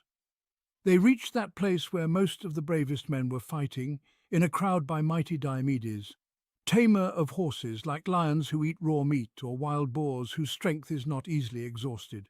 In that place Hera, white-armed goddess, stood up, looking just like Stentor, a great-hearted, loud-throated man whose voice could shout with the strength of 50 men. Hera cried out, "Hera, shame on you, you Argive warriors! You're a disgrace, good only for display. When Lord Achilles used to go to battle, the Trojans didn't dare to venture out beyond the Dardanian gates. They feared his mighty spear. But now they're fighting well outside the city, by our hollow ships." With these words, she roused each man's heart and spirit. Bright-eyed Athena quickly moved to Diomedes. She found that king beside his chariot and horses, recovering from the wound from Pandarus's arrow. The sweat under the wide strap of his round shield was bothering him. The chafing made his arms grow tired. He was lifting up the strap, wiping off dark blood. Setting her hand on the chariot yoke, the goddess said, "Athena, Tydeus had a son not much like his father. He may have been short, but he was a fighter. When I would not allow him into battle or to display himself that time he came to Thebes alone, far from his Achaeans, in the middle of all those Cadmeans, I told him to be quiet at the palace feast. But he possessed a powerful spirit always active in him. So he challenged Cadmean young men and beat them easily. That's how much I helped him. Now I stand here beside you, taking care of you, your friend, and I'm telling you to fight the Trojans. But you're either weary after so much action, your limbs worn out, or fear has made you timid. If so, then you're no son of Tydeus, the son of warlike Oeneus." In answer to Athena, mighty Diomedes said, "Diomedes, I recognize you, goddess daughter of Aegis-bearing Zeus. I'll speak to you quite openly, concealing nothing. It's not that fear has made me hesitant or anxious, but I'm remembering your own instructions, what you laid down. You told me not to fight face to face with any immortal god, unless Zeus's daughter Aphrodite should come to battle. With my sharp bronze, I was to wound her. I've pulled myself back and told the other Argives to stay here, since I see Ares dominates the fight." Bright-eyed goddess Athena answered him, "Athena, Diomedes, son of Tydeus, you fill my heart with joy. Don't fear Ares or any other immortal deity, for I'll give you all the help you need. But come, first let your sure-footed horses charge at Ares, hit him up close, have no fear of headstrong Ares, that madman born evil, that fickle god. Just now he gave his word to me and Hera too that he would fight the Trojans and assist the Argives, but now he's forgotten that and helps the Trojans." Saying this, Athena grabbed Sthenelus' hand and hauled him from the chariot to the ground. He jumped up at once. The goddess climbed up eagerly beside Lord Diomedes in the chariot. The oaken axle groaned aloud, weighed down, bearing the fearful goddess and the finest man. Pallas Athena took up the reins and whip. First she led the sure-footed horses against Ares. He was removing armour from huge Periphas, Achilles' fine son, by far the best of the Aetolians. Blood-stained Ares was stripping him of all his weapons. Then Athena put Hades' helmet on her head so she was invisible to mighty Ares, but man-killing Ares did see Diomedes. He let the body of huge Periphas lie there, where he'd first killed him and ripped out his spirit. He strode straight up to horse-taming Diomedes. When the two came to close quarters and faced each other, Ares thrust his bronze spear first over the yoke and horse's reins, eager to take Diomedes' life. Athena, bright-eyed goddess, hands gripping the reins, shoved the spear aside, so its thrust was harmless above the chariot. Diomedes, skilled in war cries, then made the second thrust with his bronze spear. Pallas Athena guided the weapon right to Ares' gut, the lower part where his waistband went around him. Diomedes wounded Ares, piercing his fair skin, then pulled back on his spear. Brazen Ares roared as loud as the screams of 9,000 or 10,000 men when they clash in war. Fear seized Achaeans. Trojans too, they shuddered. That's how strong that cry sounded as it came from Ares, insatiable for war. Just as a dark mist moves upward from the clouds, when in hot weather a strong wind arises, so brazen Ares looked to Tydeus' son, Diomedes, as the god at once soared up into the clouds, ascending to wide heaven. Ares, in a rush, went to the god's home. Steep Olympus sat by Zeus, distressed at heart. He showed Zeus where he was wounded, dripping with immortal blood, then made his complaint. His words had wings. Ares: "Father Zeus, aren't you incensed at this barbarity? We gods are always suffering dreadfully at each other's hands when we bring men help. We all lay the blame for this on you. For you gave birth to that insane young girl, your destructive daughter, always busy with some nastiness.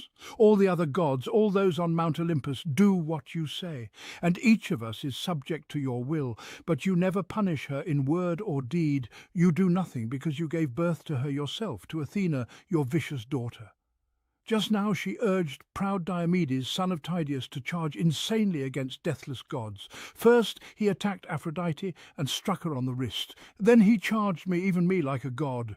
But my quick feet took me away. If not, I'd be in lasting pain with the fearful dead, or have barely lived wounded by bronze spears." Scowling at him, cloud-gatherer Zeus replied, "Zeus, you hypocrite, don't sit there whining at me. Among the gods who live on Mount Olympus, you're the one I hate the most. For you love war, constant strife and battle. Your mother, Hera, has an implacable, unyielding spirit. It's hard for me to control how she reacts to what I say. You're suffering because of her, through her conniving, that's what I think. But I'll leave you in pain no longer. You're my child. Your mother and I made you. But if you'd been born from any other god, by now you'd be lower than the sons of Uranus. You're so destructive." Zeus spoke. He instructed Paeon to heal Ares. Paeon cured him by spreading pain-killing herbs, for Ares wasn't born to die. Just as fig juice added quickly to white milk clots it at once, as it stirred, that's how fast headstrong Ares healed. Hebe washed him and clothed him in fine garments. He sat beside Zeus, son of Cronos, enjoying his splendour. Athena of Alalcomenae and Argive Hera returned once more to mighty Zeus's house. Now they'd stopped man-killing Ares' slaughter. Thank you for joining us on this journey through the epic struggles of the Iliad. We hope this exploration has deepened your appreciation for the timeless stories and the complex characters that have fascinated readers for millennia. Don't forget to like, share and subscribe for more content on classic literature and mythological tales.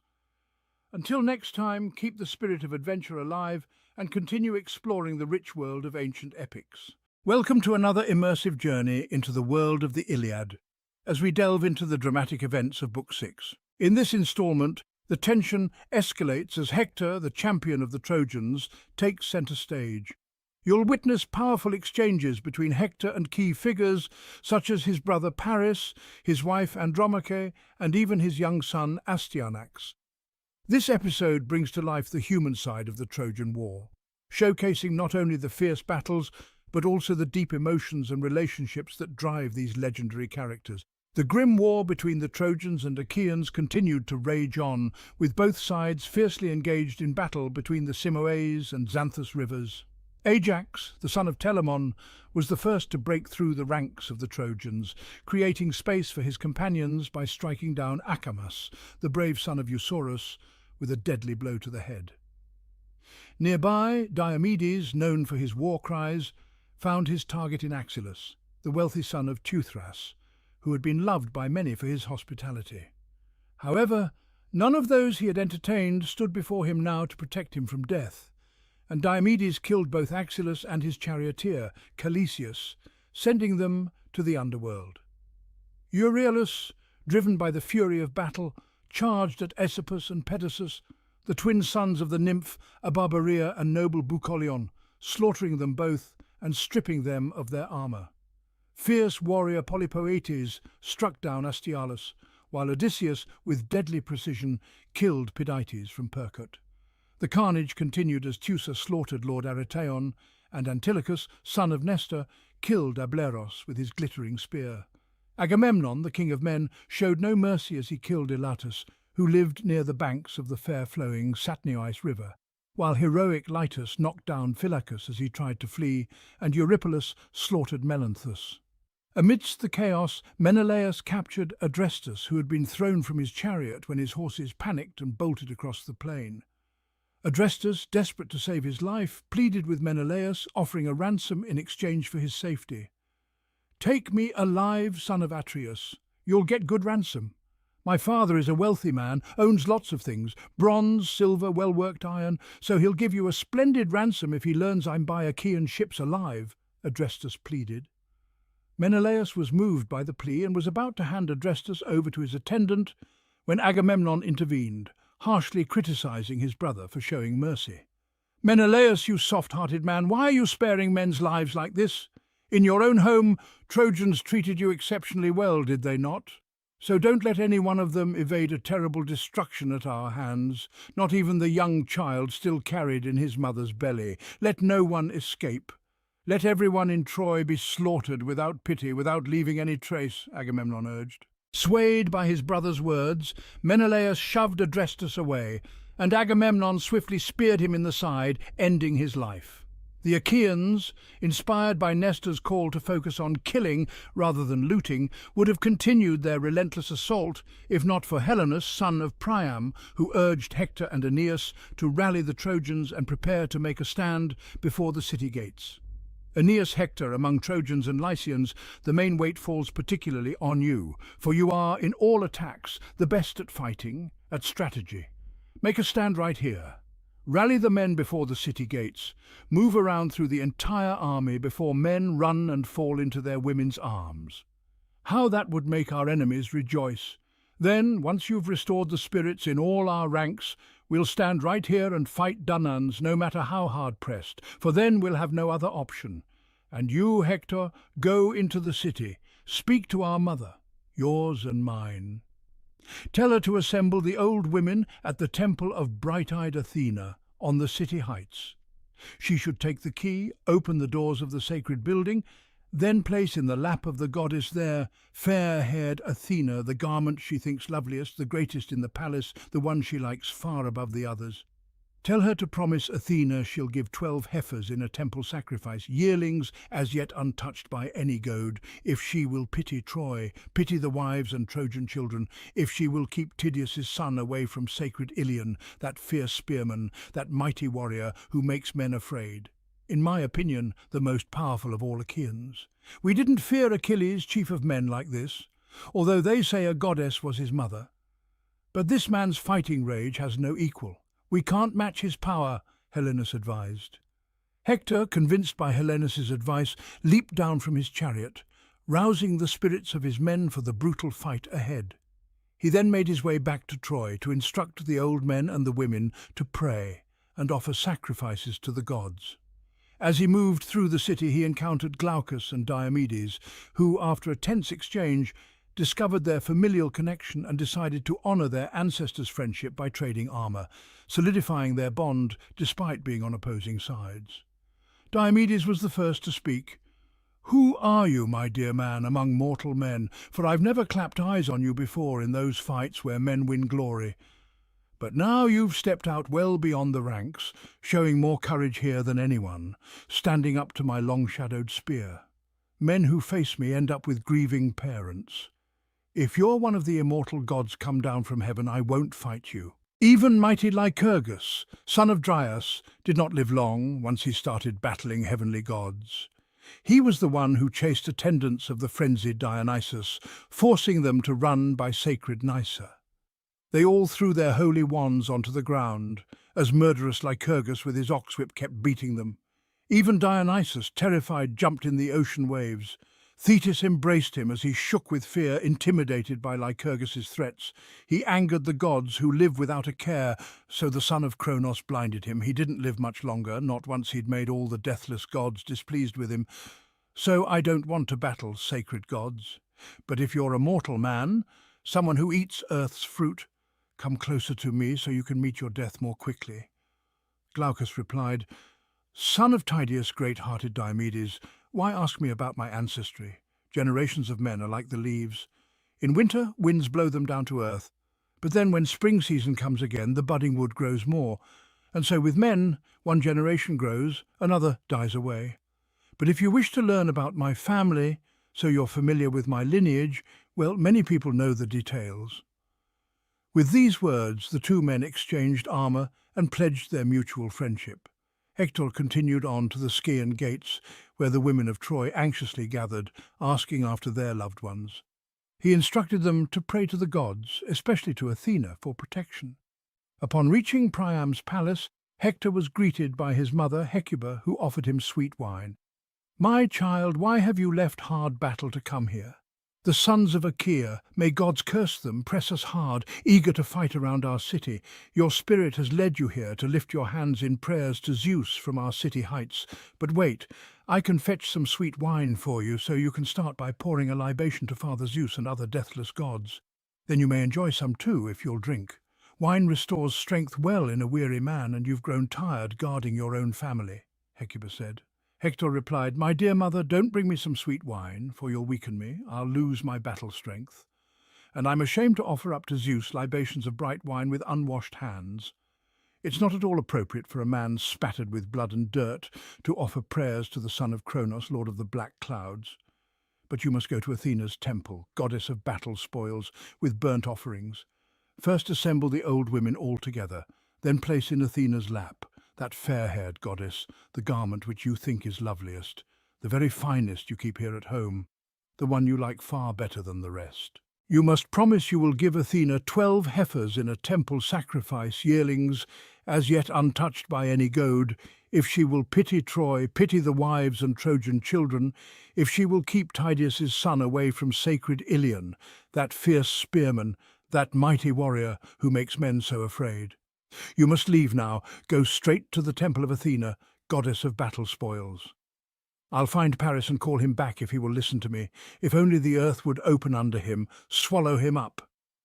Olympian Zeus raised him as trouble for the Trojans, for brave Priam, for his children. If I could see Paris die, heading down to Hades, then I could say my heart's sorrows were over and forgotten." Hector then went to find Paris, who was polishing his weapons and preparing to return to the battlefield after being rebuked by Hector for his absence. "Paris, you're a worthless man. It's quite wrong of you to nurse that anger in your heart, while men are being destroyed, fighting right by the city, its steep walls. It's because of you the sounds of warfare catch fire round our city. You would fight any man you saw, avoiding battle, fleeing war's brutality. So up with you, or soon our city will go up in smoke, with fire consuming everything," Hector admonished. Paris replied, "Hector, your rebuke is not unfair, it's reasonable, so I'll speak plainly. Listen and remember what I'm saying. I'm not sitting in my bedroom here out of spite or anger with the Trojans. I want to grieve. Just now my wife urged me, using gentle words, to rouse myself to fight. And personally, I think that would be best. Winning shifts from one man to another. Now wait here while I put on my armour, or go, and I'll come later. Catch up with you." Hector then left Paris and went to find his wife, Andromache, who had gone to the walls with their infant son, Astyanax, fearing for Hector's safety. When Hector found Andromache, she pleaded with him, "My dear husband, your warlike spirit will be your death. You've no compassion for your infant child, for me, your sad wife, who before long will be your widow. For soon the Achaeans will attack you all together and cut you down. As for me, it would be better if I'm to lose you, to be buried in the ground. For then I'll have no other comfort once you meet your death, except my sorrow.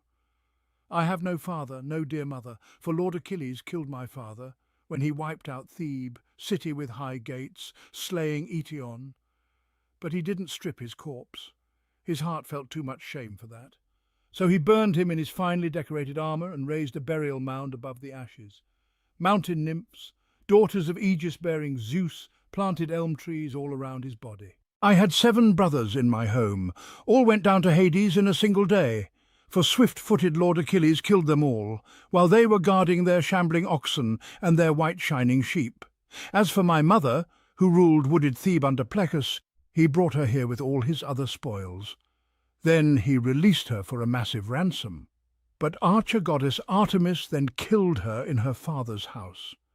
So, Hector, you are now my father, noble mother, brother, and my protecting husband, so pity me. Stay here in this tower. Don't orphan your child and make me a widow." Hector, though deeply moved by her words, explained, "Wife, all this concerns me too.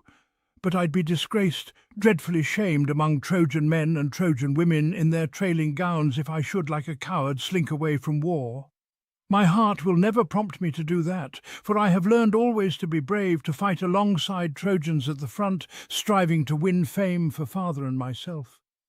My heart and mind know well the day is coming when sacred Ilion will be destroyed, along with Priam of the fine ash spear and Priam's people. But what pains me most about these future sorrows is not so much the Trojans, Hecuba, or King Priam, or even my many noble brothers, who'll fall down in the dust, slaughtered by their enemies.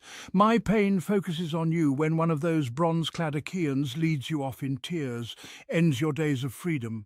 If then you come to Argos as a slave, working the loom for some other woman, fetching water from Hypereia or Messias, against your will, forced by powerful fate, then someone seeing you as you weep may well say, "That woman is Hector's wife. He was the finest warrior in battle of all horse-taming Trojans in that war when they fought for Troy." Someone will say that, and it will bring still more grief to you, to be without a man like that to save you from days of servitude. May I lie dead, hidden deep under a burial mound, before I hear about your screaming as you are dragged away. With these words, Hector stretched his hands out for his son. The boy immediately shrank back against the breast of the finely girdled nurse, crying out in terror to see his own dear father, scared at the sight of bronze, the horsehair plume nodding fearfully from his helmet top. The child's loving father laughed, his noble mother too. Hector pulled the glittering helmet off and set it on the ground. Then he kissed his dear son and held him in his arms. He prayed aloud to Zeus and the rest of the immortals. "Zeus, all you other gods, grant that this child, my son, may become like me, preeminent among the Trojans, as strong and brave as me. Grant that he may rule Troy with strength. May people someday say as he returns from war, 'This man is far better than his father.' May he carry back bloody spoils from his slaughtered enemy, making his mother's heart rejoice." He placed his son in the hands of his dear wife. She embraced the child on her sweet breast, smiling through her tears. Observing her, Hector felt compassion. He took her hand, then spoke to her. "My dearest wife, don't let your heart be sad on my account. No man will throw me down to Hades before my destined time. I tell you this, no one escapes his fate, not the coward nor the brave man, from the moment of his birth. So you should go into the house, keep busy with your proper work, with your loom and wool, telling your servants to set about their tasks. War will be every man's concern, especially mine of all those who live in Troy." Having said these words, Hector took his plumed helmet in his hands. His beloved wife went home, often looking back as she went, crying bitterly. She quickly reached the spacious home of Hector, killer of men. Inside she met her many servants and bid them all lament. So they mourned for Hector in his own house, though he was still alive. They thought he'd not come back, he'd not escape the battle fury of Achaean hands. Paris did not wait for long in his high-roofed home. Once he'd pulled on his famous armour, ornate bronze, he hurried off on foot quickly through the city. Just as some stalled stallion, well fed in the barn, breaks his restraints, then gallops at top speed across the plain, off to bathe in a fair-flowing river, something he does habitually, proud of his strength, holding his head high, mane streaming on his shoulders, legs carrying him swiftly to the grazing mares. That's how Paris, son of Priam, hurried then, rushing down from the heights of Pergamus, gleaming like a ray of sunshine in his armour, laughing with joy as his feet carried him so fast. He soon met his brother Hector, turning away from where he'd had his conversation with his wife. Paris was the first to speak. "My dear brother, you're in a hurry. I'm holding you back with my delay, not coming as quickly as you asked." Hector replied, "Brother, no one could justly criticize your work in battle, for you fight bravely. But you deliberately hold yourself back and do not wish to fight. It pains my heart when I hear shameful things about you from Trojans who are suffering much distress because of you. But let's be on our way.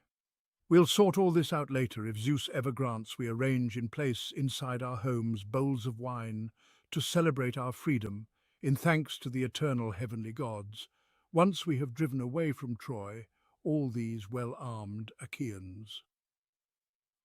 The two brothers, Hector and Paris, marched together through the city, determined to return to the battlefield and rejoin the fight. As they walked, the sound of battle grew louder, the clash of swords and the cries of men echoing through the streets. The Trojans, seeing Hector and Paris return, were filled with renewed vigour, rallying around their leaders as they prepared to face the Achaeans once more. Hector, with his shining helmet and commanding presence, led the charge as they reached the front lines. The Trojans fought fiercely, inspired by Hector's bravery and the knowledge that their city and families depended on their strength. Paris, though often criticised for his reluctance, fought with determination, proving himself a capable warrior beside his brother. As the sun began to set, casting long shadows over the battlefield, the fighting reached a fever pitch. Both sides were locked in a brutal struggle, with neither willing to give an inch. The ground was littered with the bodies of the fallen, and the air was thick with the smell of blood and sweat. Hector, always at the forefront of the battle, fought tirelessly, cutting down Achaean warriors with every swing of his sword. His thoughts drifted back to Andromache and Astyanax, the family he had left behind, and he fought with even greater resolve, knowing that he was their only hope for safety. The Achaeans, seeing the ferocity of the Trojan defence, knew they were facing a formidable foe. They pressed harder, determined to breach the walls of Troy. But Hector and his men held their ground, refusing to let the enemy advance. As the day wore on, the battle began to slow, with both sides exhausted from the relentless fighting. The Achaeans, realizing they could not break through the Trojan defences, began to retreat, pulling back to their ships to regroup for the next day's assault. Hector, though weary from the day's battle, stood tall among his men, his presence alone enough to keep the Trojans from despair. He knew the war was far from over, but for now they had held the Achaeans at bay. As night fell over the plains of Troy, the Trojans returned to their city, their spirits lifted by the day's success. Hector walked through the gates of Troy, his heart heavy with the knowledge that the war would continue, but he took solace in the fact that for one more day his city was safe. Upon returning home, Hector was greeted by Andromache, who had been anxiously awaiting his return. She embraced him, her relief evident in her eyes, though her worry for the future remained. Hector held her close, his thoughts filled with the uncertainties that lay ahead. The city of Troy settled into a tense silence as night enveloped the land. The Trojans knew that the next day would bring more bloodshed, more loss, but they also knew that they had Hector to lead them, to inspire them with his courage and determination. As Hector lay down to rest, his thoughts turned once again to the gods. He prayed that they would watch over his family, that they would grant him the strength to continue fighting, and that somehow Troy might be spared from the destruction that seemed inevitable. The night passed slowly, the quiet broken only by the distant sounds of the Achaeans preparing for the next day's battle. Hector slept fitfully, his dreams filled with visions of the war, of the fate that awaited him and his city. When dawn broke, Hector rose from his bed, his resolve unshaken. He donned his armour, the weight of it a familiar comfort, and prepared to face whatever the day would bring. He kissed Andromache and Astyanax, knowing that each farewell could be his last. As he walked through the city once more, the people of Troy looked to him with hope, placing their trust in his leadership. Hector knew that the burden of their expectations was heavy, but he carried it with pride, determined to protect his home until the very end. The day's battle began much as the previous one had, with the Achaeans launching a fierce assault on the walls of Troy. Hector led his men into the fray, his sword flashing as he cut down his enemies with precision and skill. The Trojans, inspired by his bravery, fought with renewed vigour, pushing back against the Achaeans with all their might. As the battle raged on, Hector's thoughts remained focused on his duty, on the lives that depended on his success. He knew that the fate of Troy was uncertain, that the gods could change the course of the war at any moment, but he refused to let that fear deter him. The day wore on, the sun climbing higher in the sky, and still the battle showed no sign of abating. Both sides suffered heavy losses, the ground littered with the fallen, but neither was willing to retreat. Hector's strength, though formidable, began to wane under the relentless onslaught, but his spirit remained unbroken. In the midst of the chaos, Hector caught sight of Ajax, the towering Achaean warrior, who was cutting a swathe through the Trojan ranks. The two locked eyes across the battlefield, and without hesitation, Hector charged towards him, determined to stop the Achaeans' advance. The clash between them was titanic, with neither giving an inch as they traded blows, their swords ringing out with each strike. The battle between Hector and Ajax raged on, both warriors fighting with a skill and ferocity that awed those around them. But as the sun began to set, casting long shadows across the battlefield, it became clear that neither could gain the upper hand. Exhausted and blooded, they were eventually forced to break off their duel, retreating to their respective sides as the day drew to a close. As the fighting subsided, both sides withdrew, carrying their wounded and their dead back to their camps.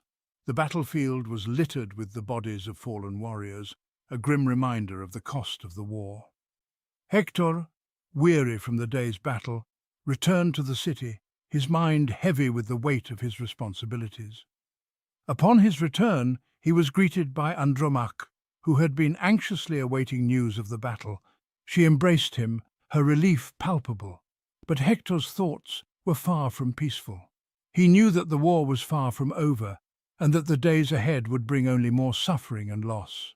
He took comfort in the presence of his wife and son. But even as he held them close, he could not shake the feeling that his time with them was running out. That night, as Troy lay in a tense silence, Hector met with the Trojan elders, discussing their next move.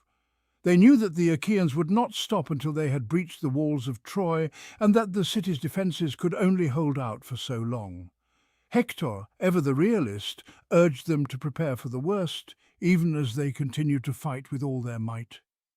The elders listened to Hector's words with heavy hearts, knowing that their city's fate was sealed. But they also knew that they could not surrender, that they must fight to the very end, for their families, for their honour, and for the memory of those who had already fallen. With grim determination they agreed to Hector's plan, vowing to defend Troy to their last breath. As the meeting ended and the elders dispersed, as the war between the Trojans and Achaeans continued to rage, both sides clashed fiercely between the Simois and Xanthus rivers. Ajax, son of Telamon, was the first to break through the ranks of the Trojans, creating space for his comrades by striking down Acamas, the brave son of Eucerus, with a deadly blow to the head. Near him, Diomedes, known for his war cries, found his target in Axylus, the wealthy son of Teuthras, who had been loved by many for his hospitality. But none of those he had entertained stood before him now to protect him from death, and Diomedes killed both Axylus and his charioteer, Calesius, sending them to the underworld. Euryalus, driven by the fury of battle, charged at Aesopus and Pedasus, the twin sons of the nymph Abarbarea and noble Bucolion, slaughtering them both and stripping them of their armour. Fierce warrior Polypoetes struck down Astyalus, while Odysseus with deadly precision killed Pidites from Percote. The carnage continued as Teucer slaughtered Lord Aretaion, and Antilochus, son of Nestor, killed Ableros with his glittering spear. Agamemnon, the king of men, showed no mercy as he killed Elatus, who lived near the banks of the fair-flowing Satneoes river, while heroic Lytus knocked down Phylacus as he tried to flee, and Eurypylus slaughtered Melanthus. Amidst the chaos, Menelaus captured Adrestus, who had been thrown from his chariot when his horses panicked and bolted across the plain. Adrestus, desperate to save his life, clutched Menelaus's knees and pleaded, "Take me alive, son of Atreus! You'll get a good ransom. My father is a wealthy man, owns lots of things, bronze, silver, well-worked iron, so he'll give you a splendid ransom if he learns I'm by Achaean ships alive." Moved by Adrestus's plea, Menelaus was about to hand him over to his attendant when Agamemnon came running up, sharply criticizing his brother. "Menelaus, you soft-hearted man, why are you sparing men's lives like this? In your own home, Trojans treated you exceptionally well, did they not? So don't let any one of them evade a terrible destruction at our hands, not even the young child still carried in his mother's belly. Let no one escape. Let everyone in Troy be slaughtered, without pity, without leaving any trace." With these harsh words, Agamemnon changed Menelaus's mind. Menelaus shoved Adrestus away, and Agamemnon swiftly speared him in the side, ending his life. The Achaeans, inspired by Nestor's call to focus on killing rather than looting, would have continued their relentless assault if not for Helenus, son of Priam, who urged Hector and Aeneas to rally the Trojans and prepare to make a stand before the city gates. Helenus spoke urgently to them. "Aeneas, Hector, among Trojans and Lycians, the main weight falls particularly on you, for you are, in all attacks, the best at fighting, at strategy. Make a stand right here. Rally the men before the city gates. Move around through the entire army before men run and fall into their women's arms. How that would make our enemies rejoice. Then, once you've restored the spirits in all our ranks, we'll stand right here and fight the Danaans, no matter how hard pressed. For then, we'll have no other option. And you, Hector, go into the city. Speak to our mother, yours and mine. Tell her to assemble the old women at the temple of bright-eyed Athena on the city heights. She should take the key, open the doors of the sacred building, then place in the lap of the goddess there, fair-haired Athena, the garment she thinks loveliest, the greatest in the palace, the one she likes far above the others. Tell her to promise Athena she'll give 12 heifers in a temple sacrifice, yearlings as yet untouched by any goad, if she will pity Troy, pity the wives and Trojan children, if she will keep Tydeus' son away from sacred Iliad, that fierce spearman, that mighty warrior who makes men afraid. In my opinion, the most powerful of all Achaeans. We didn't fear Achilles, chief of men, like this, although they say a goddess was his mother, but this man's fighting rage has no equal. We can't match his power." Hector, convinced by Helenus' advice, leaped down from his chariot, clutching his weapons. Brandishing 2 sharp spears, he moved through all the army, urging men to fight, rousing their spirits for the brutal fight ahead. He shouted to the Trojans, "You proud Trojans, wide-renowned allies, friends, be men, summon up your fighting strength, while I go to Troy in person to instruct the old men of the council and our wives to pray to the gods and promise sacrifice." With these words, Hector of the shining helmet moved away. As he made his way through the city, he encountered Glaucus and Diomedes. They approached each other cautiously, ready for battle. Diomedes, expert in war cries, was the first to speak. "Who are you, my dear man, among mortal men? For I've never clapped eyes on you before in those fights where men win glory. But now you've stepped out well beyond the ranks, showing more courage here than anyone, standing up to my long-shadowed spear. Men who face me end up with grieving parents. If you're one of the immortal gods come down from heaven, I won't fight you." Even mighty Lycurgus, son of Dryas, did not live long once he started battling heavenly gods. "But if you're a mortal man, someone who eats earth's fruit, come closer to me so you can meet your death more quickly." Glaucus replied, "Son of Tydeus, great-hearted Diomedes, why ask me about my ancestry? Generations of men are like the leaves. In winter, winds blow them down to earth, but then, when spring season comes again, the budding wood grows more. And so with men, one generation grows, another dies away. But if you wish to learn about my family, so you're familiar with my lineage, well, many people know the details. There's a city in a part of Argos, land where horses breed. It's called Ephyra. There Sisyphus lived, craftiest man ever born. Sisyphus, Aeolus' son. He had a son, Glaucus, father of handsome Bellerophon. The gods made Bellerophon so beautiful and gave him the best qualities of men." As Glaucus recounted the story of his lineage, Diomedes listened attentively, realizing that they were bound by the ties of hospitality between their grandfathers.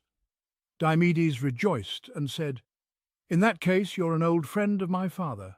For Oeneus once entertained Bellerophon, that worthy man, for 20 days at home. The two of them exchanged fine presents.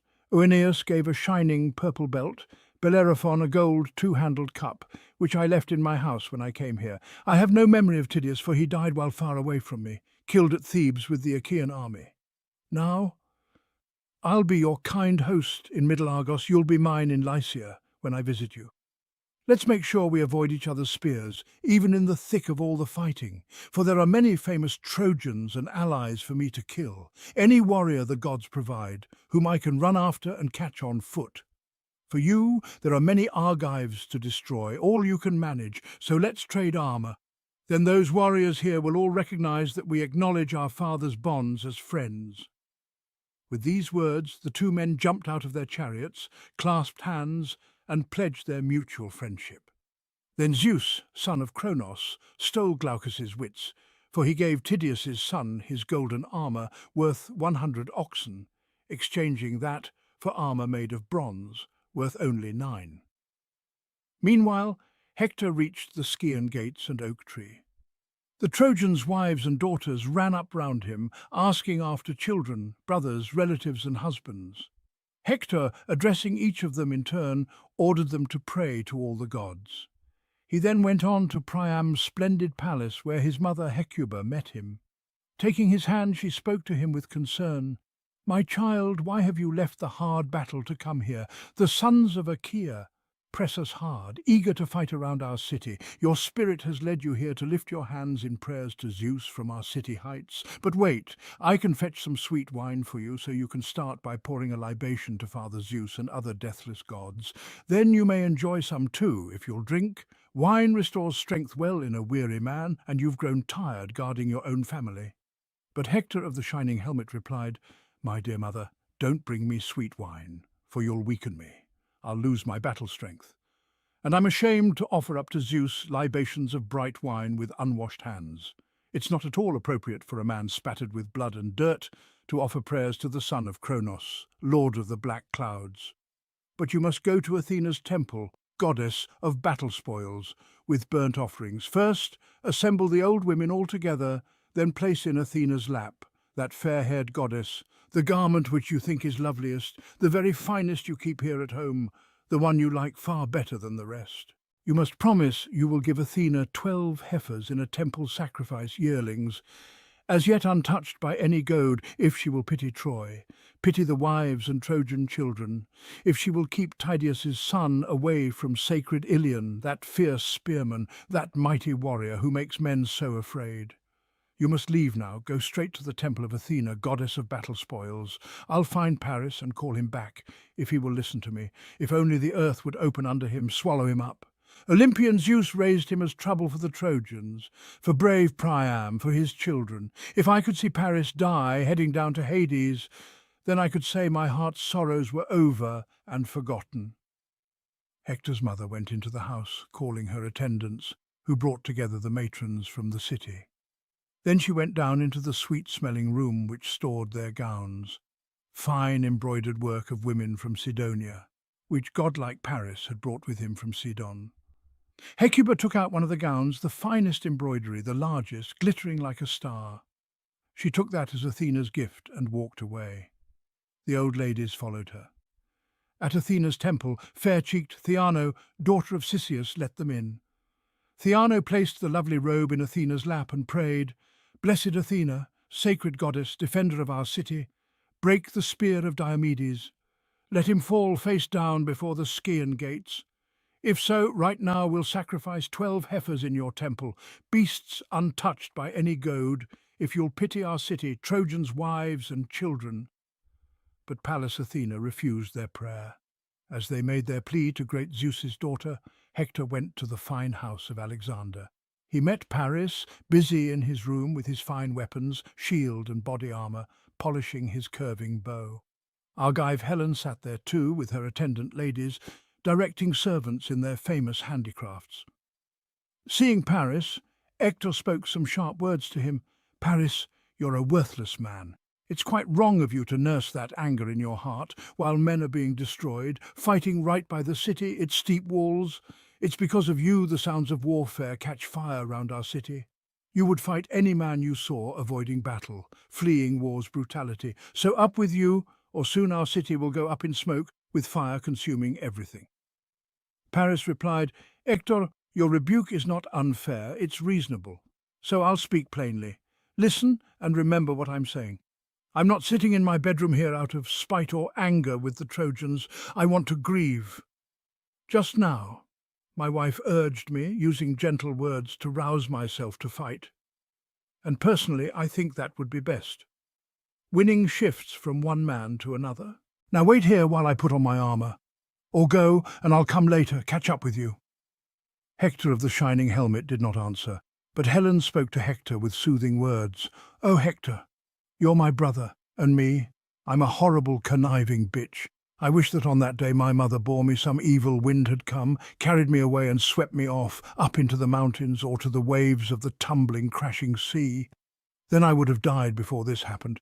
But since gods have ordained these evil things, I wish I'd been wife to a better man, someone sensitive to others' insults, with feeling for his many shameful acts. This husband of mine has no sense now and won't acquire any in the future. I expect he'll get from that what he deserves. But come in, sit on this chair, my brother, since this trouble really weighs upon your mind, all because I was a bitch. Because of that and Paris's folly, Zeus gives us an evil fate, so we may be subjects for men's songs in human generations yet to come. But Hector, ever focused on his duty, replied, "Don't ask me to sit down, Helen. You're kind, but you won't persuade me. For my heart's on fire to help Trojans who really miss me when I'm gone. But you must rouse Paris, and he should hurry so he can catch me here in the city. I'm going home to visit my dear wife and infant son, for I've no idea if I'll be coming back to them again or if the gods will kill me at Achaean hands." Saying this, Hector left.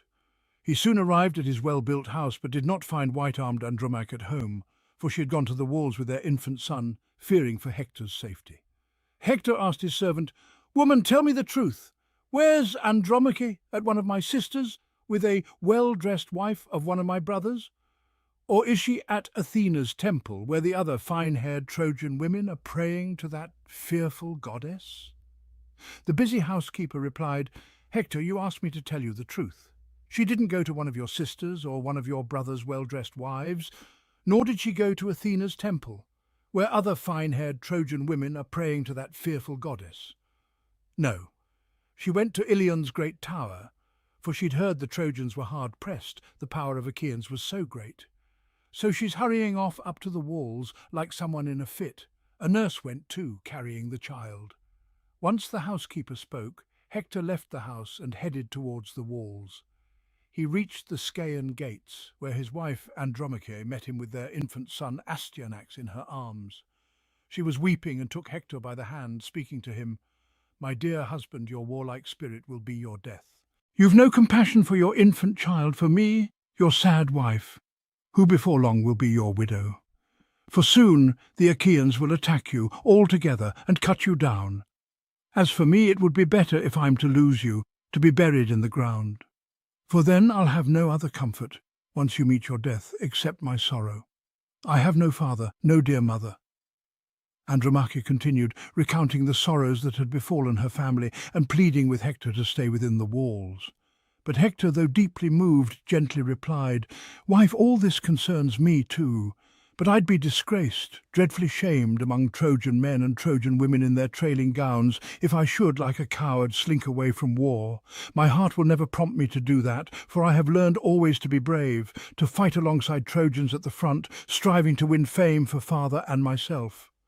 My heart and mind know well the day is coming when sacred Ilion will be destroyed, along with Priam of the fine ash spear and Priam's people. But what pains me most about these future sorrows is not so much the Trojans, Hecuba, or King Priam, or even my many noble brothers who'll fall down in the dust, slaughtered by their enemies. My pain focuses on you when one of those bronze-clad Achaeans leads you off in tears, ends your days of freedom. If then you come to Argos as a slave, working the loom for some other woman, fetching water from Hyperea or Mesais, against your will, forced by powerful fate, then someone seeing you as you weep may well say, 'That woman is Hector's wife. He was the finest warrior in battle of all horse-taming Trojans in that war when they fought for Troy.' Someone will say that, and it will bring still more grief to you, to be without a man like that to save you from days of servitude. May I lie dead, hidden deep under a burial mound before I hear about your screaming as you are dragged away." With these words, Hector stretched his hands out for his son. The boy immediately shrank back against the breast of the finely girdled nurse, crying out in terror at the sight of his father's bronze armour and horsehair plume nodding fearfully from his helmet top. Hector and Andromache both laughed at the child's fear. Hector removed his helmet, set it on the ground, and kissed his son. Then he prayed aloud, "Zeus, All you other gods, grant that this child, my son, may become like me, preeminent among the Trojans, as strong and brave as me. Grant that he may rule Troy with strength. May people someday say as he returns from war, this man is far better than his father. May he carry back bloody spoils from his slaughtered enemy, making his mother's heart rejoice. After this prayer, Hector placed his son back in Andromache's arms. She embraced the child, smiling through her tears. Observing her, Hector felt compassion and took her hand, saying, "My dearest wife, don't let your heart be sad on my account. No man will throw me down to Hades before my destined time. I tell you this, no one escapes his fate, not the coward nor the brave man from the moment of his birth. So you should go into the house, keep busy with your proper work, with your loom and wool, telling your servants to set about their tasks. War will be every man's concern, especially mine of all those who live in Troy." Having said this, Hector took his plumed helmet and departed. Andromache returned home, looking back often, crying bitterly as she went. She soon reached the spacious home of Hector, where her many servants mourned for Hector, even though he was still alive, believing he would not escape the battle fury of Achaean hands. Meanwhile, Paris, having donned his famous armour, hurried off to join Hector on the battlefield. He met Hector as he was leaving the city, and Paris spoke first. "My dear brother, you're in a hurry. I'm holding you back with my delay, not coming as quickly as you asked." Hector of the shining helmet replied, "Brother, no one could justly criticize your work in battle, for you fight bravely, but you deliberately hold yourself back and do not wish to fight. It pains my heart when I hear shameful things about you from Trojans who are suffering much distress because of you. But let's be on our way. We'll sort all this out later. If Zeus ever grants we arrange in place inside our homes bowls of wine to celebrate our freedom, in thanks to the eternal heavenly gods, once we have driven away from Troy all these well-armed Achaeans." With these words, Hector and Paris joined the fray, their spirits renewed, ready to face whatever fate awaited them. The battle raged on, with the warriors of Troy and Achaea locked in a deadly struggle, neither side willing to yield. But through it all, Hector remained steadfast, fighting with all his might to protect his city, his family, and his honour. Thus ended the sixth book of the Iliad. Thank you for joining us in exploring the heartfelt and intense moments of the Iliad Book 6. As we witness the heroism, love, and sorrow of Hector and those around him, we are reminded of the enduring power of these ancient stories. Be sure to stay tuned for more episodes as we continue to unravel the epic tale of the Trojan War. Don't forget to like, share, and subscribe to keep up with our latest content. Until next time, may the spirit of these legendary heroes inspire you.